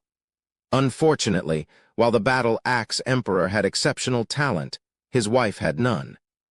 Initially, it was very difficult for humans to obtain treasures that could enhance talents. Only 50 years ago did humans gradually begin to obtain many such treasures. Our generation is quite lucky. It's easy to enhance and even add talents. But for the older generation, it was too difficult.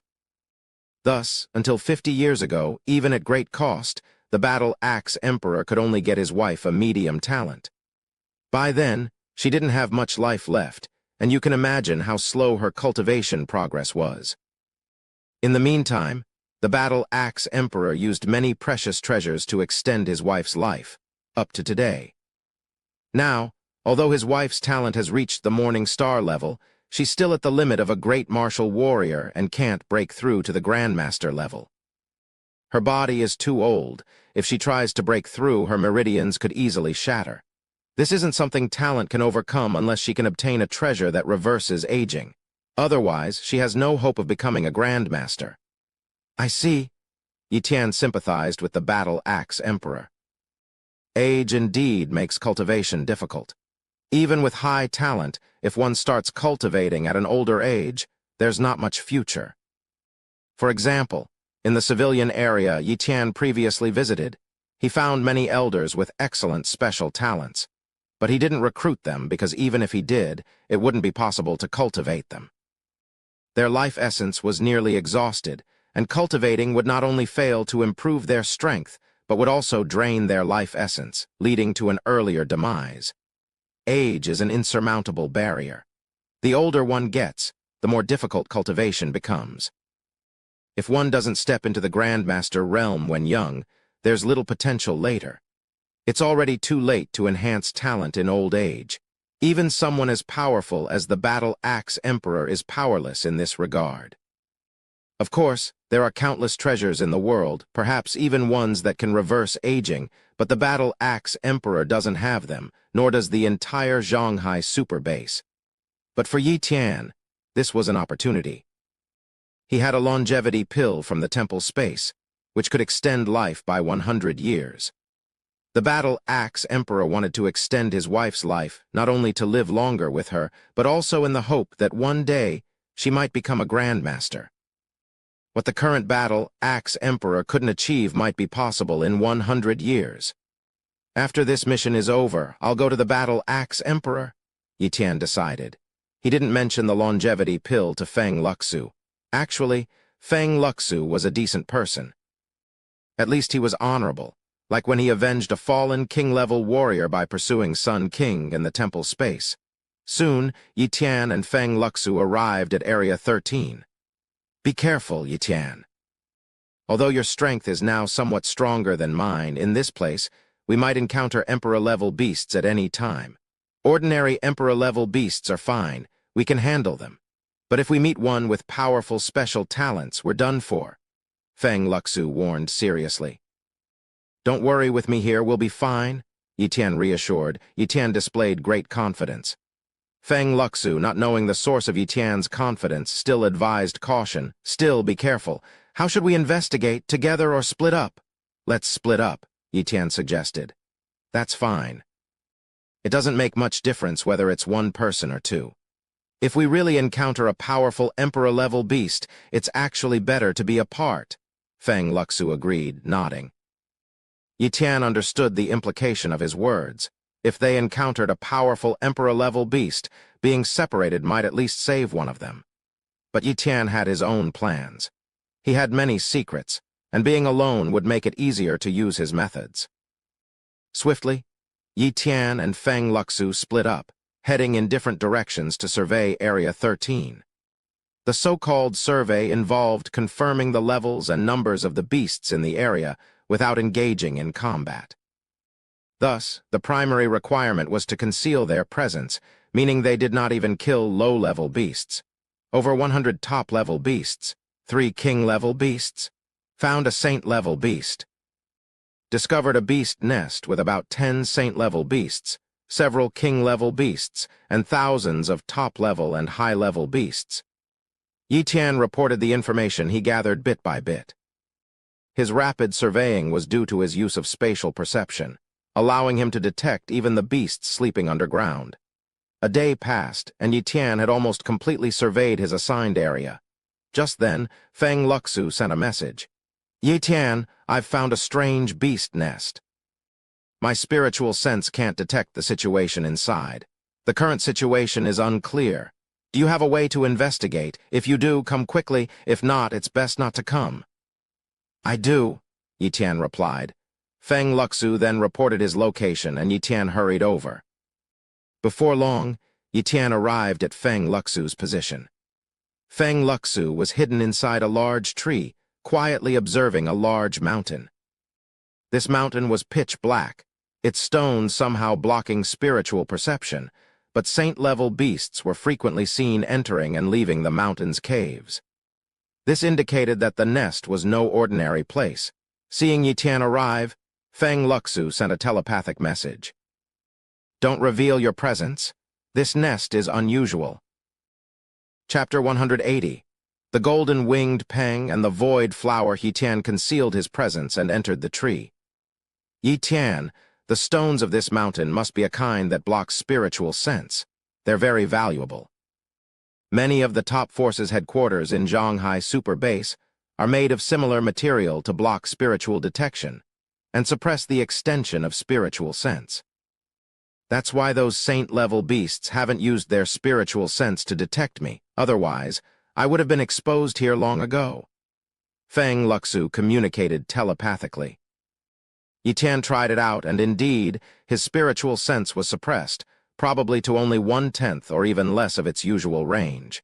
He refrained from using spiritual sense to scout the cave to avoid being detected. Yi Tian, do you have a way to investigate inside? Feng Luxu asked. In front of Feng Luxu, Yi Tian immediately activated his invisibility talent. Feng Luxu was shocked. He could feel Yi Tian in front of him, but his spiritual sense couldn't detect Yi Tian's presence. Is this invisibility? Feng Luxu was astonished. He had seen invisibility talents before, as the Battle Axe Mercenary Hall had talents with such abilities, often assigned to special missions. However, their invisibility couldn't hide from the spiritual sense of a saint-level entity. But Yi Tian's invisibility talent was terrifyingly effective. Even Feng Luxu couldn't detect him. Indeed, it is invisibility. It can hide from saint-level beasts, Yi Tian's voice came. Then, Yi Tian deactivated his invisibility, reappearing in front of Feng Luxu. With this invisibility, I can go over and take a look, Yi Tian said. Okay, Feng Luxu nodded. With Yi Tian's impressive invisibility talent, he was undoubtedly the best candidate for reconnaissance and unlikely to be discovered. Whoosh! Yi Tian, now invisible and also using his flight talent, flew over. He chose to use the flight talent instead of relying on his king-level or higher flying ability to minimize air disturbances.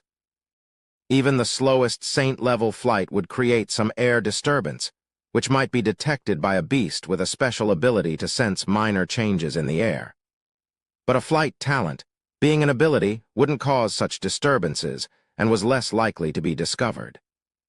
Before long, Yi reached the entrance of the cave and flew in low. The cave entrance led underground, seemingly connecting to a large subterranean space.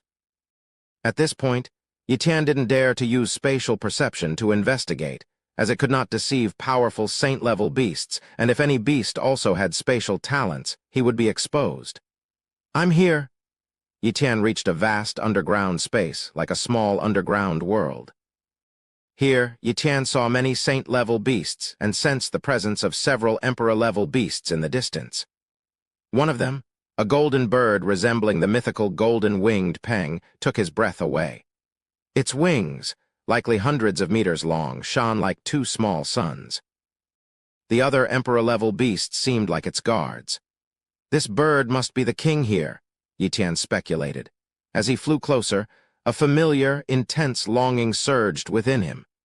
It was stronger than any he had felt before, indicating the presence of an item that could evolve his copy talent.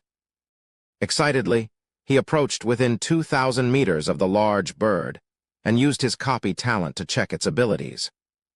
Type: Golden-Winged Peng Bloodline Talent, Moonlight Strength Talent, Pseudo-Mystic 30%, Flight Talent, Mystic Speed Talent, Top-Level Defense Talent, Mystic Eagle Eye Talent, Top-Level Slashing Talent. Top-level Yi was utterly astounded by the talents of the Golden-Winged Peng. Its abilities were incredible, certainly on par with the 36 emperors and perhaps even stronger. Its array of talents was extensive. "I can't copy talents for a few more days, best not to disturb it for now," Yi thought to himself. He was particularly interested in the Rock's mystic-level flight talent and its top-level slashing talent, as his other talents were already sufficient. The slashing talent reminded him of something akin to an attack-type talent, possibly with unique effects like slicing through sturdy materials.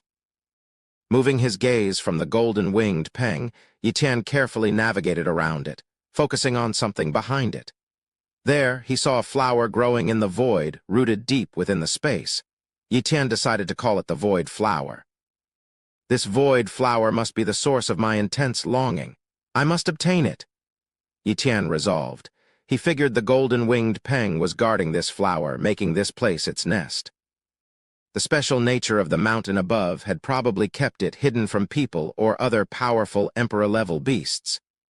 The void flower isn't fully mature yet, but it's still hugely beneficial for my copy talent. I won't wait for it to mature completely, as who knows how long that would be. Plus, once it's fully mature, the golden-winged peng will likely consume it immediately. Yi planned to seize the void flower in a few days. The void flower, capable of evolving his copy talent, was something Yi was determined to acquire at any cost. Of course, he couldn't let anyone else know about the situation here, as the likes of the Battle Axe Emperor would definitely come to claim the void flower. Time to leave. Yi slowly retreated without alerting the golden-winged peng. After leaving the underground space and exiting the cave, he returned to where Feng Luxu was waiting. "How did it go?" Feng Luxu asked upon Yi return. "There are many saint-level beasts underground and 4 emperor-level beasts, including one as powerful as the 36 emperors. I didn't dare get too close. This is definitely a powerful beast nest, and they're unlikely to leave it unless necessary. We should avoid disturbing them if we can," Yi reported truthfully, omitting only the void flower. 4 emperor-level beasts with one comparable to the 36 emperors? Feng Luxu gasped, relieved he hadn't ventured down there himself. "Right, we need to report this to the higher-ups and see how they want to handle it," Feng Luxu said. Then Yi suggested, "I have the invisibility talent and can keep watch here. You finish surveying the other areas and then return to the base. Don't worry, even Emperor-level beasts won't detect me if they don't scrutinize carefully." "Okay," Feng Luxu agreed, finding Yi Tian's plan reasonable. Little did he know, Yi Tian was preparing to challenge the emperor-level beast comparable to the 36 emperors. Chapter 181. The Treasure in Hand. The fury of the golden-winged Peng. In the blink of an eye, 2 days had passed. Feng Luxu had thoroughly explored the remaining areas of Zone 13 and reported back to the base before returning. Meanwhile, Yi Tian continued to monitor the situation there with the base's permission, reporting back daily. 3 more days went by.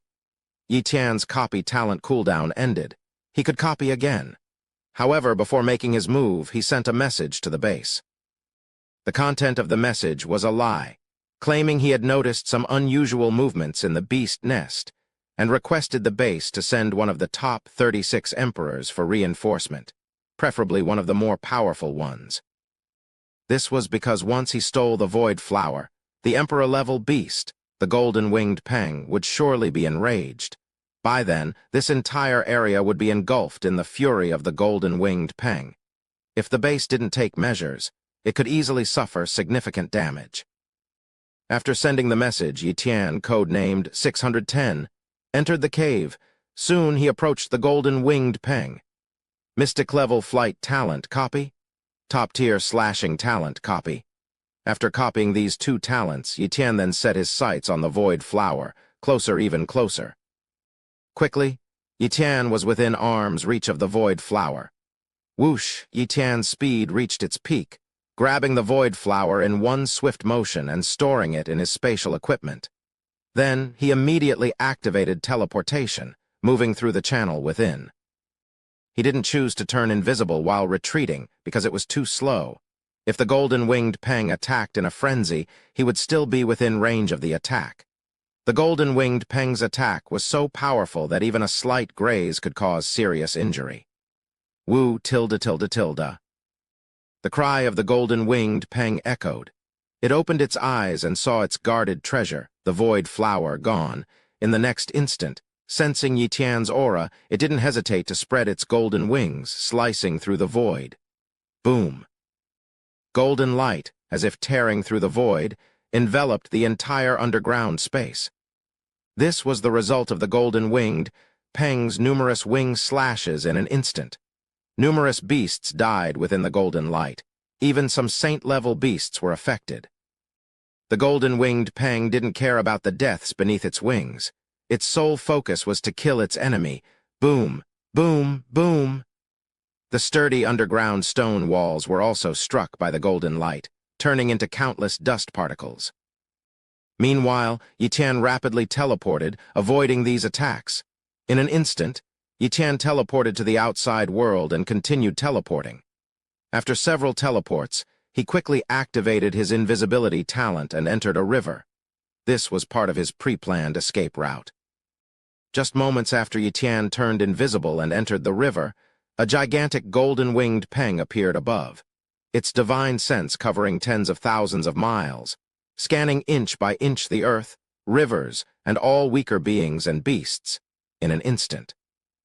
The golden-winged Peng had scanned an area of 100,000 miles, but couldn't find any trace of Yi Tian. At the bottom of the river, Yi Tian hid within the mud, his top-tier invisibility talent fully activated. Several times, he was swept by the powerful divine sense of the golden-winged Peng, but it didn't cause any disturbance. Fortunately, his top-tier invisibility talent was powerful enough, and since the golden-winged Peng didn't have any special talents targeting invisibility, it couldn't detect Yi Tian. But Yi Tian had just taken a huge risk. If he had been even a moment slower, he would have been discovered. Within 100,000 miles, unable to find Yi Tian, the golden-winged Peng started attacking in a frenzy. Piece by piece, the land was shattered by the golden-winged Peng, countless beasts slain by its blade. It had gone completely mad. Meanwhile, the base had received the news. An emperor ranked in the top 36 had taken action. Yi Tian, unaware of the events unfolding outside, didn't dare to show himself, not even daring to use his disguise talent. Even if he disguised himself as a beast, the golden-winged Peng had killed even its own saint-level beast subordinates. Half a day later, the sounds of battle outside ceased. Yi Tian finally breathed a sigh of relief. Fortunately, I chose this plan. If I had tried the disguise approach, I might have been slain by its wings immediately. Yi Tian felt relieved. At the same time, he realized he had overestimated his invisibility talent. Against a formidable enemy, invisibility was useless. The opponent's attacks could cover thousands, even tens of thousands of miles, indiscriminately striking everything within range. Invisibility did not mean disappearance. If hit by an attack, he would still die. After waiting another half-day, Yi Tian took advantage of the night to leave the river in a shadow state, then teleported multiple times to approach the base. Only when he entered the base did he finally feel a huge weight lift from his heart. Just 10 minutes after his return, an emperor summoned him for a discussion. It was the Kuryuo Emperor. In the fortress of the Kuryuo Emperor, Yi Tian met him. "Kuryuo Emperor, what do you need me for?" Yi Tian asked. "We thought you had perished. It's surprising that you came back alive." The Kuryuo Emperor said, genuinely astonished. "By sheer luck," Yi Tian replied calmly. "What happened out there? Why was that Emperor-level beast so furious?" The Kuryuo Emperor asked. Yi Tian was the only human present at the scene, so only he could provide the details. Yi Tian quickly replied. "A beast killed a few saint-level beasts and broke into their nest. I don't know what it did, but the big bird came out, furiously slaughtering everything. I stayed invisible and hid, luckily avoiding its attacks. I heard the sounds of battle later and stayed hidden until it ended before leaving." So that's what happened. The Kuryuo Emperor believed Yi Tian's story, knowing well the terror of the golden-winged Peng. Even with Yi Tian's invisibility talent, if he were discovered, he wouldn't have escaped. Thus, he didn't think Yi Tian had provoked the golden-winged Peng. However, he was wrong. It was indeed the golden-winged Peng's doing. "Kuryuo Emperor, how did the battle turn out?" Yi Tian asked curiously. One of the top 36 emperors was seriously injured. In the end, the Battle Axe Emperor personally intervened, severely injuring the opponent. But the opponent was too fast and escaped without a trace. The Kuryuo Emperor explained. Even the Battle Axe Emperor couldn't keep them. Yi Tian was surprised. "Yes," the Kuryuo Emperor nodded, "that bird must have a mystic-level speed talent, and its cultivation level was not weak. Its speed is faster than the Battle Axe Emperor's. After being severely wounded, it activated its bloodline power, boosting its speed, so the Battle Axe Emperor naturally couldn't catch up and gave up the chase. According to my estimation, that bird's strength is at least on par with the top 5 on the Emperor list." "That's incredibly strong," Yi Tian exclaimed. But one thing the Kuryuo Emperor got wrong was that the opponent possessed a mystic-level flight talent, not a mystic-level speed talent. "You may go back now. You did well in this incident. Without your early warning, we might have only sent a few ordinary emperors to handle it, which could have led to serious losses," the Kuryuo Emperor praised. "It's nothing, just a small matter." Yi Tian was somewhat embarrassed. This incident was his doing, and if the Kuryuo Emperor and the injured emperor knew about it, they might want to kill him. After excusing himself, Yi Tian returned to his castle to rest for a while before preparing to integrate the 2 talents he had copied. Chapter 182. The Appearance of a God-tier Talent. First, I'll integrate the mystic-level flight talent, Yi Tian decided. The mystic-level flight talent and mystic-level speed talent seemed similar, but they were actually different in application. The flight talent included flying and speed, while the speed talent was solely about speed. In many environments, the flight talent was much more useful than the speed talent. For instance, in areas where king-level or even saint-level flight was suppressed, those with the flight talent could still fly.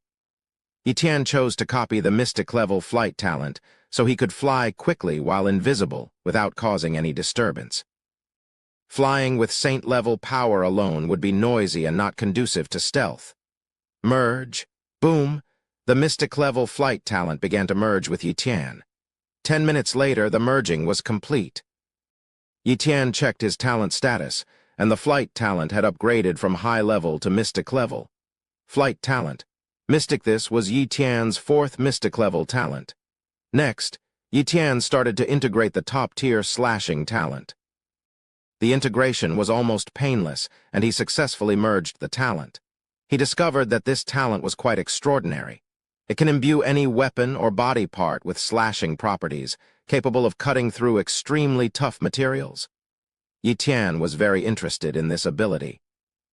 He had an idea and decided to test it. He took out 2 high-level Yuan force weapons, holding one in each hand. He used the same force to collide the weapons, but he imbued one of them with the slashing talent. Crack. One of the high-level Yuan force weapons shattered like tofu, while the other remained undamaged, not even a notch on it. Amazing. With the top-tier slashing talent, I can easily shatter others' weapons. And when facing beasts with hard bodies, I can cut through their scales, shells, or bones, gaining an advantage in battle. Yi Tian exclaimed excitedly. He guessed that the golden-winged Peng had imbued its wings with the slashing talent, making them an invincible weapon. If I imbue my Morning Star-level weapon with it, other Morning Star-level weapons will also be easily shattered. Yi Tian thought, holding his Morning Star-level weapon. This weapon, surpassing top-tier Yuan Force divine weapons, was from the temple space. Initially, he didn't know its level until he consulted the Frenzied Sword Saint and learned it was a Morning Star-level weapon, a tier many Saint-level weapon masters didn't possess. Both the Mystic-level flight talent and the top-tier slashing talent greatly satisfied Yi Tian, but what he desired most was the Void Flower. Taking a deep breath, Yi Tian slowly took out the Void Flower. His longing for it reached its peak as he held it close. He couldn't resist anymore. Whoosh. He swallowed the Void Flower, and a surge of energy flooded into the mark of his copy talent. Yi Tian passed out instantly, as if in deep sleep. His copy talent began a transformative process after absorbing the energy of the Void Flower. The next day, early morning, Yi Tian woke up and slowly opened his eyes. "I passed out again," he murmured. First thing, he connected with his copy talent to understand the changes. This method was suitable for understanding other talents as well as the copy talent. Soon, Yi Tian was aware of the changes in his copy talent. Firstly, its coverage range had increased to 5,000 meters, and the cooldown period had been reduced to half a month, with the number of copies remaining at 2. This meant that Yi Tian could quickly copy any great talent he encountered, even if his copy talent was still cooling down. Such changes were undoubtedly fantastic, but the real transformation was not these, but merging. His copy talent could now merge talents.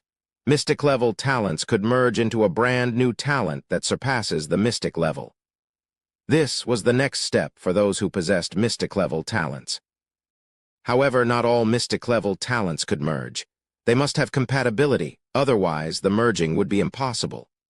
For example, a speed talent and a defense talent could never merge. They have no compatibility at all. Similarly, a strength talent and a speed talent could not merge. My speed talent and flight talent can actually merge? Yi Tian saw a merge button appear between his Mystic-level flight talent and Mystic-level speed talent on his retinal display. Merging can only be used once a month, but right now, I can only merge these 2 talents, so a 1-month cooldown is nothing. Without hesitation, Yi Tian activated the merge function. Boom! The Mystic-level speed talent and the Mystic-level flight talent began to merge, bringing intense pain. Yi Tian endured it, almost rolling on the ground in agony. However, the thought of having a talent beyond the Mystic level after the merge excited him. After half an hour, the merging was finally complete. Check! Yi Tian eagerly looked at his talent status. The original Mystic-level speed talent and Mystic-level flight talent had completely disappeared, replaced by a new talent, extreme speed talent. God-level talent?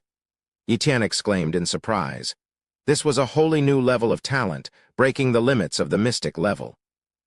God, what a noble, supreme word. The use of God to describe this level of talent indicated its immense power. So, a single talent can only reach Mystic level at most, but merging 2 Mystic level talents can elevate it to God level, Yi Tian realized. At that moment, he understood that some talents, even if not God level, like soul attack, time, space, or soul transfer talents, were as useful as God-level talents. Communicating with his God-level extreme speed talent through the talent imprint, he understood its amplification effect. 300 times. Yi Tian was astonished. Such a boost to speed was incredible. An increase of 300 times in speed was unimaginable. With the God-level extreme speed talent, Yi Tian's strength had improved again. Feeling greatly uplifted, Yi Tian left his fortress and wandered outside. Unknowingly, he arrived at the palace of the Battle Axe Emperor. 2 king-level guards stood at the entrance of the palace. Right, I still have the longevity pills. I can trade them with the Battle Axe Emperor for that martial technique. If I get that technique, my strength will definitely soar. Yi Tian thought, so he approached the palace. Please inform the Battle Axe Emperor that Yi Tian seeks an audience regarding the longevity pills, he requested. Saint Yi Tian, we can only inform our superior. We can't directly notify the master, one of the king-level guards apologetically said. Suddenly, a voice descended. No need to inform, come in directly. It was the voice of the Battle Axe Emperor. Chapter 183, Legendary Sword Technique Starfall / Please come in. The 2 king-level guards stepped aside. When even the Battle Axe Emperor himself allowed Yi Tian to enter, they dared not obstruct him. Yi Tian walked into the palace of the Battle Axe Emperor and met the strongest man of Zhanghai Super Base in the depths of the palace. Greetings to the Battle Axe Emperor? Yi Tian greeted with a salute. Instinctively, he checked the Battle Axe Emperor's talent status. Human, Lin Zhan. Cultivation talent, Moonlight. Strength talent, Mystic. Speed talent, Mystic. Defense talent, Mystic. Axe talent, top tier. 3 Mystic talents and a top-tier Battle Axe weapon talent. Truly fitting of the Battle Axe Emperor, no wonder he is the strongest in Zhanghai Super Base. Yi Tian inwardly praised. However, even the Battle Axe Emperor did not possess a God-level talent, showing that there were no God-level talents in Zhanghai Super Base. The only God-level talent was Yi Tian's own extreme speed talent. Yi Tian, you mentioned at the entrance of my palace that you have information about longevity pills. Is it true? The Battle Axe Emperor was extremely excited, even impatient. He had long been seeking information about longevity pills. No one in Zhanghai Super Base could refine them, not just because of the lack of ingredients, but also because it required a Morning Star-level alchemist, which the base did not have. Yes, and I have one with me, Yi Tian said. Do you really have it? The Battle Axe Emperor's breathing quickened, astonished that such a long-sought item had appeared so unexpectedly. Yes, but I have a condition, Yi Tian said. Any condition, as long as it's within my power, I will agree. The Battle Axe Emperor stated authoritatively as the top figure in Zhanghai Super Base. I heard you have a sword technique surpassing the golden level. I want to exchange for that sword technique, Yi Tian requested. Oh, you want to exchange for that legendary sword technique. The Battle Axe Emperor was a bit surprised, then said, that legendary sword technique is excellent, indeed beyond the golden level, but it requires extremely high talent, probably beyond top-tier sword talent. I don't recommend you choose this condition. Legendary sword technique. Yi Tian finally learned the name of this level of sword technique, then resolutely said, Battle Axe Emperor, I am only interested in the sword technique, and am only willing to exchange it for the legendary sword technique. Very well, but once the exchange is complete, you cannot regret it if you gain no benefit from the legendary sword technique, the Battle Axe Emperor warned. I will not regret it, Yi Tian nodded. The Battle Axe Emperor produced the secret manual of the legendary sword technique, and Yi Tian took out the jade bottle containing the longevity pill. Indeed, a longevity pill? The Battle Axe Emperor was overjoyed upon seeing it. He had researched many ancient texts about longevity pills and knew exactly how to recognize them. He was certain that this pill was a genuine longevity pill. Meanwhile, Yi Tian was also thrilled as he took the legendary sword technique into his hands. Flipping through it, he saw the ancient and imposing characters. Starfall /. The three characters exuded an overwhelming aura, as if capable of slashing through the sun, moon, and stars. Just a quick glance assured him that this sword technique indeed surpassed the golden level. "Battle Axe Emperor, I shall take my leave to study the sword technique," Yi Tian said, preparing to depart. "Go ahead, go." The Battle Axe Emperor waved his hand, eager for Yi Tian to leave quickly. This was not because he wanted to rush Yi Tian out, but because once Yi Tian left, he could immediately see his wife and have her take the longevity pill to extend her life by 100 years. Back at his residence, Yi Tian activated the defensive and soundproofing arrays, and eagerly began studying the legendary sword technique Starfall Slash. Half an hour later, he reflected. It's indeed complicated, much more so than any golden-level sword technique, but its power is incomparable. Just the entry level of this legendary sword technique can amplify attack power by 30 times. The minor level can reach 50 times, the major level 80 times, and at the perfected level, it can amplify attack power by 100 times. Yi Tian was truly amazed by the power of the legendary sword technique. The sword technique could stack with the power of a strength talent, amplifying it by 100 times if both were at the mystic level, leading to an overall amplification of 10,000 times. Such an amplification could even defy the gods? It's too difficult. Mastering a legendary sword technique to perfection is many times harder than acquiring a divine skill. Yi Tian thought after reading. With his current level of swordsmanship, he could only master the Starfall Slash to the entry level. The entry level of Starfall Slash will also greatly increase my strength. I shouldn't be too greedy. This is satisfying enough. Yi Tian smiled slightly. In the following days, he dedicated himself to practicing Starfall Slash. The base had various training rooms, and as long as Yi Tian didn't activate his mystic-level strength talent, his power wouldn't damage them. Having just completed a major mission, he wasn't expected to take on another one for at least a month, unless something extraordinary happened. 20 days later, Yi Tian finished his training because a new mission arrived. Unfortunately, he hadn't mastered Starfall Slash to the entry level yet, only barely touching its threshold, unable to unleash its true power. Given another month, he was confident he could reach the entry level. New mission: assist Empress Yu in tracking the trail of a ferocious beast. Yi Tian was somewhat reluctant about this mission. Empress Yu was one of the 36 emperors.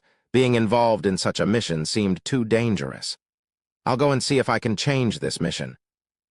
Yi Tian thought, heading to Empress Yu's palace, the mission's gathering point. Empress Yu?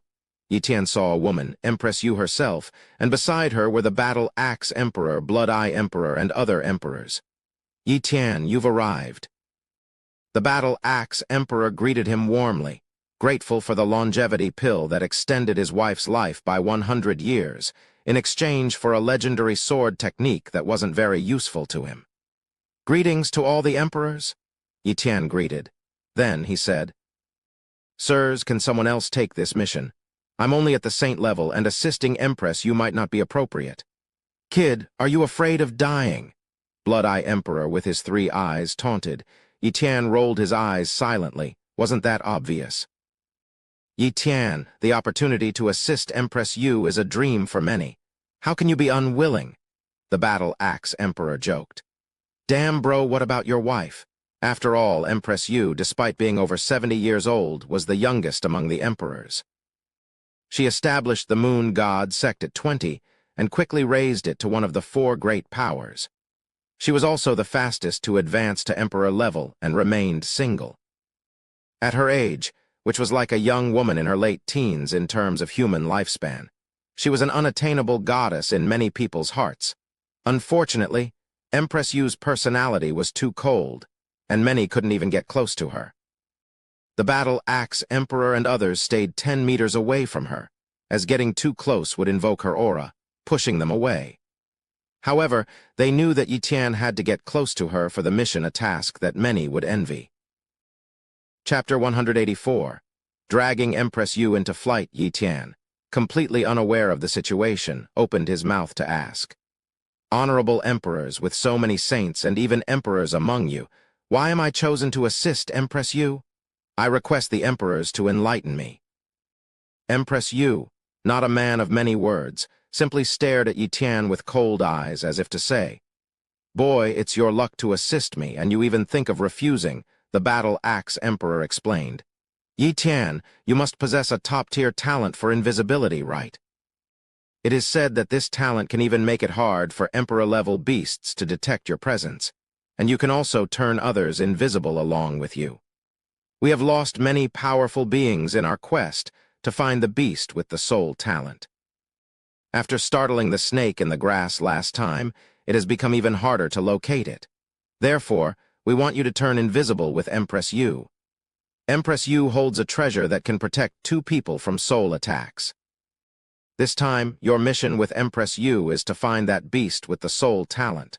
Once found, we will all move out to slay it." Yi Tian didn't know what to say anymore. The emperors had even figured out his top-tier invisibility talent, making it hard to refuse. "Is there any benefit for me?"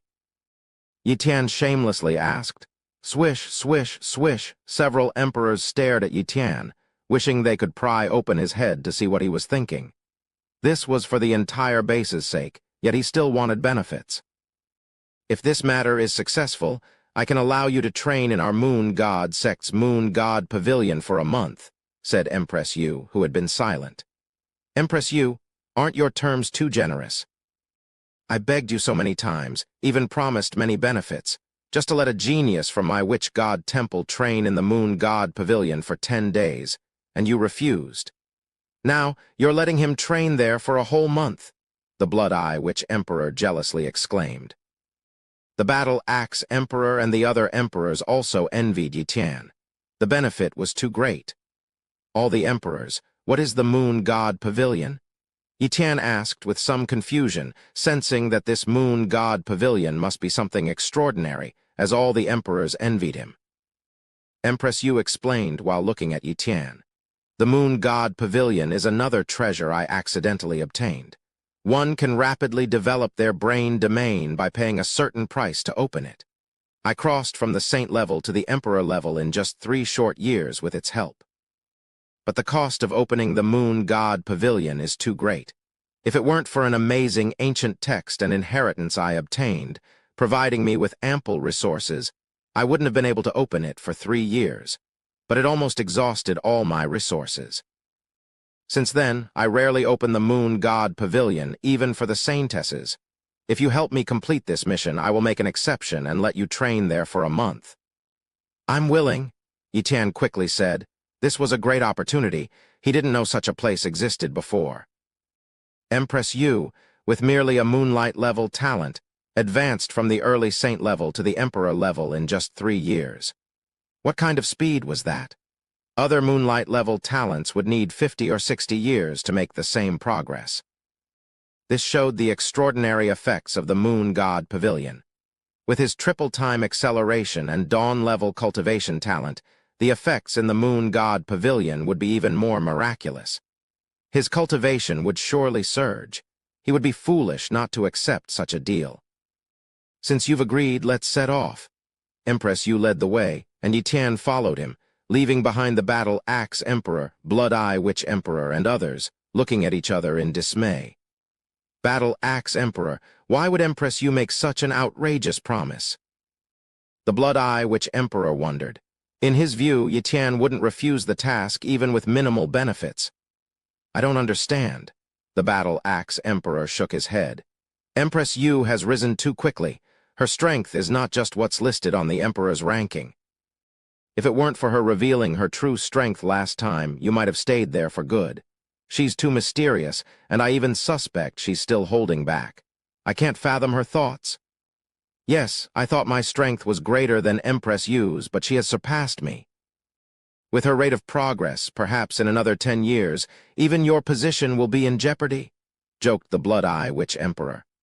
"Ha ha, first place on the Emperor's list. If someone surpasses me, I'll be happy."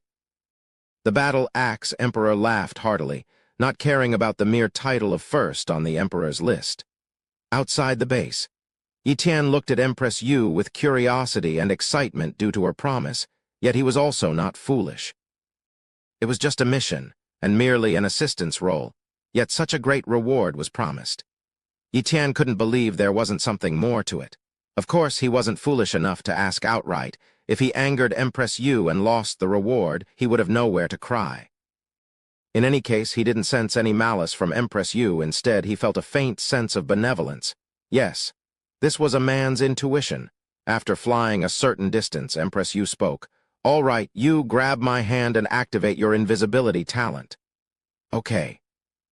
Yi Tian grabbed Empress Yu's hand, failing to notice the fleeting blush on her stunning face, which quickly returned to normal. Invisibility talent activate. In an instant, both Yi Tian and Empress Yu disappeared completely. "Empress Yu, I have a flying talent that ensures there are no energy fluctuations, much more secretive than flying on your own. Let me carry you, we'll be less likely to be detected," Yi Tian suggested. "Agreed," Empress Yu nodded. Thus, Yi Tian, holding Empress Yu's hand, activated his flying talent and swiftly flew through the void. During the flight, a thought suddenly struck Yi Tian. Empress Yu's hand is so soft. If Empress Yu knew what Yi Tian was thinking, she might have kicked him out of the sky. Days passed, and Yi Tian and Empress Yu continued their search for the beast, but to no avail. They delved deeper into the world of ferocious beasts, whose vastness was unknown to anyone. In the blink of an eye, half a month passed. One day, Yi Tian discovered a battle, a clash between emperor-level ferocious beasts. The battle was so intense that it was impossible to ignore.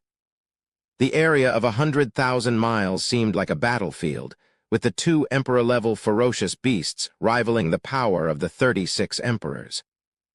At that moment, Empress Yu took out a mirror.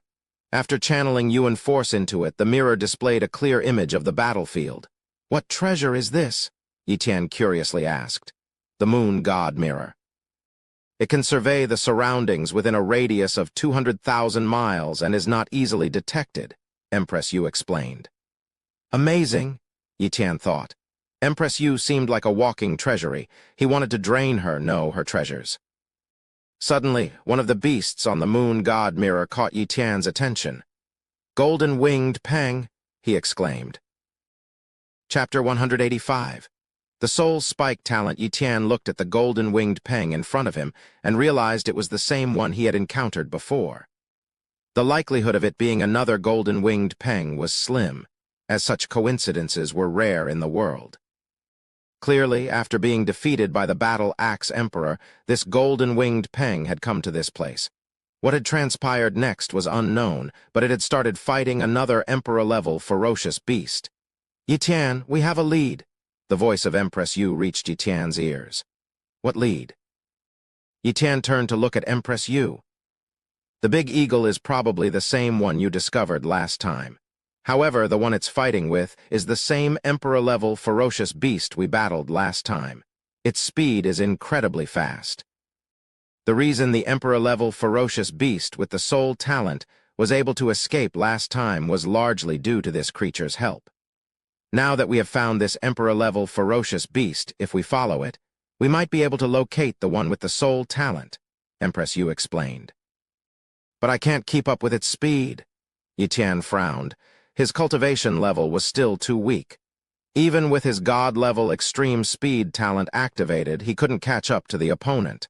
"Let me carry you, then." Although it will cause some Yuan force fluctuations, the emperor-level ferocious beasts are loud when they fly anyway. If we follow behind, we won't be too conspicuous and are unlikely to be discovered, suggested Empress Yu. Okay, Yi Tian agreed with Empress Yu's plan. Immediately after, Yi Tian focused his gaze on the other emperor-level ferocious beast. Capable of battling the golden-winged Peng, this beast's strength was evident, and it seemed to have the upper hand. It was unclear if this was due to the golden-winged Peng not fully recovering from its injuries. From its appearance, the emperor-level ferocious beast looked like a porcupine, with incredibly tough spikes covering its body and a rapid healing ability. The golden-winged Peng's slashes had shattered its spikes, but they quickly grew back. In contrast, the Peng was riddled with bloody holes from the porcupine beast's attacks, looking quite pitiful. Yi Tian and Empress Yu observed the battle for an hour, after which the golden-winged Peng fled. The porcupine emperor-level ferocious beast, having also expended a lot of energy, did not pursue and instead roared a few times before turning and leaving. "Follow it!" Empress Yu, holding onto Yi Tian, flew swiftly. Empress Yu's speed was not far behind the porcupine emperor-level ferocious beast. The latter didn't seem to be flying at full speed, but at a leisurely pace. It was unaware that two humans were following it, still excited about its recent victory. After a while, the porcupine emperor-level ferocious beast landed to hunt and eat several large king-level beasts before continuing its journey. An hour later, the porcupine emperor-level ferocious beast finally stopped and descended into a vast valley. From within the valley, faint breaths of other emperor-level ferocious beasts could be detected. "Yi Tian, it's up to you now." Empress Yu stopped flying and spoke to Yi Tian. Yi Tian, holding tightly to Empress Yu's hand, activated his flying talent and moved slowly, not daring to fly too quickly. This place might be where the emperor-level ferocious beast with the soul talent was hiding, possibly a lair of ferocious beasts. Who knew what special beasts might be inside? If any of them could see through his invisibility talent, it would spell trouble. Even the mighty Empress Yu was just one person, and it would be challenging to face so many emperor-level ferocious beasts. Caution was necessary. At this moment, Yi Tian was not so much flying as he was floating at low altitude, using only his eyes to observe the surroundings. As they continued to float along, a saint-level ferocious beast passed by them. Gradually, Yi Tian and Empress Yu ventured deeper into the valley and began to spot more emperor-level ferocious beasts. Empress Yu frowned upon seeing this. Clearly, the number of emperor-level ferocious beasts had increased significantly since their last encounter, indicating that they were stepping up their protection for the beast with the soul talent.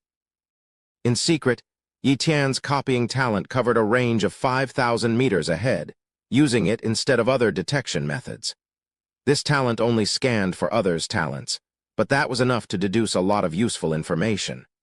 Moreover, the scanning of the copying talent was undetectable. In a situation where neither divine sense nor spatial awareness could be used, the copying talent was undoubtedly the best method.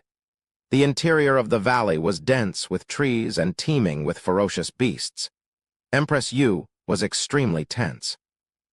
Despite her immense strength, venturing deep into the lair of ferocious beasts was perilous, especially if they were to be discovered. As time ticked away, Yi Tian's copying talent had detected numerous emperor-level ferocious beasts. He had also enveloped the one they were tracking, clearly understanding its talent composition, species, spiky scaled beast, bloodline talent moonlight, speed talent mystic, strength talent mystic, defense talent pseudo-mystic 60%, healing talent pseudo-mystic 50%. Armor-piercing talent, top. An emperor-level ferocious beast with a pseudo-mystic grade healing talent. Yi Tian was excited. His own healing talent, although top grade, was still somewhat slow for a saint-level warrior who could attack numerous times in an instant. In real combat, his top-grade healing talent wasn't very effective, but the pseudo-mystic grade healing talent of this beast was much more impressive. During its battle with the golden-winged Peng, it had quickly healed from numerous injuries. Not copying this would be a disservice to himself. Copy? Yi Tian copied the spiky scaled beast's 50% pseudo-mystic grade healing talent. As they proceeded, another emperor-level ferocious beast's talent caught Yi Tian's attention. Species, spirit cloud beast, bloodline talent, moonlight, defense talent, mystic, speed talent, pseudo-mystic 30%. Strength talent, intermediate, soul spike talent, top. The soul spike talent, could it be a soul-related talent? Yi Tian was shocked. If this was true, then this spirit cloud beast was the soul-type emperor-level ferocious beast that had been troubling the battle axe emperor, Empress Yu, and blood eye witch emperor. Copy. Without hesitation, Yi Tian copied the spirit cloud beast's top-grade soul spike talent. At that moment, Yi Tian gave Empress Yu a meaningful glance, as if to say, "We've found it." Empress Yu looked a bit puzzled but didn't use telepathy, as it could be detected due to the divine sense fluctuations. With so many Emperor-level ferocious beasts nearby, the risk of exposure was high. Yi Tian and Empress Yu slowly floated away, retreating from the valley. Empress Yu, I think I've found that Emperor-level ferocious beast inside the valley, Yi Tian spoke. Are you sure? I was with you and I didn't see it. Also, are you certain that the Emperor-level ferocious beast you found is our target? Empress Yu expressed her doubts. You briefly described the appearance of that Emperor-level ferocious beast to me before. I have a special method that allows me to observe distant situations. Although it's not as far-reaching as your moon god mirror, it's absolutely secretive. The Emperor-level ferocious beast I saw matches the description you gave, and it was surrounded by other Emperor-level ferocious beasts. I'm positive it's the one, Yi Tian confidently affirmed. Chapter 186. A Battle of Emperor-Level? Empress Yu gazed at Yi Tian, somewhat believing but also hesitant to be certain. If she used the moon god mirror to observe, she could definitely determine whether the ferocious beast was in the valley. However, she couldn't use the moon god mirror because those with powerful souls could vaguely perceive its existence. Last time, her moon god mirror was discovered by the enemy. Therefore, this time, she absolutely could not use the moon god mirror again. All right, I believe you. Empress Yu picked up a communication device, opened it to send a message to the Battle Axe Emperor and others, and pinpointed their current location. I have informed the Battle Axe Emperor and his party. Let's wait patiently, Empress Yu said. On the other side, the Battle Axe Emperor received Empress Yu's message and quickly summoned many emperors. This time, the Battle Axe Emperor planned to lead 80% of the emperors to encircle and exterminate the Emperor-level beasts, while the base would activate various defensive arrays. In this way, even if they were attacked by many Emperor-level beasts, they could hold on for a while. Once the emperors gathered, the Battle Axe Emperor shouted, "Depart!" Boom! One after another, the emperors soared into the sky, turning into streaks of light and disappearing into the horizon. Everyone at the base knew that a tremendous battle was about to begin. A few hours later, Empress Yu received a message from the Battle Axe Emperor. Yi Tian, the Battle Axe Emperor and his party have arrived. They are currently concealing their presence and slowly approaching. You take me to meet them, and then you leave first. You can't get involved in such an Emperor-level battle. Okay, Yi Tian nodded. He did not want to overestimate his abilities. With his current strength, he could deal with ordinary Emperor-level beasts, but his presence or absence wouldn't make much difference in such a battle, so there was no need for him to participate. Yi Tian led Empress Yu towards the distant figures, quickly encountering the many emperors who were on their way. So many emperors. This was the first time Yi Tian had seen so many emperors. Counting carefully, there were a total of 126 emperors. Not far away, the Battle Axe Emperor, who was flying low and slowly, heard a voice. Battle Axe Emperor. It's Empress Yu, realized the Battle Axe Emperor. The next moment, two figures appeared nearby. It was Yi Tian and Empress Yu. You can let go of my hand now, Empress Yu said, staring at Yi Tian. Yi Tian reluctantly let go of her hand. Many emperors were shocked. They were unaware of Yi Tian's assistance to Empress Yu and his talent for invisibility. They only saw Yi Tian holding Empress Yu's hand. To them, it was unimaginable. Others couldn't even get within 10 meters of Empress Yu, and here was Yi Tian, a saint level, holding her hand so closely. Could it be that Empress Yu took a fancy to Yi Tian? Impossible, many emperors thought in their hearts. In their eyes, although Empress Yu was incomparably beautiful, like a moon goddess descending to earth, her nature was cold, and she never showed any affection towards men. This was evident from the fact that she did not allow male disciples in her moon god sect. How could such a woman easily fall for a saint-level individual? Empress Yu flew over and said, Battle Axe Emperor, Yi Tian has discovered the Emperor-level beast, but there are many Emperor-level beasts in that valley, at least no less than 80. So many Emperor-level beasts. The Battle Axe Emperor was somewhat surprised. It was beyond his expectation that the enemy had gathered so many Emperor-level beasts in such a short time. Emperor-level beasts generally acted independently, making it difficult for them to unite, which was one of the reasons why humans could hold the spatial rifts. If all the beasts united, humans could not defend them. The number of Emperor-level beasts was far greater than that of human emperors, even more than 10 times as many. Just 80 Emperor-level beasts, ordinary ones at that. I alone can kill a group of them. This time, nearly half of our emperors are here. Are we still afraid of them? Blood-Eye Witch Emperor said confidently. Surround the valley and kill the Emperor-level beast capable of soul attacks at all costs. Understood, the Battle Axe Emperor said solemnly.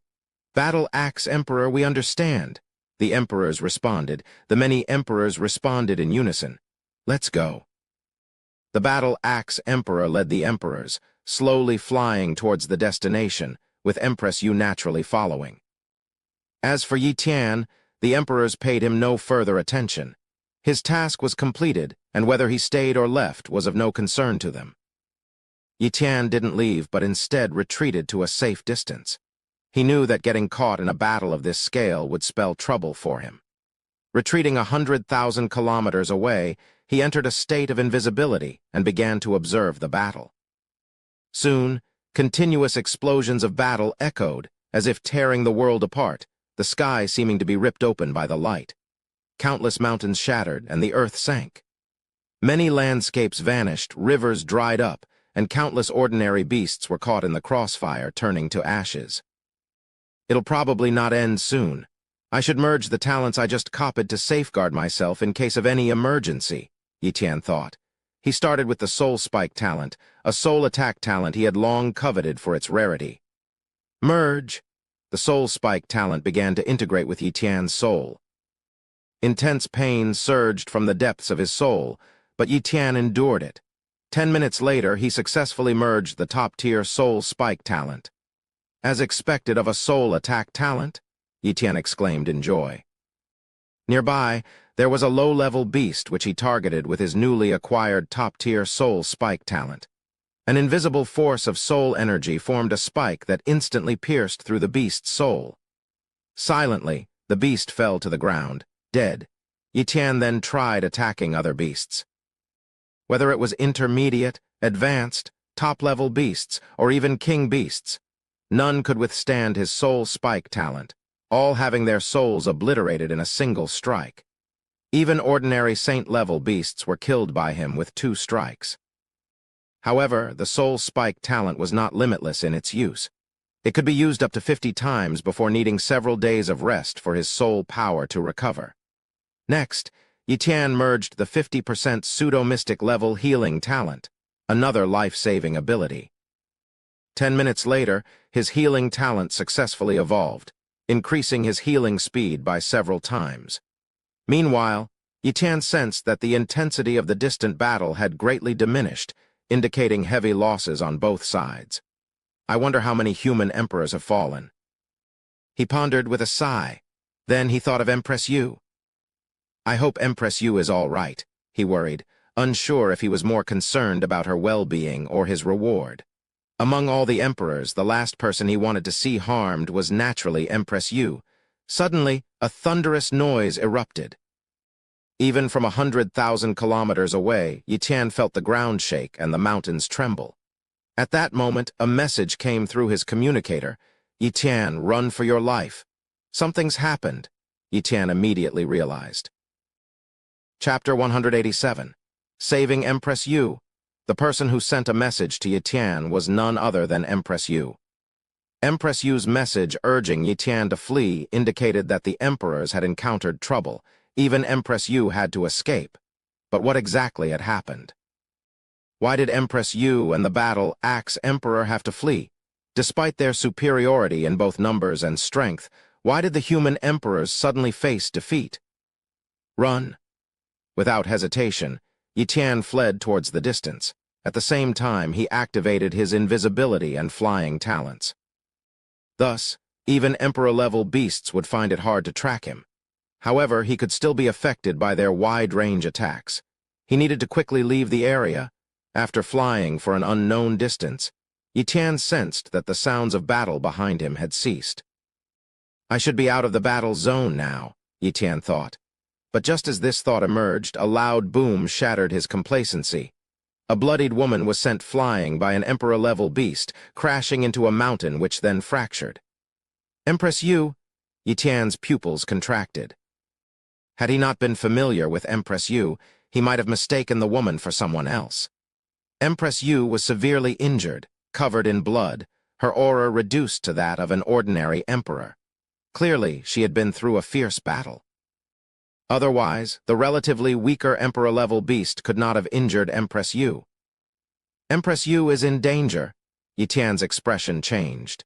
In terms of strength, he was definitely no match for this emperor-level beast, which was at least 5 times stronger than him. If he didn't intervene, Empress Yu might perish. Save her, Yi Tian resolved firmly. In such a perilous situation, Empress Yu had still managed to send a message urging him to escape.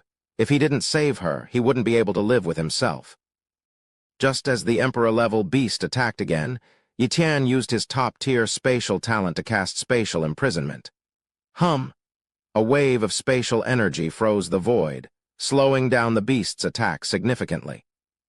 Most of the spatial imprisonment affected the beast, while Empress Yu, though slightly impacted, was much better off.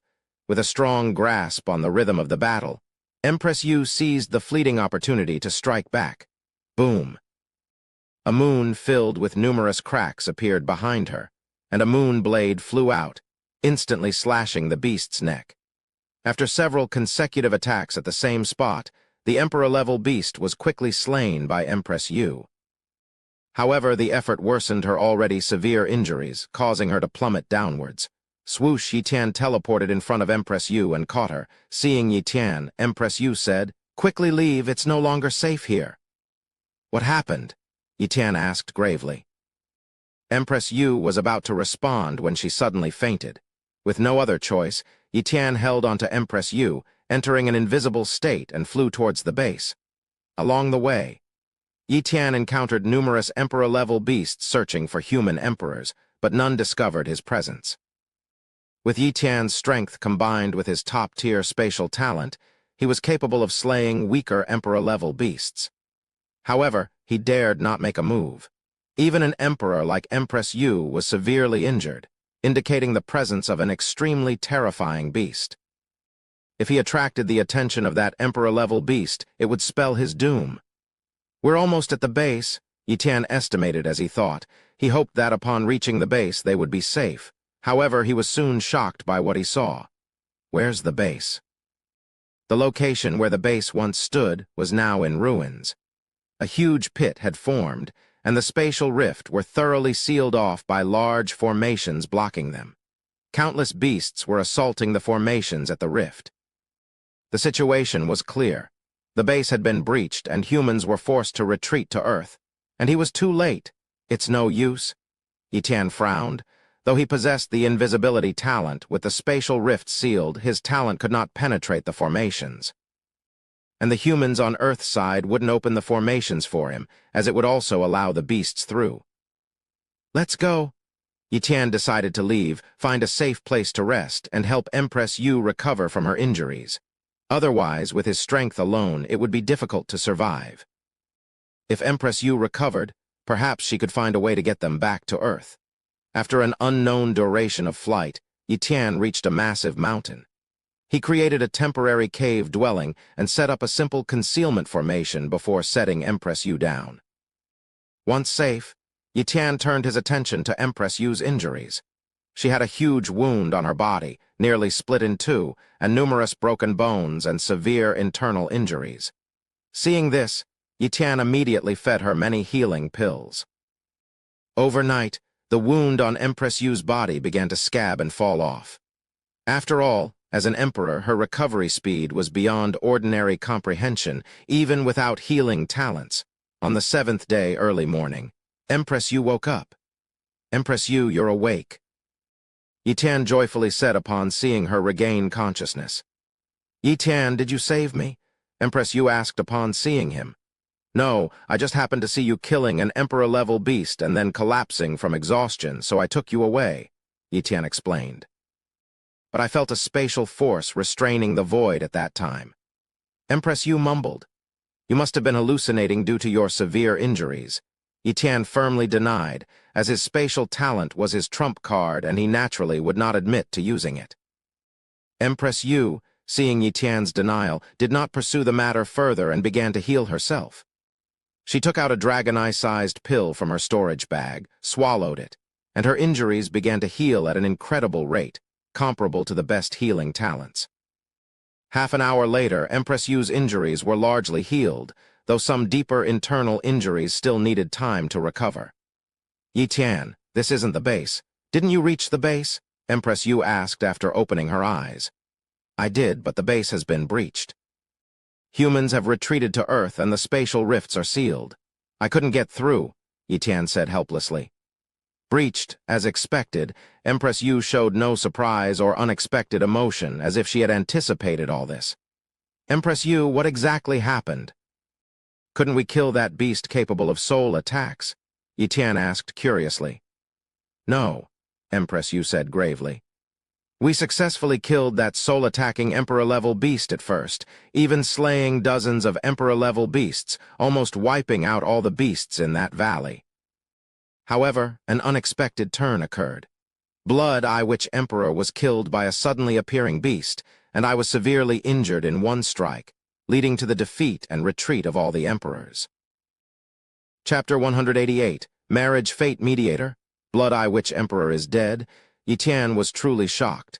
That was the founder of the Witch God Temple, and he had actually died in battle. What kind of ferocious beast was it? Yi Tian asked. I'm not sure, Empress Yu shook his head. That beast was enormously huge, probably 3,000 meters long. It burst out from underground, and with just a swipe of its tail, it killed the Blood Eye Witch Emperor. A single claw of it slew over 10 emperors. If I hadn't had a defensive treasure to block that beast's claw, I fear I would have been slain in one strike. From its appearance, the beast seemed to be related to dragons. Even if it's not a true dragon, it must be a sub-dragon or a dragon-blooded beast. Dragons.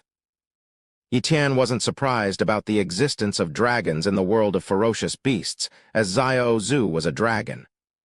What color was the skin of that beast? Yi Tian asked.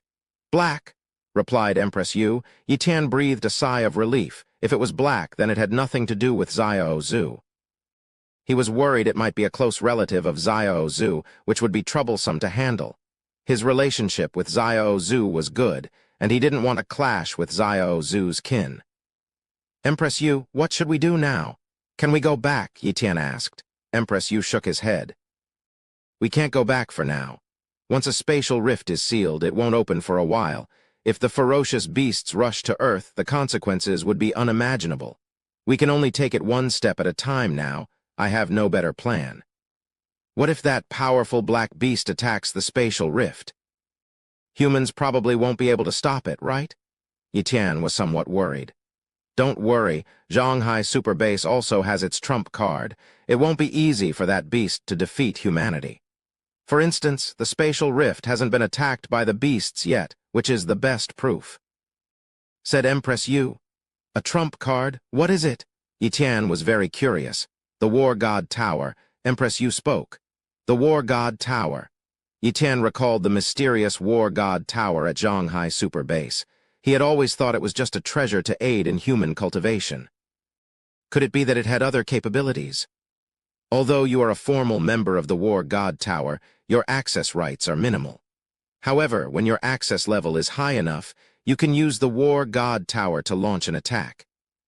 Currently, there are 3 people among humans with this authority: the Battle Axe Emperor, Emperor Qin of the Qin sect, and the War Dragon Emperor. The War Dragon Emperor has always guarded the War God Tower, and his strength is second only to the Battle Axe Emperor. The 3 emperors have 3 opportunities to activate the War God Tower's attack. Perhaps they have already used one to severely injure that black beast, explained Empress Yu. So that's how it is. Yi Tian understood. No wonder, with the terrifying strength of that black beast. It only destroyed the base in the world of ferocious beasts, but did not push through. It turns out humans have the War God Tower as their trump card. Empress Yu, if the 3 chances are used up, they can be used again, right? Yi Tian asked again. Correct, they can be used again, but there is a 10-year interval. The last time, 20 years ago, the beasts reached Earth. It was only 10 years ago that they were pushed back, because the 3 chances were used up. And 10 years later, the 3 opportunities to activate the War God Tower were restored, which drove the beasts back to their world again, Empress Yu explained. I must become stronger as soon as possible? Yi Tian thought to himself. If the 3 opportunities to activate the War God Tower were used up, it would be difficult to resist the beasts. The battlefield would inevitably shift to Earth, which would be extremely dangerous. It could inadvertently extend the battlefield to Zhonghai Super Base. Cultivation. Yi Tian decided immediately. Just as he was preparing to cultivate, Empress Yu spoke. Yi Tian, would you like to cultivate in the Moon God Pavilion? Moon God Pavilion. Yi Tian was puzzled. How can we enter the Moon God Pavilion now that we can't return to Zhonghai Super Base? The Moon God Pavilion has always been with me. The Moon God Pavilion of the Moon God sect is actually just an ordinary building, nothing more than a disguise. Empress Yu revealed this secret easily. The Moon God Pavilion is with you? Yi Tian was truly astonished. Why are you so kind to me? Yi Tian asked with curiosity. At this moment, Empress Yu hesitated, her face suddenly flushing slightly. It's nothing, I just feel that we are fated, she replied. Fated. Yi Tian was somewhat skeptical about this explanation, and he couldn't help but notice that Empress Yu seemed a bit shy, almost like a young girl. Was this really Empress Yu? However, what Yi Tian didn't know was that this so-called fate was not ordinary, but a marriage fate. Empress Yu had inherited the legacy of the ancient Moon sect, which included a precious item, the marriage jade. Anyone who refined the marriage jade could sense their destined partner. The last time Yi Tian saw Empress Yu returning from outside the base, she also noticed him, and sensed through the marriage jade that Yi Tian was her destined partner. That was why she allowed Yi Tian to assist her. Otherwise, she would not have allowed anyone else to help her, even if the mission was doomed to fail, and she would not have allowed anyone else to hold her hand. The Battle Axe Emperor and others were puzzled why Empress Yu suddenly changed her personality, and it stemmed from this. Of course, they were unaware of the marriage jade, which was why they were extremely shocked. Naturally, Empress Yu was not comfortable or willing to disclose these matters. Moreover, at the moment, she only had a slight fondness and curiosity towards Yi Tian, and it hadn't escalated to love. Nevertheless, she felt that Yi Tian's strength was somewhat weak, so she wanted to enhance his abilities to ensure he could protect himself as much as possible in the upcoming war. That's why she proposed the Moon God Pavilion, allowing Yi Tian to cultivate in the Moon God Pavilion for a month. Yi Tian, this is the Moon God Pavilion. You may enter and cultivate, said Empress Yu as a small 3-story white jade pavilion emerged in her palm. It quickly grew from a tiny pavilion in her hand to a 10-meter-tall structure. Without hesitation, Yi Tian entered the Moon God Pavilion. Such an opportunity was not to be missed. After Yi Tian entered, Empress Yu's voice followed. Yi Tian, I can only open the first floor of the Moon God Pavilion. You should cultivate there. Okay. Yi Tian sat down cross-legged and began to cultivate, attempting to open his brain domain. Boom. Mysterious energies surged into Yi Tian's body, accelerating the opening of his brain domain. What a fast speed! Yi Tian was overjoyed. Then he initiated a 3-fold time acceleration and continued his cultivation. Soon he had opened 1% of his brain domain, a pace much faster than before. Empress Yu opened 100% of her deep brain domain in 3 years, and with my dawn-level talent, I estimate it will take 6 to 7 months to open 100% of my brain domain. And with the ability to accelerate time 3-fold, it would only take a little over 2 months in the outside world. Yi Tian estimated, unfortunately, he could only cultivate here for a month. 1 month it is. According to Empress Yu, opening the Moon God Pavilion requires a great deal of resources. I shouldn't be too greedy. Yi Tian thought. As time passed day by day, Yi Tian's cultivation progressed at an incredible speed. Before he knew it, a month had passed. Chapter 189. The Emperor-Level Cultivation Method. Yi Tian slowly opened his eyes, concluding his cultivation session. At this moment, he had opened up 80% of his deep brain domain. Initially, he had already opened up 34% of it. After spending a month in the Moon God Pavilion, he managed to open up an additional 46%, bringing the total to 80%. His physical strength had reached the level of 8 dragon power. Wush Yi Tian was expelled from the Moon God Pavilion, landing in front of Empress Yu. Yi Tian, your cultivation level. Empress Yu covered her mouth in shock. Before, Yi Tian had only opened up a little over 30% of his deep brain domain. Yet, after just 1 month in the Moon God Pavilion, he had suddenly reached the level of opening 80% of it. What kind of cultivation speed was this? I have decent talent, so my cultivation is a bit faster, was all Yi Tian could say. Empress Yu looked deeply at Yi Tian, guessing that his talent must be very high, certainly above the moonlight level in cultivation. However, she refrained from asking too much to avoid offending him. Seemingly stimulated by Yi Tian, Empress Yu also went into closed-door cultivation. In the following days, Yi Tian continued to open up his deep brain domain while cultivating the Starfall Slash. Starfall Slash was a legendary sword technique. Once he successfully learned it, his strength would increase significantly. To train the Starfall Slash, Yi Tian occasionally hunted ferocious beasts, often using powerful saint-level beasts for practice. Of course, this was done without activating his mystic-level strength talent, using only the semi-complete Starfall Slash against his enemies.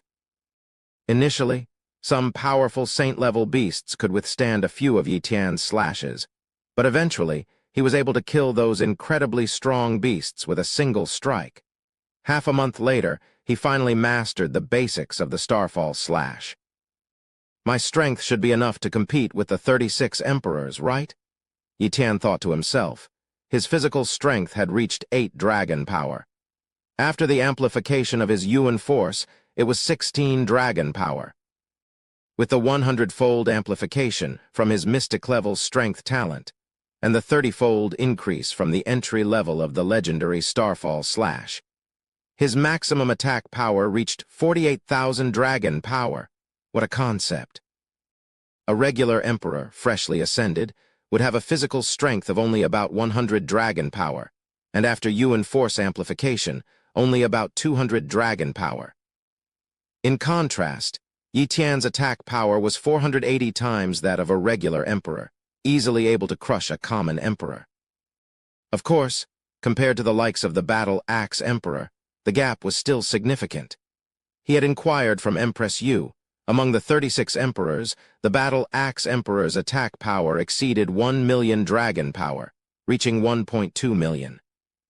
This was because the Battle Axe Emperor had a physical strength of 300 dragon power, 100-fold amplification from mystic-level strength talent, 20-fold increase from the perfected golden-level axe technique, and 2-fold Yuan force amplification, totaling 1.2 million dragon power.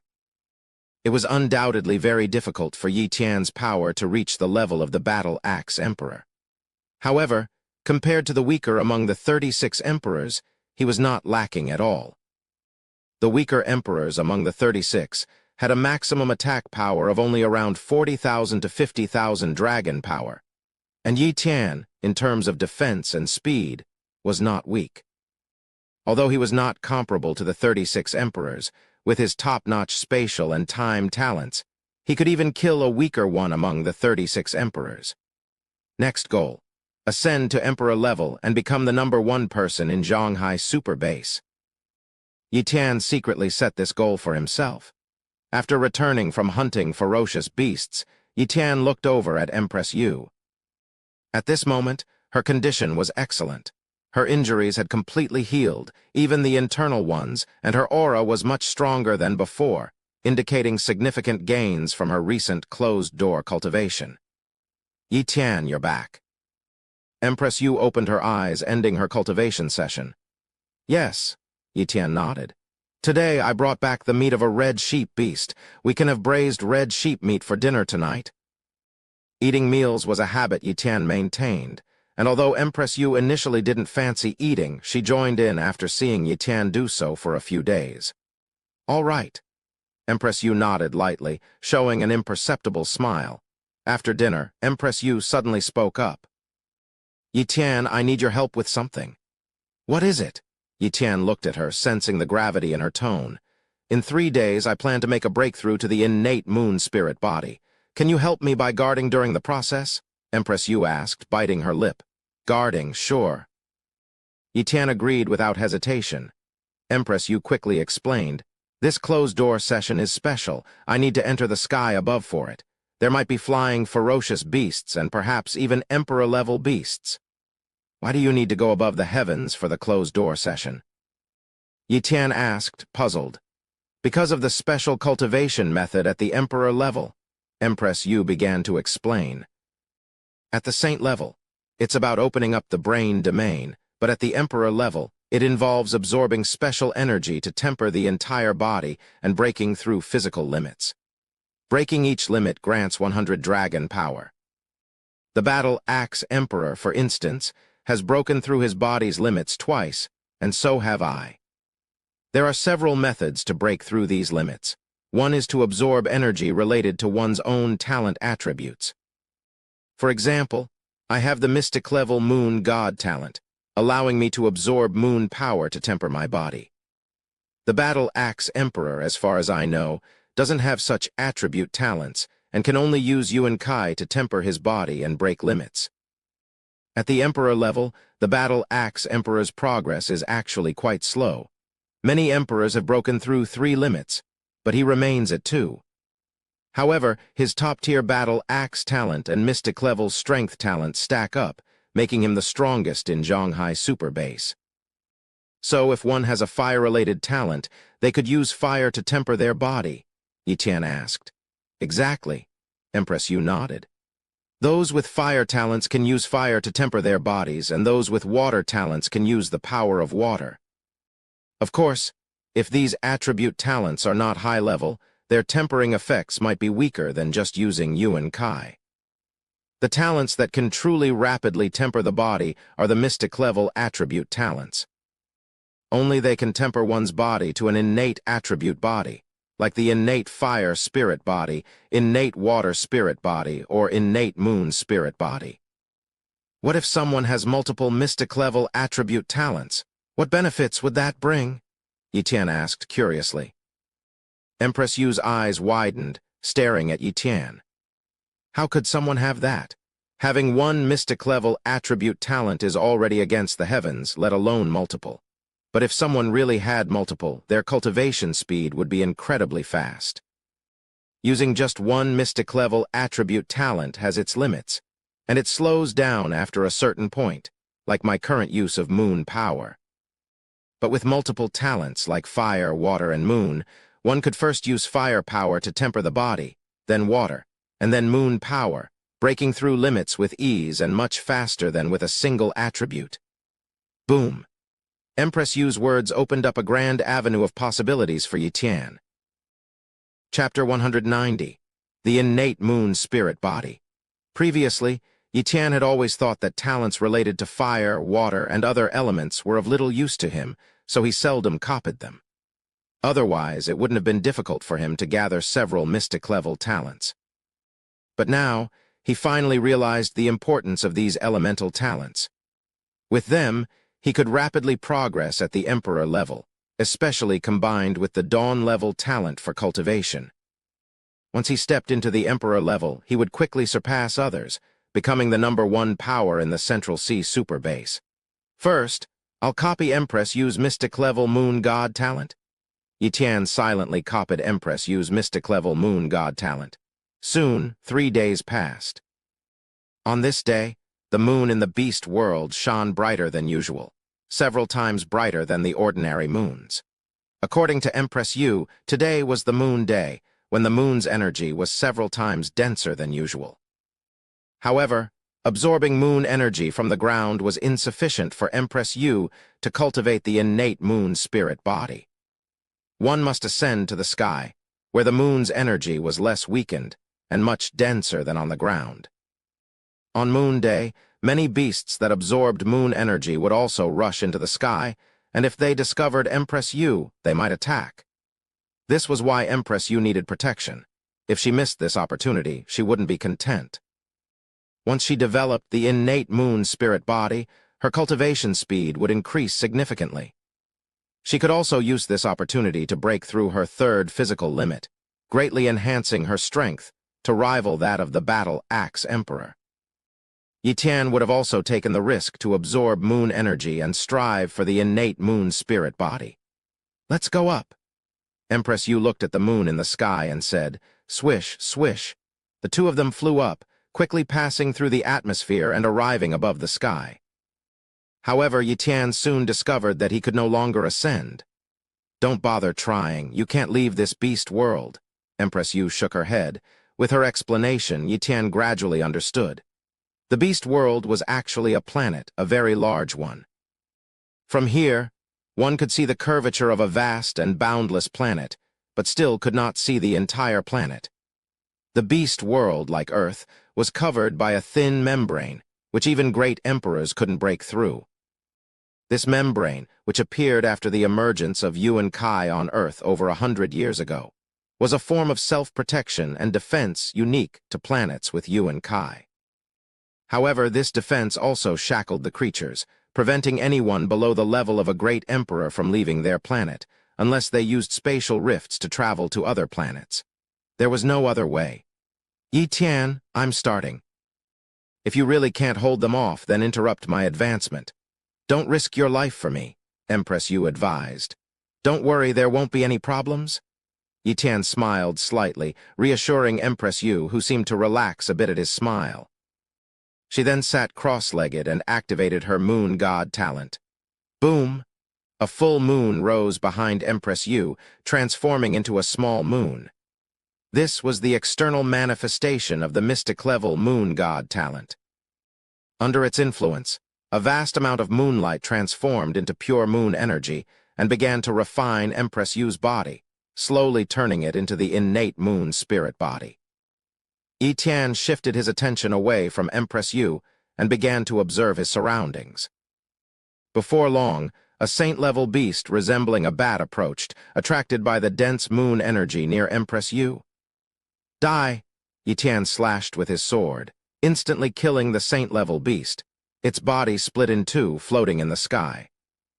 As time passed, more and more saint-level beasts approached, dying one after another. Occasionally, some emperor-level beasts also appeared, but they were no match for Yi Tian and were easily killed by him. Half an hour passed. The aura around Empress Yu grew much stronger, but there was still some distance to go before she could fully develop the innate moon spirit body. After a brief glance at Empress Yu, Yi Tian resumed observing his surroundings. Simultaneously, he activated his bloodthirsty talent, absorbing a large amount of blood from the slain beasts to replenish his own strength. Suddenly, the aura of an emperor-level beast caught Yi Tian's attention. This emperor-level beast moved incredibly fast, approaching like a streak of blood light. An emperor-level beast that's second only to the top 36 emperors? Yi Tian noted gravely. He wasn't afraid of such an emperor-level beast, but if he couldn't kill it quickly, it might disturb Empress Yu's advancement. Unconsciously, he had developed a sense of affection for Empress Yu and naturally didn't want her to be harmed. Anyone who disturbs Empress Yu's advancement shall die. Yi Tian's right hand clenched in the air. Boom, space seemed to freeze, and the speed of the distant emperor-level beast significantly slowed down, as if bound by some force. Mystic-level strength talent. God-level extreme speed talent. Starfall slash. Die. A dazzling slash, as if tearing through time and space, struck the emperor-level beast, leaving a huge gash. The beast was sent flying backward with a thunderous sound. "Tough scales, huh? Slash, break for me." Yi Tian, wielding a morning star-level sword, struck the beast's scales. In the next moment, its scales shattered, revealing flesh underneath. The Emperor-level beast tried to kill Yi Tian with a tail strike but missed due to Yi Tian's time talent. Puff, puff, puff. Yi Tian's sword relentlessly struck the broken scales, and after dozens of strikes, he took the beast's life. This entire event seemed lengthy, but it all happened in the blink of an eye. The Emperor-level beast was particularly unlucky. Had it encountered another tyrant like the 36 emperors, it might have had a chance to escape, but Yi Tian's array of techniques left it with no hope of escape. Afterward, no more powerful Emperor-level beasts attacked. The beast world was vast, and Emperor-level beasts weren't common. It was unlikely one would just happen to be nearby. Thus, the following beasts were mostly saint-level. Several more hours passed, and the moon was about to set. At that moment, a dazzling light erupted from Empress Yu as countless streams of moon energy surged into her body. Her aura grew increasingly powerful, and she resembled a true moon goddess. Yi Tian, watching this transformation, was utterly astonished. Beautiful.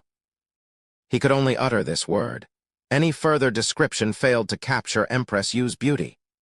He knew the innate moon spirit body was about to be formed. As the light dissipated, the moon spirit returned to its original purity, with all the moon energy concealed within her body.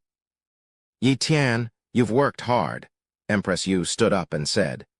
She glanced around and noticed the numerous beast corpses, including those of Emperor-level beasts. From these corpses, it was evident that Yi Tian had fought a fierce battle but had prevented any beast from crossing his line of defense and affecting her. With this realization, Empress Yu couldn't help but be moved. Perhaps he really is the right person destined for me, she thought. Chapter 191. Returning Mutual Feelings. Empress Yu had already cultivated the innate moon spirit body. Although she had not yet broken through the third physical limit, she no longer needed to stay in the sky and could descend to slowly challenge this third limit. Let's go down, said Empress Yu. Okay, Yi Tian followed Empress Yu as they flew down, quickly returning to the temporary cave dwelling where they had stayed before. In the following days, Empress Yu began to challenge her third physical limit, which fortunately did not require guarding. Meanwhile, Yi Tian continued to develop his brain domain. He still had some treasures for brain domain development, which he hadn't used while cultivating at the Moon God Pavilion. He now planned to use them all, hoping to further enhance his cultivation. On the third day, Empress Yu made a breakthrough, successfully shattering her third physical limit. Her strength greatly increased, now comparable to the Battle Axe Emperor. Originally, Yi Tian had planned to continue cultivating with Empress Yu in this place until reaching the Emperor level. But plans changed unexpectedly. Yi Tian, the Battle Axe Emperor, has sent a message. Something has happened in the beast world. The beasts are retreating, and that black beast has disappeared. The Battle Axe Emperor is preparing to establish a new base in the beast world. We can go back now, announced Empress Yu. Can we go back now? Yi Tian felt a mix of happiness and loss. He was happy to return, no longer trapped in the beast world. However, he felt sad about parting with Empress Yu. Unconsciously, he had grown accustomed to their days together. Even the thought of separating from Empress Yu brought a sense of melancholy. Although they could still meet after returning, the gap in their statuses was significant. Empress Yu, a powerful Emperor-level fighter comparable to the Battle Axe Emperor and the sect master of the Moon God sect, wielded immense authority. In contrast, Yi Tian was merely a saint-level cultivator, his power comparable to the weaker among the 36 emperors, but still at a saint level. His Tian Pavilion was a minor force, hardly considered significant. If they returned to Shanghai Super Base, spending time together as they had been would be impossible. Empress Yu seemed to realize this too, a faint sense of loss appearing on her face. Both remained silent in a poignant coincidence. After a while, Empress Yu spoke. Yi Tian, you are always welcome to visit the Moon God sect, and you can come to see me. Saying this seemed to take all of Empress Yu's strength, her body trembling slightly. Of course, I will definitely come to see you, Yi Tian replied with a happy smile. He knew Empress Yu must have a fondness for him. Otherwise, she wouldn't have said such words. Normally, Men were strictly forbidden from entering the moon god sect, even those married to its female disciples or part of its external forces. Only on grand occasions of the moon god sect, perhaps when few emperor-level visitors came, one could enter. But for someone like Yi Tian to have the privilege of visiting any time and even seeing Empress Yu was unique. "I'll be waiting for you." Empress Yu smiled, a joyous expression unlike her usual aloof, untouchable moon goddess demeanor, as if she had transformed into a different person. If Yi Tian were now the foremost figure of Zhanghai's super base, he might have embraced Empress Yu right then. But he was merely a saint-level cultivator. If he confessed his feelings to Empress Yu now and established a relationship, she might not mind and might even be overjoyed. But what would others at Zhanghai's super base think? They might label Yi Tian as a gold digger attached to Empress Yu, or even worse. He didn't mind what others said about him, but he wouldn't allow anyone to speak ill of Empress Yu. Thus, he resolved to confess to Empress Yu in the strongest manner possible, not now. He believed that day wouldn't be too far off. The next day, Yi Tian and Empress Yu returned to the vicinity of the spatial rift. Near the spatial rift, a brand new base was under construction. Top-level formation masters, including a Morning Star-level formation master, were busy setting up a grand formation. It wouldn't be long before this new base was completed. Many sighed in relief with Empress Yu's return. Recently, too many emperors had fallen, particularly the devastating loss of the Blood Eye Witch Emperor, which had severely impacted the morale of Zhanghai Super Base. The Witch God Temple, having lost both the Blood Eye Witch Emperor and the Tyrant Dragon Emperor, was in decline, close to losing its status as one of the four major powers. Empress Yu's disappearance had also plunged the Moon God sect into chaos, with many believing Empress Yu had fallen. Without Empress Yu, the Moon God sect, lacking in depth, could hardly be considered a top-tier power anymore and would be reduced to an ordinary major force. Fortunately, Empress Yu's safe return brought a collective sigh of relief to the Moon God sect. As for Yi Tian, he didn't attract much attention initially. However, soon after Empress Yu's return, Yi Tian became famous. Empress Yu announced that Yi Tian was the Moon God sect's most favored guest, who could enter the sect anytime without hindrance, and she must be notified immediately upon his visit. This news made Yi Tian the envy of many men and even the subject of jealousy among many women in the Moon God sect. In short, Yi Tian was in the limelight once again, Zhanghai Super Base. Upon Yi Tian's return, Feng Luxu immediately sought him out for a chat over tea. "Yi Tian, I didn't expect you to return alive. Don't get me wrong, I'm not cursing you. You're really incredible. So many emperors have fallen, but you survived. Your top-level invisibility talent is amazing," Feng Luxu exclaimed. "It's just luck," Yi Tian replied with a smile, not elaborating further. If he had relied solely on his stealth talent, he would have perished many times over. As they chatted, Feng Luxu suddenly asked in a low voice, "Yi Tian, what's your relationship with Empress Yu? She allowed you to enter the Moon God sect anytime and forbid anyone from stopping you. You know, you're the only man in the entire Zhanghai Super Base with this privilege. Maybe Empress Yu has taken a liking to me," Yi Tian replied, half jokingly yet seriously. Feng Luxu rolled his eyes. "Cut it out. You're not even as handsome as me. How could you win Empress Yu's heart?" "I heard Empress Yu doesn't even like men. Rumor has it she was severely injured by a terrifying beast and disappeared. Did you save her, and that's why she treats you so well?" Clearly, Feng Luxu's imagination had run wild with this theory. "All right, I did save Empress Yu," Yi Tian said somewhat helplessly. "I knew it. It must be for that reason," Feng Luxu said smugly, believing he had figured it out. "Yi Tian, do you know how many emperors died this time?" Feng Luxu's expression suddenly turned solemn. "I don't know," Yi Tian shook his head. He had just returned and indeed didn't know the exact number. "The exact figures haven't been released, but I heard that 40% of the emperors died, including 16 of the 36 emperors," Feng Luxu sighed. The loss of so many emperors was more devastating than the war that happened 10 or 20 years ago. Without at least a decade of accumulation, Zhonghai Super Base's strength couldn't return to its peak. Chapter 192. Yi Tian enters the Moon God sect. 16 of the 36 emperors are dead. Yi Tian also inhaled sharply, finding the loss too great. It was somewhat acceptable for ordinary emperors to die, but the 36 emperors were the pillars of Zhonghai Super Base. The loss of even one was a severe blow. Losing 16 of the 36 emperors at once could definitely be considered a fundamental injury. Yes, the 36 emperors definitely need to be re-ranked now, but the new ones will undoubtedly be of lower quality, not as good as the previous ones. Feng Luxu said, sipping his tea. Feng Luxu, why have the beasts retreated? What exactly happened?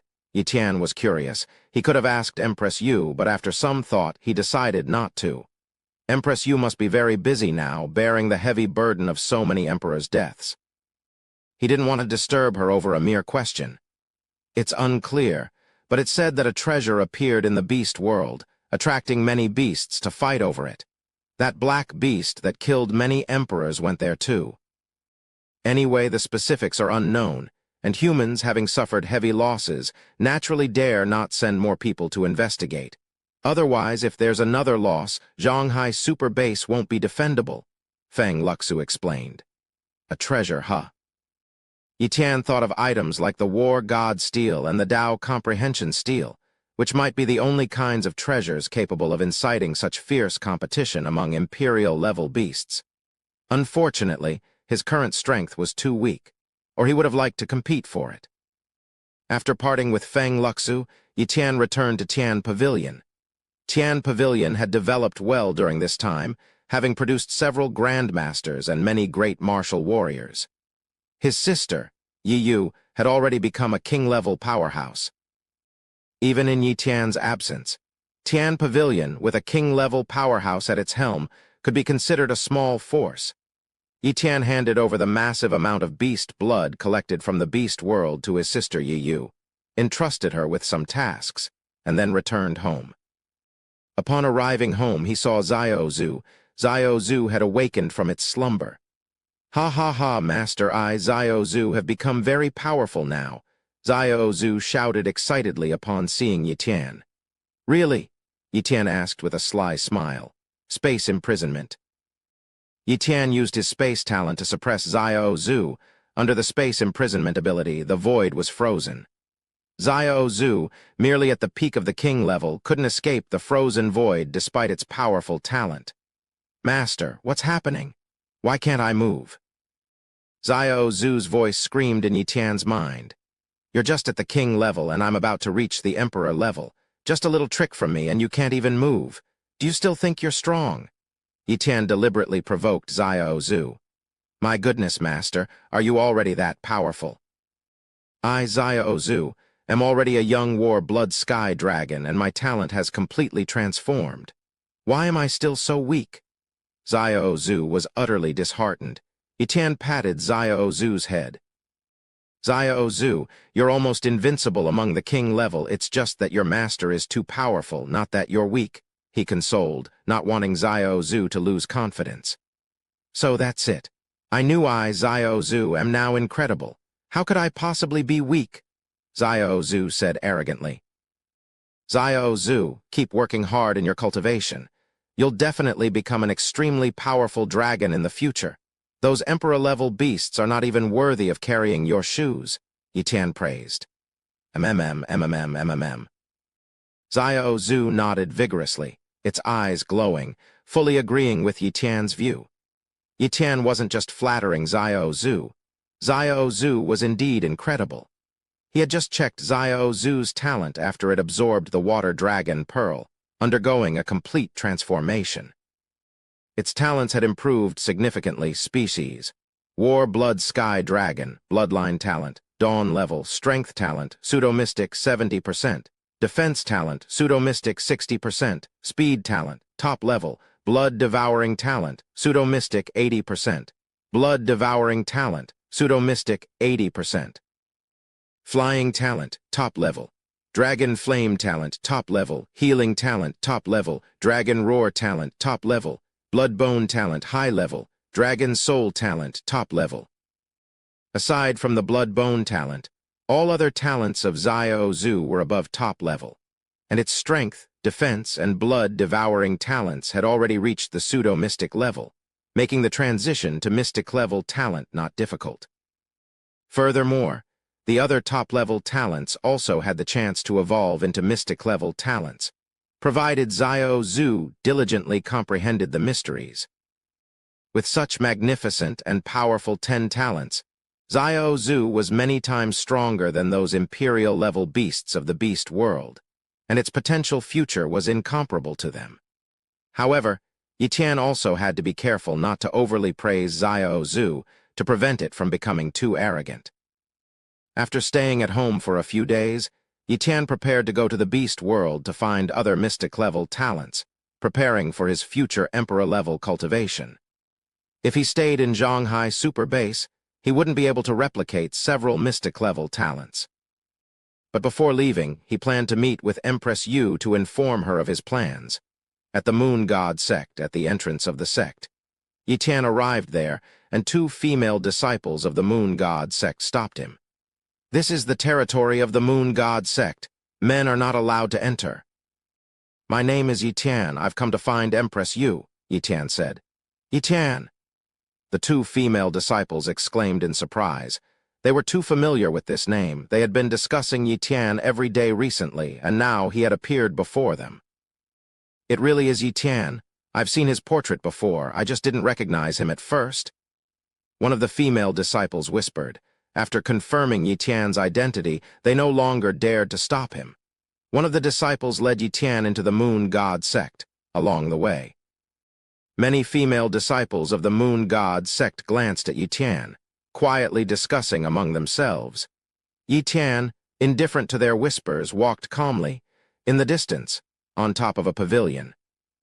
The holy maiden Ziyu and several maidservants also looked over, seeing Yi Tian heading towards the palace where the sect leader of the Moon God sect resided.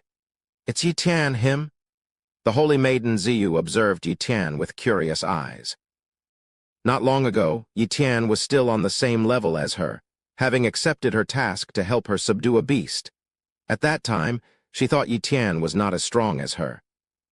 But who would have thought that Yi Tian would soon become the 7th on the king's list, possessing 7-star king-level combat power, and even becoming a saint, leaping to great saint-level power, surpassing Feng Luxu, and becoming the most powerful young person of this generation in Zhanghai Super Base.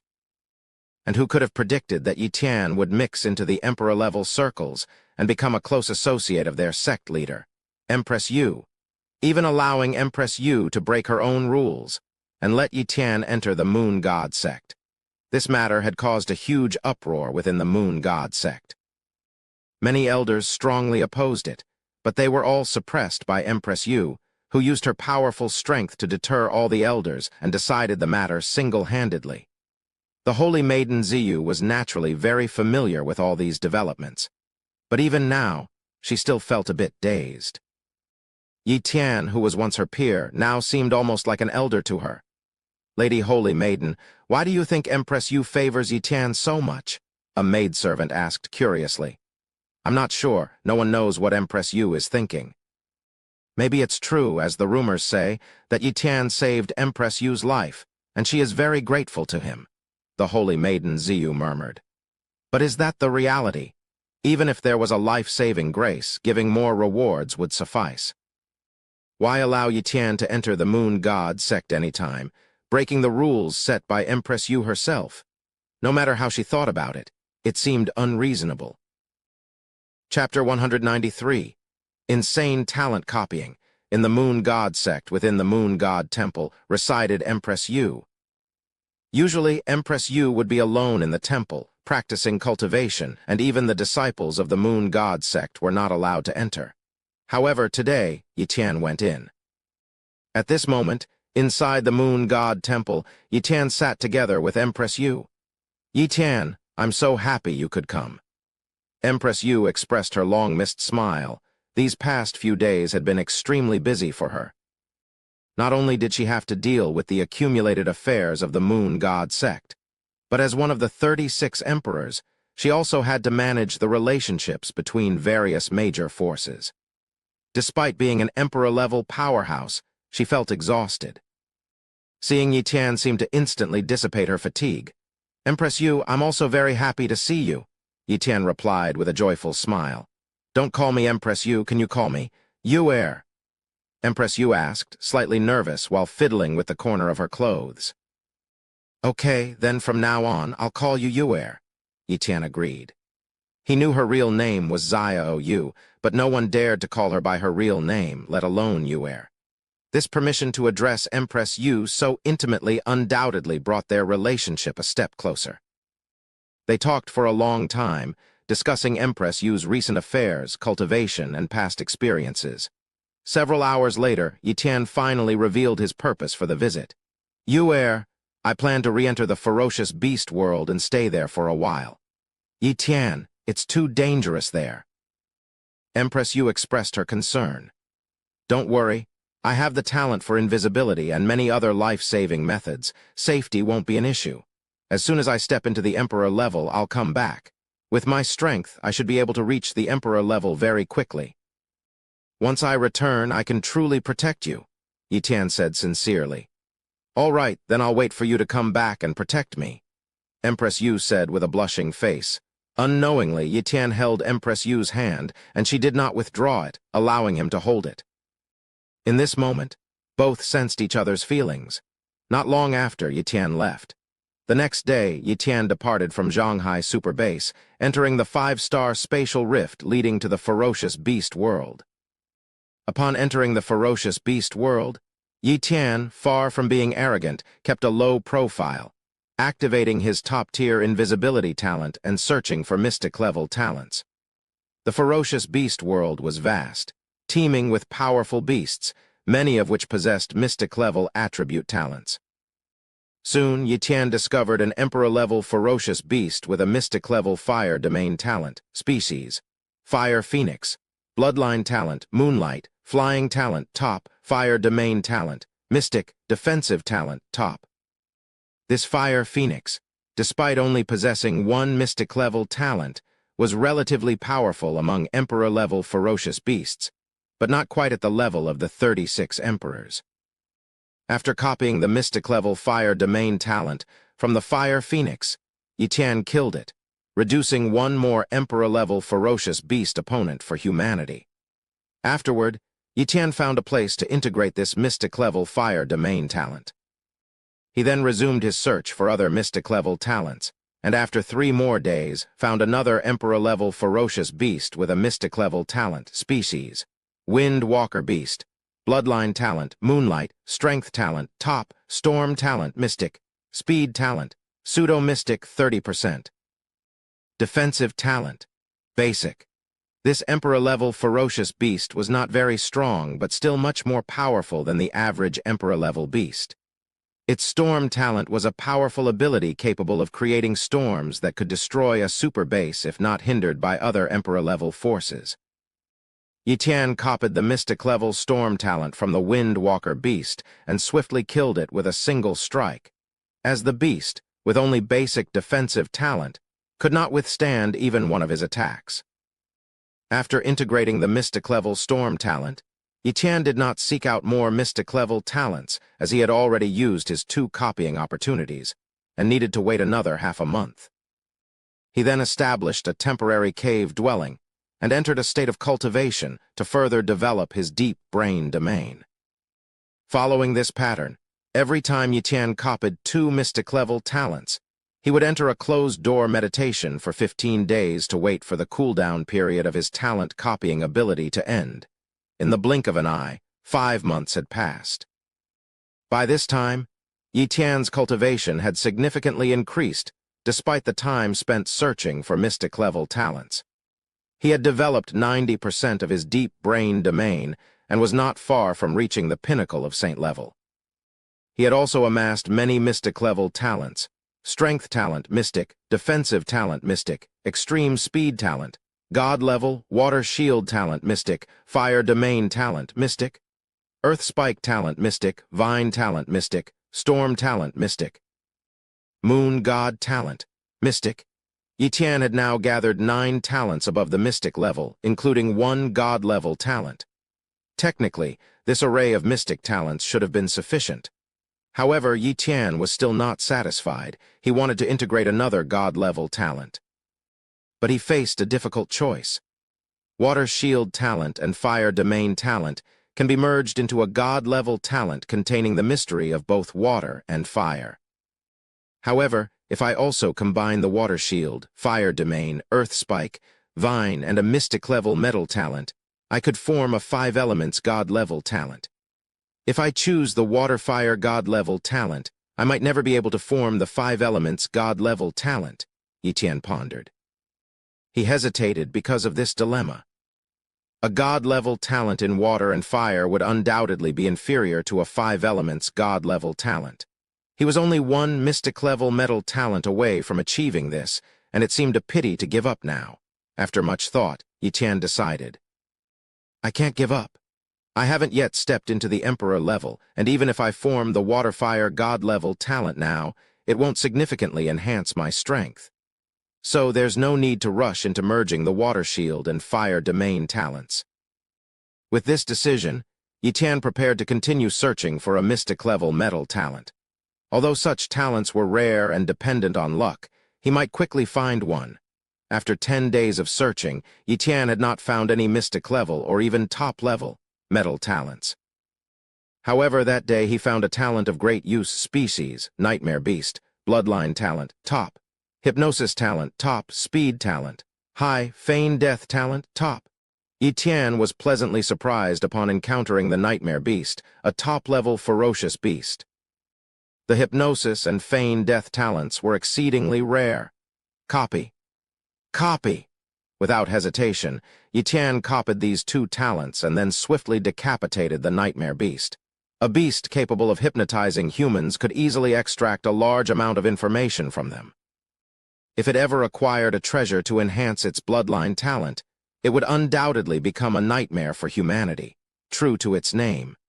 Therefore, he could not allow such a beast to live. Chapter 194. The 12 Ferocious Beast Overlords. Hypnosis Talent, merge. Feign Death Talent, merge. Yi Tian successively merged these 2 talents, making them his own. Among them, the Feign Death Talent was particularly useful in certain special situations. It allowed Yi Tian to enter a state of feigned death, where his life aura would drop to 0, making him appear as a dead person. If Yi Tian utilized the Feign Death Talent, even some Emperor-level beings might believe he was dead, unable to detect any trickery. However, this tactic was not applicable among ferocious beasts. After all, following their battles, these creatures would even consume corpses. What use would feigning death have in such a scenario at this moment? What Yi Tian valued more was the Hypnosis Talent, which was of great utility to him. He could hypnotize some ferocious beasts and gather intelligence about them, such as the locations of mystic-level metal-type talents. Although most ferocious beasts possessed significant intelligence and were difficult to interrogate, those above the saint level usually had enough intelligence to provide some information.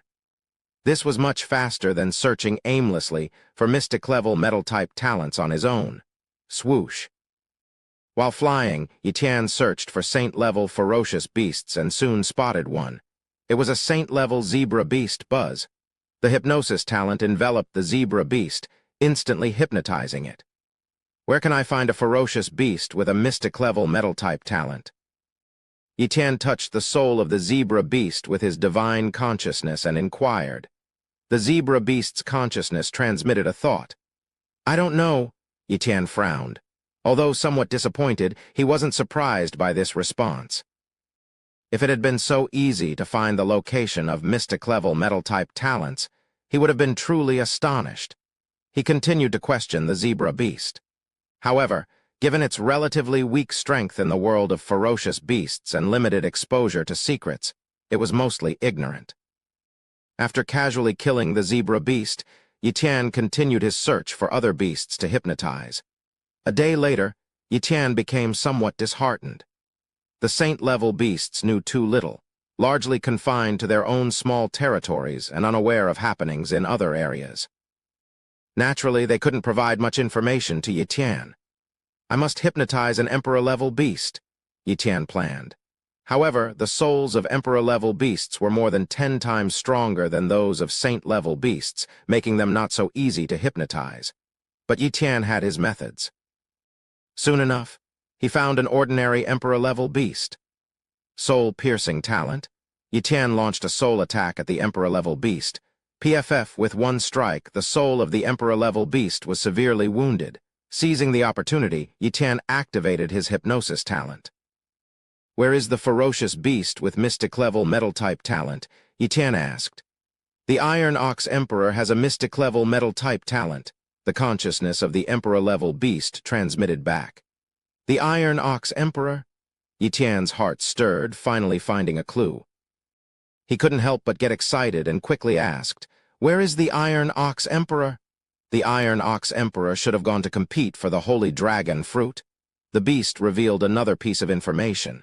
Holy Dragon Fruit? Yi Tian was very curious. He asked the Emperor-level beast many questions, and thus gained an understanding of the so-called Holy Dragon Fruit. According to the legend, the Holy Dragon Fruit is a fruit grown from the Holy Dragon Tree, a celestial spirit root.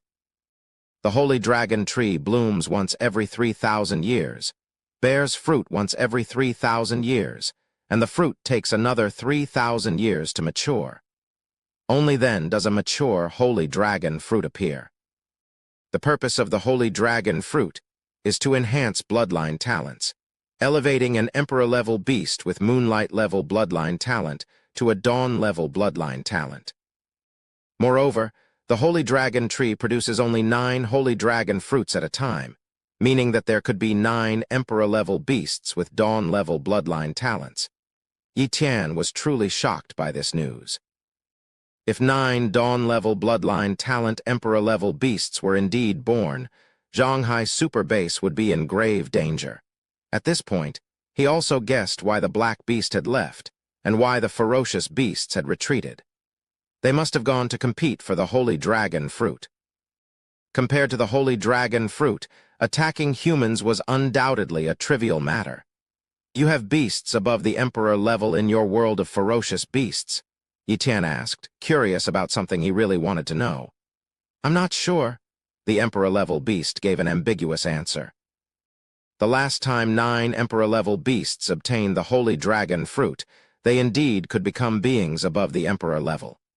But afterward, they disappeared. Maybe they are sleeping somewhere or have left the ferocious beast world. The Emperor-level beasts were aware that there were other worlds beyond theirs. Thus, many believed that these beings above the Emperor level had left their world. However, some thought that these powerful creatures, almost invincible, had entered a voluntary slumber to pass the dull time. Yi Tian frowned deeply. This news was not good for him. If there were indeed beasts above the Emperor level, humans, even with the War God Tower, could not contend with them. However, since these beings above the Emperor level had not appeared for so long, even if they were still in the world of ferocious beasts, they would likely be in deep slumber and not easily awaken. Thinking this, Yi Tian breathed a sigh of relief. Additionally, Yi Tian learned that the Holy Dragon Fruit was not yet mature and would take at least 5 more months to ripen. Although this Emperor-level beast knew this information, it dared not go after the fruit due to its lack of qualification. Only Emperor-level beasts like the Iron Ox Emperor, barely qualified to go, could truly compete for the Holy Dragon Fruit. According to this Emperor-level beast, the only ones really qualified to fight for it were the 12 Overlord Emperor-level beasts of ferocious beast world. Each of these 12 overlords had lived for nearly 1,000 years or more, and possessed immense talent. Each had undergone more than 10 bloodline transformations, with the 10th transformation known as the Great Transformation, significantly stronger than the 9th transformation of an Emperor-level beast. With great talent, and having completed more than 10 bloodline transformations, such Emperor-level beasts were known as the Overlords of the Ferocious Beasts. Yi Tian also learned from this Emperor-level beast the origin of the Black Beast, one of the 12 dominant beasts, the Black Dragon Overlord. The Black Dragon Overlord was not a true Black Dragon, but a sub-dragon with only a third of Black Dragon blood. Having completed more than 10 bloodline transformations, the exact number was unknown to this Emperor-level beast. It only knew that the Black Dragon Overlord was extremely powerful, easily capable of slaughtering a large group of Emperor-level beasts. Bloodline transformation should be similar to humans breaking through physical limits. The Black Dragon Overlord should be equivalent to a human breaking through more than 10 physical limits. Combined with its immense talent, not inferior to the special talents of the 36 Emperor-level beings, it far surpasses the attack of the Battle Axe Emperor and others, Yi Tian realized. At this moment, he was somewhat troubled. He now knew the approximate location of the Holy Dragon Tree, but he dared not go there.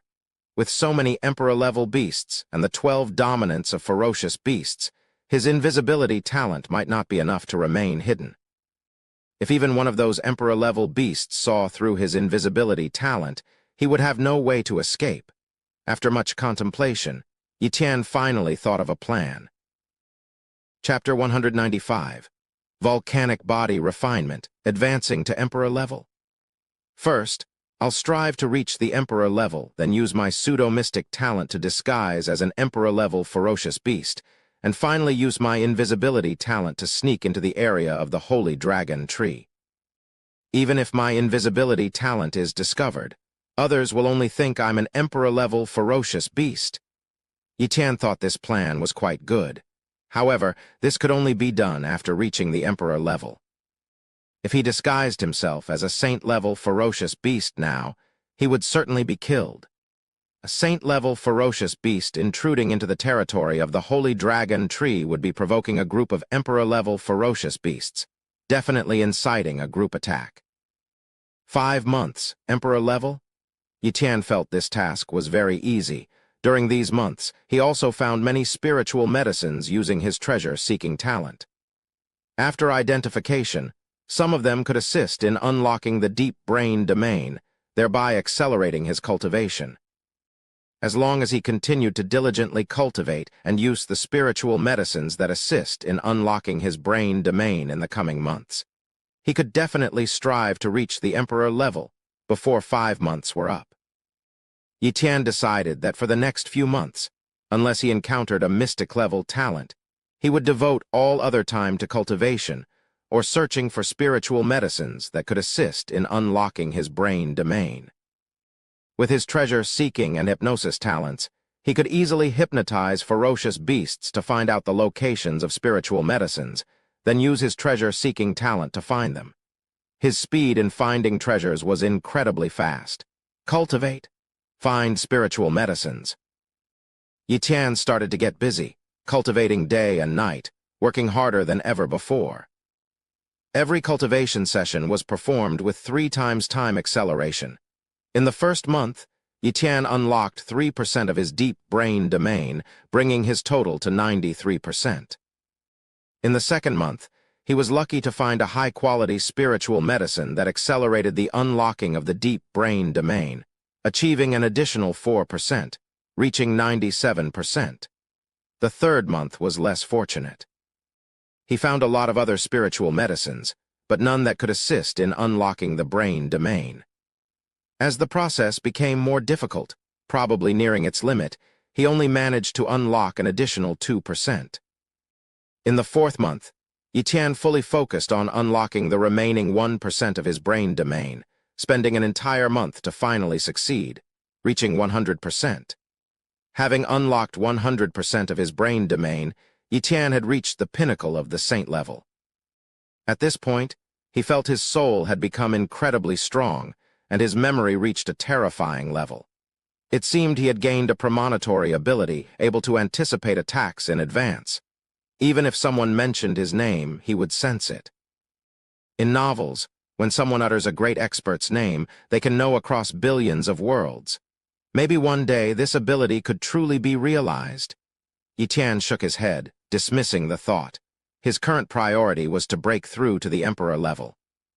Previously, he and Yuer had a detailed discussion about the key to breaking through to the Emperor level. either using Yuan Kai to temper his body or using attribute powers. Once the body's limits were broken, one would step into the Emperor level. Tempering the body with Yuan Kai is too slow. There's only 1 month left until the ripening of the holy dragon fruit. If I use Yuan Kai to temper my body in an attempt to break through to the Emperor level, 1 month is definitely not enough. I must use other methods to break through to the Emperor level, aiming to achieve it in about 10 days. Yi Tian planned. The world of ferocious beasts was vast, with no shortage of places suitable for breaking through to the Emperor level. Using his hypnosis talent, Yi Tian casually inquired among the beasts and soon learned of a suitable place. Fire Dragon Mountain. Fire Dragon Mountain was an active volcano, containing rich fire Yuan Kai. Yi Tian, with his mystic-level fire domain talent, could completely absorb the power of the volcano to temper his body. Tempering the body for the first time and breaking physical limits were relatively easy. Using the power of the volcano, he should be able to break his limits quickly and ascend to the Emperor level. Moreover, being an individual with a perfect foundation naturally gave him an advantage in breaking physical limits, as Yue had told Yi Tian. I've arrived. Yi Tian gazed at the vast mountain range before him, resembling a dragon. This was a dragon vein, but at the head of the dragon was a volcanic crater. Such a mountain range was known as the Fire Dragon Vein. The Fire Dragon Vein was suitable for fire attribute ferocious beasts to inhabit. Therefore, many ferocious beasts gathered here, with the area around Fire Dragon Mountain occupied by a fire attribute Emperor-level ferocious beast. Swish Yi Tian approached Fire Dragon Mountain. Just then, a huge dragon-like beast burst out of the Fire Dragon Mountain. Species: Fire-breathing dragon beast, bloodline talent Moonlight, defense talent Top, flame talent Mystic, speed talent Basic, strength talent Intermediate. Except for its flame talent, this fire-breathing dragon beast is really underwhelming. Yi Tian had seen many Emperor-level ferocious beasts. These beasts would try to elevate their basic or intermediate talents to above top level. In the world of ferocious beasts, there were many treasures that could enhance talents. As long as one was diligent and lucky and did not perish, they could grow. But this Emperor-level beast, since occupying Fire Dragon Mountain, seemed to have never left, leading to its poor strength and speed talents. Die. With a strike of Starfall Slash, Yi Tian killed it, completely taking over Fire Dragon Mountain. Whoosh! He stepped into the mouth of Fire Dragon Mountain. Yi Tian saw countless magma, rich with intense fire Yuan Kai. Indeed a treasure land. Yi Tian took off his clothes and directly entered the magma. As a being at the pinnacle of the saint level, the so-called magma was like a hot spring to him. Absorb! A great amount of fire Yuan Kai was absorbed by Yi Tian. He then activated the imprints of his mystic-level fire domain talent to refine the fire Yuan Kai, using it to temper his body. Under the tempering of countless fire Yuan Kai, Yi Tian's body was completely covered in firelight, as if he was ablaze, refining the body by bathing in fire. At this moment, Yi Tian was tempering himself like a piece of iron, refining impurities to achieve a transformation. Normally, tempering the body with fire Yuan Kai is painful, but Yi Tian, possessing a mystic-level fire domain talent, felt only a warm sensation without any pain. Days passed. Yi Tian's physical body became stronger and stronger, and on the 10th day, he touched the first limit of his body.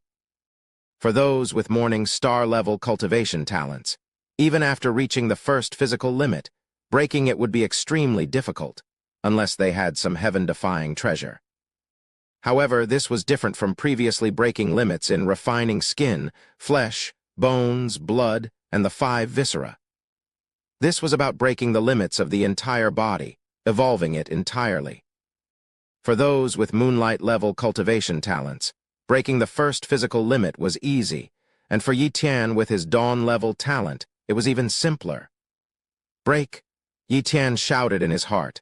The invisible shackles were shattered by the onslaught of fire Yuan Kai. The first physical limit was broken, his physical strength surged tenfold, reaching 100 dragon power. His defense and speed also greatly increased. Yi Tian's life essence also surged, extending his lifespan to 3,000 years. With this, Yi Tian truly stepped into the Emperor level. Chapter 196. Invisibility talent seen through. Upon reaching the Emperor level, Yi Tian's strength surged manifold. His physical strength reached 100 dragon power, and with the amplification of Yuan force, it could reach 200 dragon power. His mystic level strength talent boosted it 100-fold, and Starfall slash a further 30-fold. Thus, Yi Tian's maximum attack power could reach 600,000 dragon power. However, Yi Tian also possessed a god-level extreme speed talent, top-tier spatial talent, and basic time talent, along with many other mystic-level talents. His strength was sufficient to battle against beings with 1,000,000 dragon power. It could even be said that he was close to being invincible against powerful entities like the Battle Axe Emperor, who could only suppress but not kill him. He was getting closer to becoming the top figure at Zhonghai Super Base. It's about time. I should head to the Holy Dragon Tree, Yi Tian said gravely. He then used his disguise talent to transform himself into a Ming illusion beast, a creature naturally gifted in disguise and invisibility. His transformation was nearly flawless. After disguising himself, Yi Tian became invisible and flew towards the Holy Dragon Tree. It took a long while before he arrived at the area of the Holy Dragon Tree. There, he sensed the presence of many Emperor-level ferocious beasts, but not a single Saint-level or lower realm beast, indicating that the weaker ones had been driven away by the Emperor-level beasts. This place was about to become a battleground for Emperor-level beasts. Soon, Yi Tian arrived in front of a colossal mountain, atop which stood a divine tree soaring into the heavens, the Holy Dragon Tree. Its bark resembled dragon scales, and its branches were like dragon tendons. The tree itself was shaped like a coiled dragon, justifying its esteemed name. At that moment, the Holy Dragon Tree bore 9 fruits, each the size of a head, emitting a fragrant aroma that permeated hundreds of thousands of miles. Countless Emperor-level beasts lurked nearby, eyeing the Holy Dragon fruits with immense desire. Once the fruits ripened, the ensuing battle would be unimaginably fierce. Initially, Yi Tian's invisibility prevented other Emperor-level beasts from noticing him. But soon, a cold voice rang out. Which beast is hidden here, trying to stealthily pick the Holy Dragon fruits? This was a universal beast language unique to this world, which Yi Tian understood thanks to his powerful memory learned while hypnotizing other beasts. As soon as the voice fell, a beam of light shot towards him. Boom! Yi Tian was hit. Although his invisibility talent was not broken, the light obstructed by his body revealed his position. Realizing that continued hiding would incite fury, Yi Tian dispelled his invisibility talent, revealing the body of the Ming illusion beast. A flurry of gazes turned towards him. "The legendary Ming illusion beast actually exists," exclaimed a 1,000-kilometer-long turtle. It was one of the 12 overlords, the Xuan turtle, known for its long life, vast experience, and amiable nature. Ming illusion beast, the mythical creature that can disguise and transform. I thought it was just a legend, but it really exists. However, this Ming illusion beast doesn't seem very powerful. It must have just ascended to the Emperor level, daring to compete for the Holy Dragon fruit. Is it seeking death? It has an invisibility talent. If not for Lord Longmu's keen sight, it might have successfully stolen a Holy Dragon fruit. Hearing these discussions, Yi Tian secretly felt fortunate. Luckily, he had used his disguise talent. Had he relied solely on his invisibility talent, his identity would have been exposed, and he would have been torn apart by these ferocious beasts. Then he looked towards the beast that had seen through his invisibility, a one-eyed creature, resembling an eel, with only one eye in the center of its forehead. Although Yi Tian was some distance away and couldn't examine the beast's talents in detail, he was certain that it possessed a special talent capable of penetrating invisibility. Ming illusion beast, you've just ascended to the great Emperor level and have no right to compete for the Holy Dragon fruit. Leave. The one-eyed Emperor-level beast commanded as it charged towards him. The beast swung its tail fiercely, apparently aiming to kill Yi Tian in a single blow. In the brutal world of ferocious beasts, there was no mercy for the weak. An Emperor-level beast equal to the 36 emperors? Yi Tian instantly assessed. To counter such a beast, relying solely on his mystic-level strength talent was insufficient. His physical strength was only 100 dragon power, and Yuan Kai amplification brought it to 200 dragon power. With the addition of his mystic-level strength talent, he could exert 20,000 dragon power. Without using the star chop, even 20,000 dragon power wouldn't be enough to handle a weaker 36th layer emperor. The Dragon Eye Emperor-level beast before him had an attack power of at least 100,000 dragon power, certainly not something to be taken head-on. God-level extreme speed talent. Yi Tian activated this divine talent and swiftly dodged the beast's attack. He also managed to observe the opponent's talents, species. Dragon Eye Crystal Beast, Bloodline Talent, Moonlight, Crystal Talent, Mystic, Strength Talent, Mystic, Defense Talent, Top, Speed Talent, Top. Insight Eye Talent, Top. Naturally, the Dragon Eye Crystal Beast's top-level speed talent was no match for Yi Tian's God-level extreme speed talent. Even if his cultivation was slightly inferior to the beast, the boost from his divine talent made him much faster. Thus, the beast's attack missed Yi Tian. If your speed and defense are lacking, why should I fear you? Yi Tian sneered. Immediately, he utilized his God-level extreme speed talent to close in on the Dragon Eye Crystal Beast and struck with a claw. Slash. With a tearing sound, his claws, enhanced by the slashing talent, turned into terrifying talons, tearing through the beast's thick scales and drawing copious blood. Having injured the Dragon Eye Crystal Beast, Yi Tian swiftly retreated. The beast roared and activated its mystic-level crystal talent, spreading a chilling aura that crystallized the ground and rocks.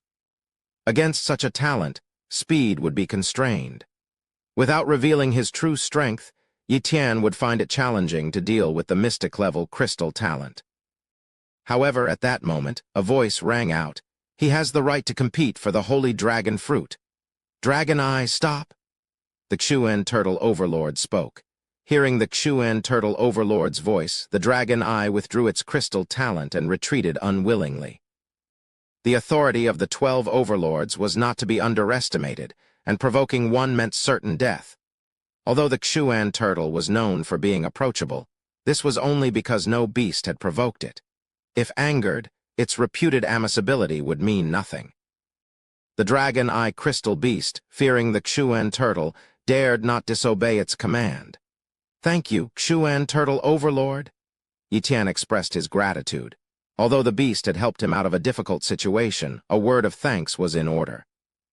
The Xuan Turtle nodded in satisfaction, then warned, "Little fellow, it's better for you to just watch. The holy dragon fruit is not something you can seize." Chapter 197. The 5 Elements Transformation Talent. 9 holy dragon fruits were at stake, coveted by 12 ferocious beast overlords, leaving none for other emperor-level ferocious beasts. Should any other emperor-level beast dare to contest, they would face the wrath of these 12 overlords. How many beasts could withstand the onslaught of the 12 ferocious beast overlords? Despite the impressive size of these emperor-level ferocious beasts, most were mere spectators, unlikely to engage in the fray. Yi Tian's true target was not the holy dragon fruit, but the mystic-level metal elemental talent. Soon, Yi Tian found an emperor-level ferocious beast named Iron Bull, species, Iron Ox Armor Beast, Bloodline Talent, Moonlight, Strength Talent, Mystic, Defense Talent, Mystic, Speed Talent, Top Level. Iron Armor Talent, Mystic. Iron Armor Talent? Yi Tian instantly took a liking to this talent. Though not an offensive-type metal talent, it was even rarer, being a defensive-type metal talent. If he could absorb this Iron Armor talent, his defensive capabilities would significantly increase. Copy the mystic-level Iron Armor talent? Yi Tian thought, and it was copied onto his hand. Next, Yi Tian copied the Insight Eye talent from a Dragon Eye Crystal Beast, a formidable talent capable of seeing through invisibility. Naturally, he had to copy it. With 2 talents copied, Yi decided not to linger and sought a place to integrate these talents. It would take about 18 or 19 days for the holy dragon fruit to ripen. Staying here was a waste of time. So, Yi stealthily left. The other Emperor-level ferocious beasts assumed Yi had been thwarted by the revelation of his invisibility talent and gave up on the holy dragon fruit, leaving the area. The 12 beast overlords paid no mind to Yi departure. To them, Yi was no threat. Their true adversaries were the 12 overlords among the other Emperor-level beasts. However, the Dragon Eye Crystal Beast had set its sights on Yi.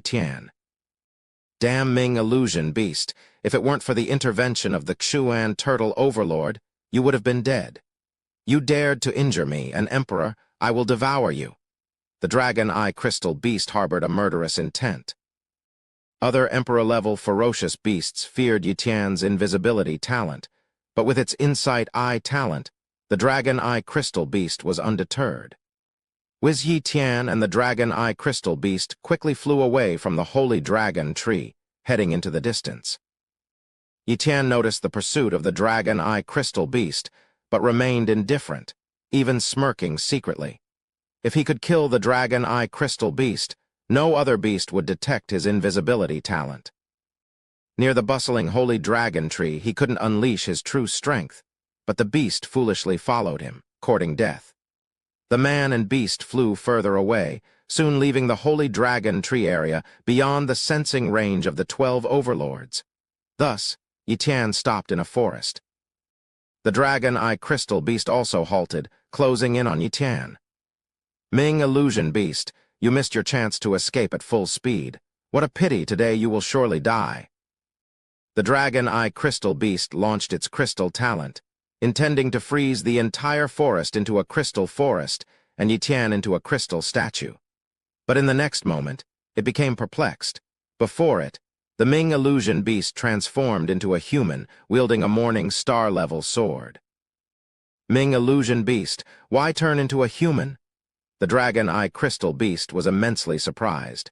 When Yi morning star-level sword slashed down, the beast's expression changed drastically. It was a sword technique. Among ferocious beasts, only the Mantis clan, naturally possessing sword-like legs, knew sword techniques. How could the Ming Illusion Beast, a ferocious beast, have any connection with sword techniques unless human? The Dragon Eye Crystal Beast realized a possibility. The human before it was not a transformation of the Ming Illusion Beast, but rather a human disguised with a talent for mimicry. It and the other Emperor-level ferocious beasts had been deceived. Escape? This thought crossed the mind of the Dragon Eye Crystal Beast. However, Yi space constriction descended, freezing the surrounding void. After ascending to the Emperor level, Yi top-level space talent had grown immensely stronger, and his ability to constrain space had increased manifold. The Dragon Eye Crystal Beast, barely an Emperor-level entity, was no match for the top-level space talent and found its speed drastically reduced. Top-level space talent, how could you possess such a terrifying talent? The Dragon Eye Crystal Beast was utterly shocked and terrified. Don't kill me, please, I beg you, it pleaded. Yi ignored its pleas and launched his Soul Spike talent. PFFT, the Soul Spike pierced into the soul of the Dragon Eye Crystal Beast, obliterating most of its spirit. The severely soul-damaged beast wailed in agony, its aura greatly diminished. Yi could have easily killed the Dragon Eye Crystal Beast, but he chose not to, as he planned to take over its body. He possessed a high-level soul transfer talent, allowing his spirit to move into the Dragon Eye Crystal Beast's body. To ensure a 100% safe transfer, given the powerful soul of the beast, he used his Soul Spike talent to severely weaken its spirit. Holding the gravely injured Dragon Eye Crystal Beast, Yi arrived at a safe mountain range and carved out a small cave underground. He tossed the dying beast aside and began to integrate the recently copied Insight Eye and Iron Armor talents. Before long, Yi had fully integrated both talents. Iron Armor talent, activate? Suddenly, a set of iron armor appeared on Yi, amplifying his defense by 100 times. Combined with his own mystic-level defense talent, this amounted to a 200-fold defense increase. The iron armor talent is indeed impressive, but it still needs to be integrated into my 5 elements talent, Yi Tian decided. He was unsure what the merged 5 elements talent would look like, but he was not going to miss this opportunity. Merge. Yi Tian activated the merging function of his copied talents.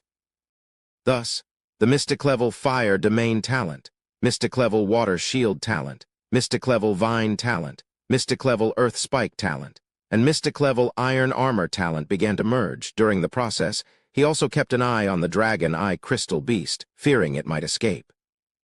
However, the beast, having lost most of its soul, was in a state of collapse and no longer a threat to Yi Tian.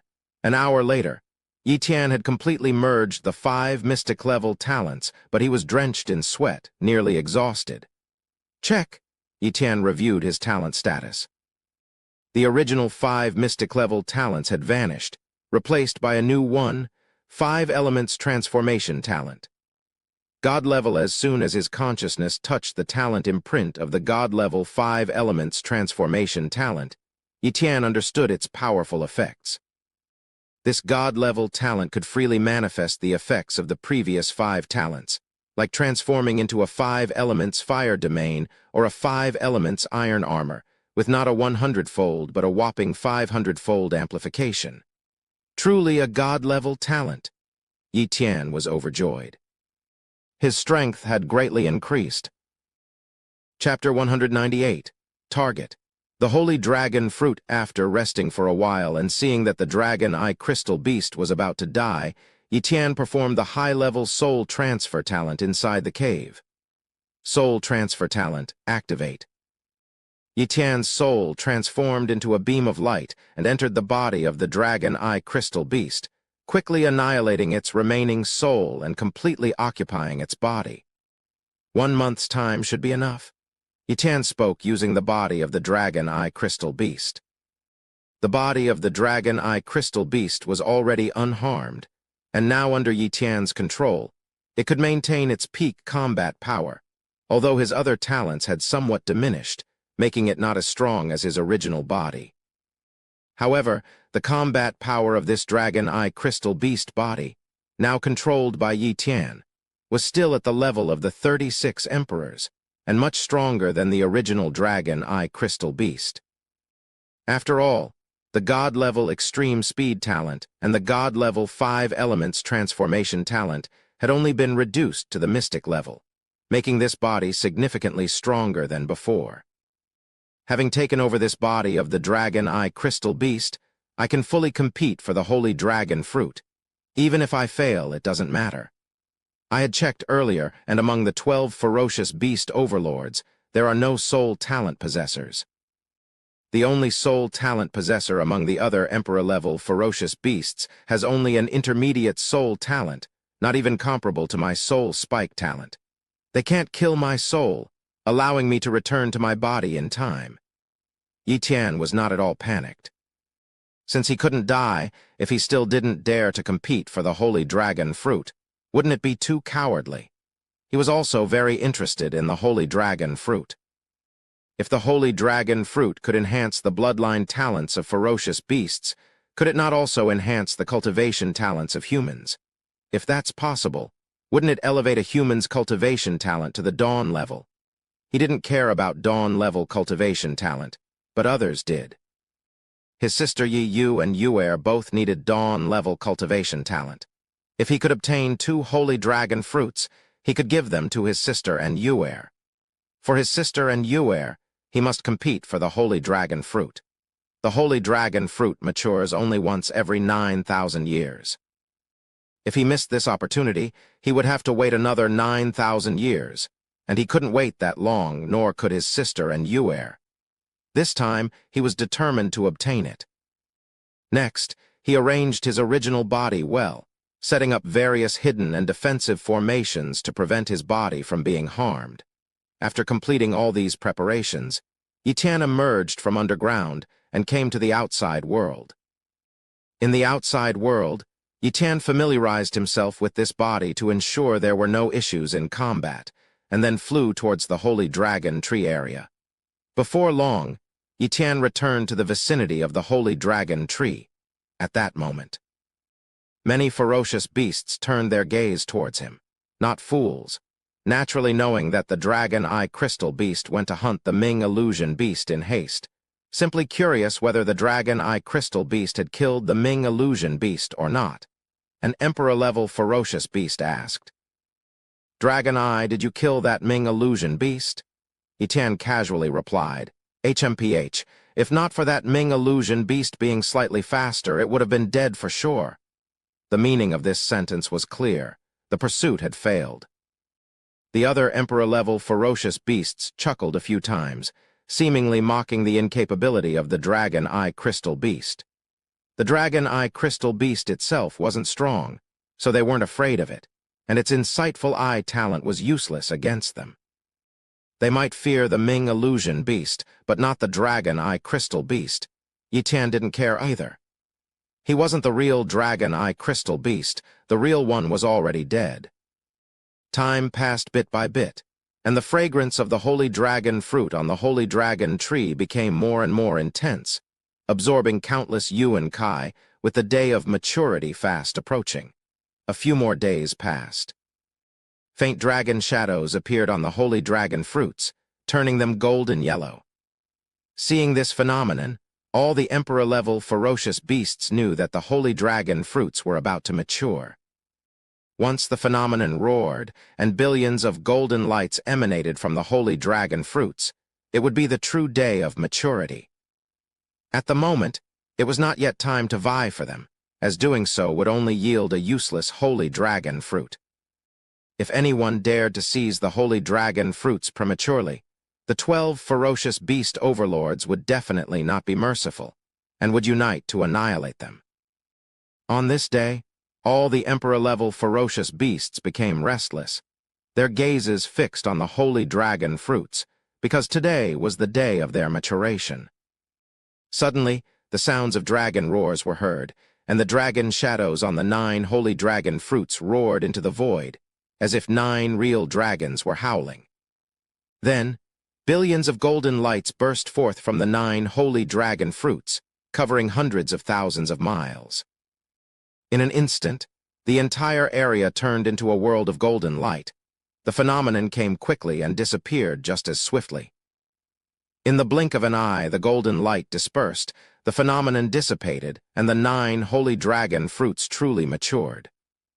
However, after the maturation of the holy dragon fruits, the holy dragon tree exerted a powerful suppressive force. The weaker Emperor-level ferocious beasts were somewhat distressed, and even the 12 ferocious beast overlords were affected, their strength greatly reduced. Suppressed. Yi frowned. The holy dragon tree was too strange. A mere tree could suppress Emperor-level ferocious beasts. Could it be that the tree had consciousness? Without much time to ponder, the battle for the fruits began. The 12 ferocious beast overlords rushed towards the 9 holy dragon fruits on the peak, and the battle erupted in an instant. However, no matter how powerful the remnants of the battle were, they couldn't destroy a single branch of the holy dragon tree, not even the mountain itself, showing the sturdiness and strength of the mountain and the holy dragon tree.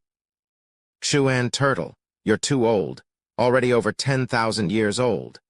Even with your long life, you can't live much longer. Even if you seize a holy dragon fruit and elevate your bloodline talent to the dawn level, you still can't step into the next realm. Better to leave the holy dragon fruit for us younger emperor beasts. The black dragon overlord taunted as it lashed its tail at Xuan Turtle, laughing wildly. However, Xuan Turtle calmly took the hit from the black dragon overlord's tail, speaking calmly, "Just a lesser dragon.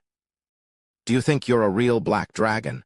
A mere 1,000-year-old youngster dares to disrespect me. Your attack is barely a tickle to me." The 12 ferocious beast overlords clashed with each other, and in the meantime, other fast ferocious beasts rushed to try to snatch a holy dragon fruit, but they were casually killed by the overlords. For any emperor-level ferocious beast other than the top 12, approaching meant certain death. "I only need 1 holy dragon fruit. declared one of the 12 overlords, the golden-horned silver emperor, as he flung another overlord aside and grabbed a holy dragon fruit. The other overlords didn't dare to stop him, letting the golden-horned silver emperor leave. If 3 or 4 of the other 11 overlords united, they could possibly defeat the golden-horned silver emperor, hailed as the #1 overlord. But such cooperation was unlikely at this time. Thus, unable to defeat the golden-horned silver emperor, they could only let him leave. Now there are only 8 holy dragon fruits left. Yi Tian felt tense. With 1 less holy dragon fruit, the competition intensified. However, he still didn't reveal himself and act. To do so now would only needlessly sacrifice this dragon eye crystal beast body. Chapter 199. Seizing the prize, Yi Tian was acutely aware that the remaining 11 fearsome beast overlords had not yet resorted to desperate measures. If he attempted to stealthily snatch a dragon fruit at this moment, escape would be impossible. Although the 11 beast overlords couldn't detect his stealth talent, they could launch area of effect attacks. With his speed, he can't escape even if he teleports. With only 8 holy dragon fruits left, the 11 beast overlords would certainly not let one be easily stolen. They would soon engage in a fierce battle to prevent the other beast overlords from snatching the dragon fruits. In this way, the battle will slowly turn desperate. This would be Yi Tian's chance. He could stealthily approach the holy dragon tree and seize a dragon fruit. Even if the 11 beast overlords noticed him, they would be too caught up in their deadly fight to react in time. This would provide Yi Tian with a chance to escape. Of course, if Yi Tian fled, the beast overlords would definitely launch a barrage of attacks. However, if he could withstand a few waves of their assault, there was hope he could survive. Most crucially, the beast overlords couldn't all chase after him, as they wouldn't foolishly abandon the remaining dragon fruits on the tree. The odds of Yi Tian's success were still quite high. Soon, the 11 beast overlords began to fight more fiercely, truly putting their lives on the line. I must act now, Yi Tian thought, his eyes flickering with determination. If he delayed any longer, the remaining 8 holy dragon fruits would be plucked by them, and it would be unrealistic to try to snatch them from the beast overload then. Whoosh, Yi Tian activated his stealth talent and approached the dragon fruit tree. At this moment, the attention of the other emperor-level ferocious beasts was solely on the dragon fruits and the battle of the 11 beast overlords, completely unaware of Yi Tian's disappearance. Being invisible, Yi Tian swiftly flew towards the tree. Even though his rapid flight and collision with their aura caused Yuan force ripples, it was insignificant compared to the massive Yuan force fluctuations caused by the battling beast overlords. Amidst such an intense battle, they would not notice the ripple caused by Yi Tian. In an instant, Yi Tian was close to a dragon fruit. His target was not 1 but 2 dragon fruits. Dragon fruits that grew on the dragon tree were not easily plucked. Otherwise, the 9 fruits would have been blown away in the aftermath of the battle. The dragon eye crystal beast didn't have claws, although it could manifest them, but plucking 2 dragon fruits would be time-consuming. Even a 1/10 of a second's delay was too much. Use the spatial blade, Yi Tian decided instantly. Slash. The spatial blade appeared, cutting down 2 dragon fruits in one strike. As he launched his attack, Yi Tian's figure was revealed. However, he did not panic. He swallowed the 2 rapidly falling dragon fruits, storing them inside his body, and prepared to flee. Dragon eyes, you're seeking death. The furious roars of the beast overlords echoed. They were enraged. While they were busy fighting and preventing other beast overlords from stealing dragon fruits, a minor emperor-level dragon eye crystal beast dared to snatch 2 fruits. Even the top beast overlord, the golden-horned silver emperor, wouldn't dare to do such a thing. Kill, they attacked in rage. Brilliant light almost engulfed Yi Tian. Teleport, spatial blade. After unleashing a spatial blade, Yi Tian instantly teleported away, even activating his time talent. Thousands of miles away, half of Yi Tian's body teleported in while the other half was annihilated. Since it was the body of a dragon eye crystal beast, he wasn't particularly concerned. Swoosh, swoosh, swoosh. 3 beast overlords pursued him, including the Black Dragon Overlord, the Xuan Turtle Lord, and the Black Tiger Overlord. As for the other beast overlords, they didn't join the chase. As for the other fearsome beast overlords, they did not pursue him. They weren't foolish. If another beast overlord joined the chase, then 4 of them would be vying for 2 dragon fruits, while the remaining 7 would be left to compete for the 6 dragon fruits still on the tree. It was clear which option was more advantageous, and they were not incapable of making such calculations. Only 3 beast overlords. Yi Tian observed as the divine consciousness of the 3 beast overlords instantly covered an area of hundreds of thousands of miles, encompassing him as well. I can't use stealth, he thought. If he used stealth, he couldn't teleport, as teleportation would disrupt the stealth ability. In a stealth state, he could only fly. Doing anything else would render the ability too overpowered. Such an invincible power couldn't possibly exist in the world. He couldn't use stealth now, as there were no ferocious beasts in this area. If he was here, he would easily be found by their area of effect attacks. Teleport, teleport, teleport. Yi Tian activated the bloodline power of the Dragon Eye Crystal Beast, teleporting without reserve. Yet even so, he was quickly caught up. But Yi Tian had achieved his goal. There were many ferocious beasts in this area. Boom, a lesser dragon's tail struck, hitting Yi Tian. 5 elements transformation talent, 5 elements iron armor. Mystic level defensive talent. Pseudo-mystic level diamond bone talent. Yi Tian deployed 3 defensive talents in succession, greatly enhancing his defense, much stronger than the defense of the Blood Eye Witch Emperor. The Black Dragon Overlord could kill the Blood Eye Witch Emperor in 1 hit, but definitely not him. With a thunderous boom, Yi Tian's body was sent flying, crashing into the earth. At that moment, the Xuan Turtle's attack arrived, a water column annihilating all life within 100,000 miles, naturally covering Yi Tian as well. Inside the earth, Yi Tian's body was critically injured and on the brink of death, but he didn't care. Disguise talent? He instantly disguised himself as a common pangolin emperor-level ferocious beast and activated his feign death talent.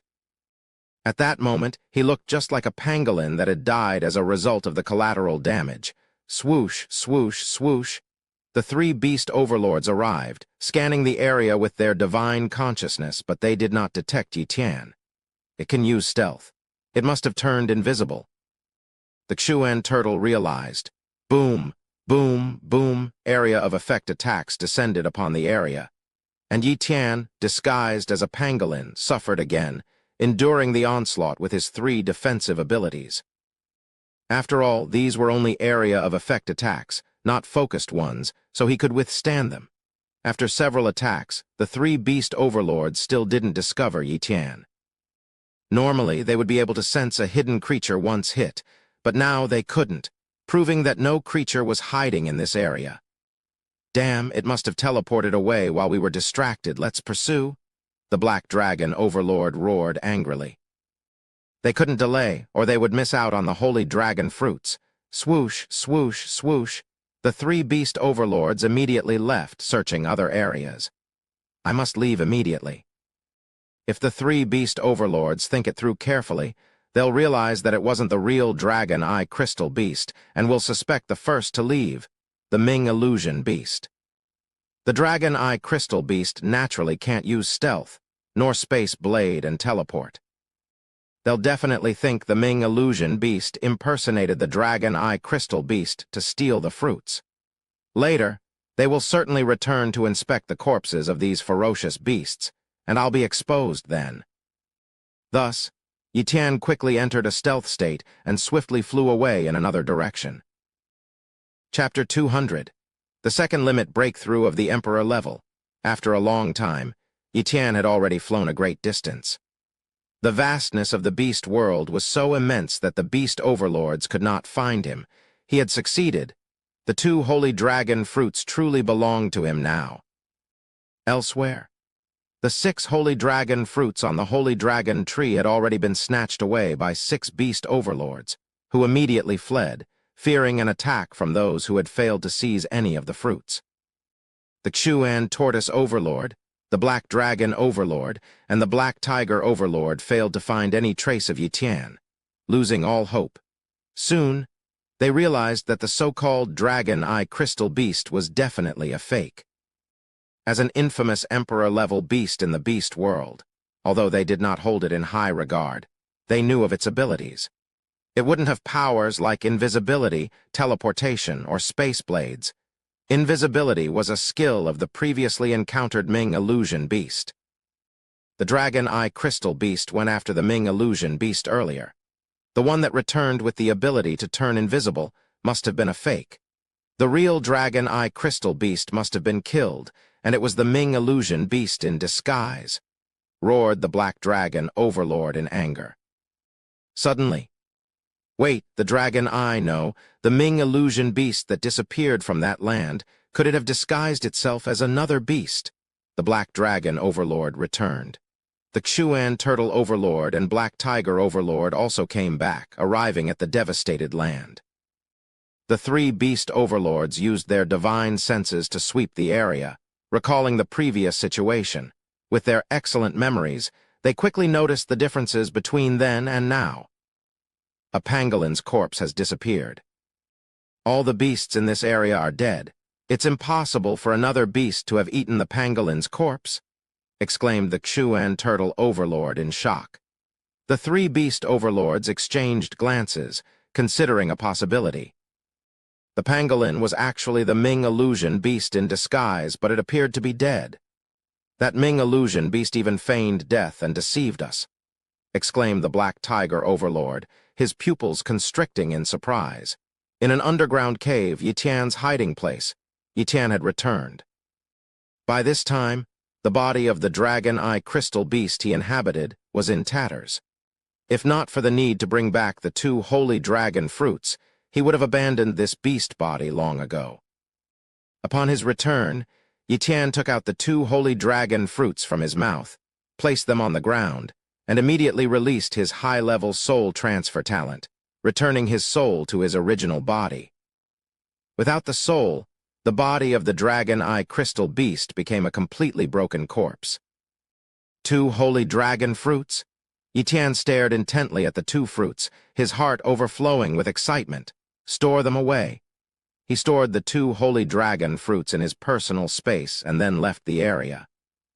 He did not rush back to Zhonghai Super Base, but planned to further enhance his strength before returning. With his current strength, he could even rival the Battle Axe Emperor. But that was still far from enough. Compared to the Black Dragon Overlord, he still had a long way to go.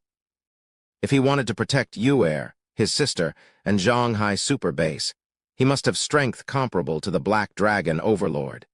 Yi Tian planned to achieve a level of breaking through his body's limit twice or even thrice before returning. By then, even if he could not defeat the Black Dragon Overlord, he would at least be able to survive against him, avoiding being helplessly hunted down. On this day, Yi Tian returned to Fire Dragon Mountain, intending to use Fire Yuan Kai to further temper his body. At least for now, the effects of Fire Yuan Kai were still excellent for rapidly enhancing his physical strength. As days swiftly passed, Yi Tian continuously tempered his body with the Fire Yuan Kai from the magma, growing stronger each day. During this tempering process, he utilized a triple time acceleration, and with his dawn-level tempering talent, his progress was exceptionally rapid. According to Yuer, breaking through the second body limit is the simplest first bottleneck in the Emperor-level tempering phase. It usually takes about 10 years to break this bottleneck. Breaking the third body limit, however, requires at least 34 years, or even 40 to 50 years without sufficient opportunities and talent. Yuer, with her moon sect inheritance and several fortuitous encounters, only recently broke through her third body limit. Even the Battle Axe Emperor has only just surpassed the third body limit, Yi Tian mused to himself. An Emperor-level expert with a Moonlight-level tempering talent would need 10 years to break the second body limit. But he didn't. With his Dawn-level tempering talent, which was at least 5 times faster, he would only need 2 years. And with the triple time acceleration, it would take at most 8 months to break the second body limit. The fire Yuan Kai of Fire Dragon Mountain was effective in speeding up the process. Yi Tian calculated that he might only need half a year to break through the second body limit. By then, his strength would significantly increase, enough to defeat a great emperor like the Battle Axe Emperor. So, Yi Tian stayed on Fire Dragon Mountain for half a year, tempering day and night, disguised as another beast to keep other beasts aware that the territory had a new master. In this undisturbed environment, Yi Tian tempered for over half a year. At the mouth of Fire Dragon Mountain within the magma, Yi Tian was absorbing fire Yuan Kai in the magma. At this moment, his aura was constantly rising. He was striving to break through the second body limit at the Emperor level. Once successful, his strength would surge dramatically. Breaking the second body limit was not difficult, so Yi Tian was not worried. Half an hour passed, with a loud boom. The magma exploded, shaking the entire Fire Dragon Mountain. A terrifying aura burst forth from Yi Tian. He had succeeded in the breakthrough. After half a year, I've finally broken the second body limit, with my bodily strength reaching 200 dragon power, doubling my overall strength. In terms of attack power, I'm now comparable to the Battle Axe Emperor, and with my numerous talents, he is no longer a match for me. Yi Tian was filled with confidence. After spending a few days to stabilize his realm, Yi Tian continued to temper. However, he soon sensed that the effect of the fire Yuan Kai on his body had weakened. Indeed, relying solely on a single mystic-level attribute talent for body tempering becomes less effective over time. If I continue to use fire Yuan Kai, it will take a long time to break the third body limit. Yi Tian couldn't endure such slow progress and needed to switch to another type of Yuan Kai for tempering. Thus, Yi Tian left Fire Dragon Mountain in search of a new place for tempering. After hypnotizing several beasts with his hypnosis talent, he finally discovered a suitable location, Hurricane Cliff. Hurricane Cliff was a unique place, with year-round hurricanes strong enough to tear apart king-level beasts. Apart from some wind attribute beasts that liked staying there, other beasts didn't dare to approach. The wind there was loud and annoying, and the risk of being blown away deterred the beasts from liking the place. But the wind Yuan Kai there was exactly what Yi Tian needed. With his mystic-level storm talent, tempering in a place like Hurricane Cliff would definitely accelerate the tempering of his body.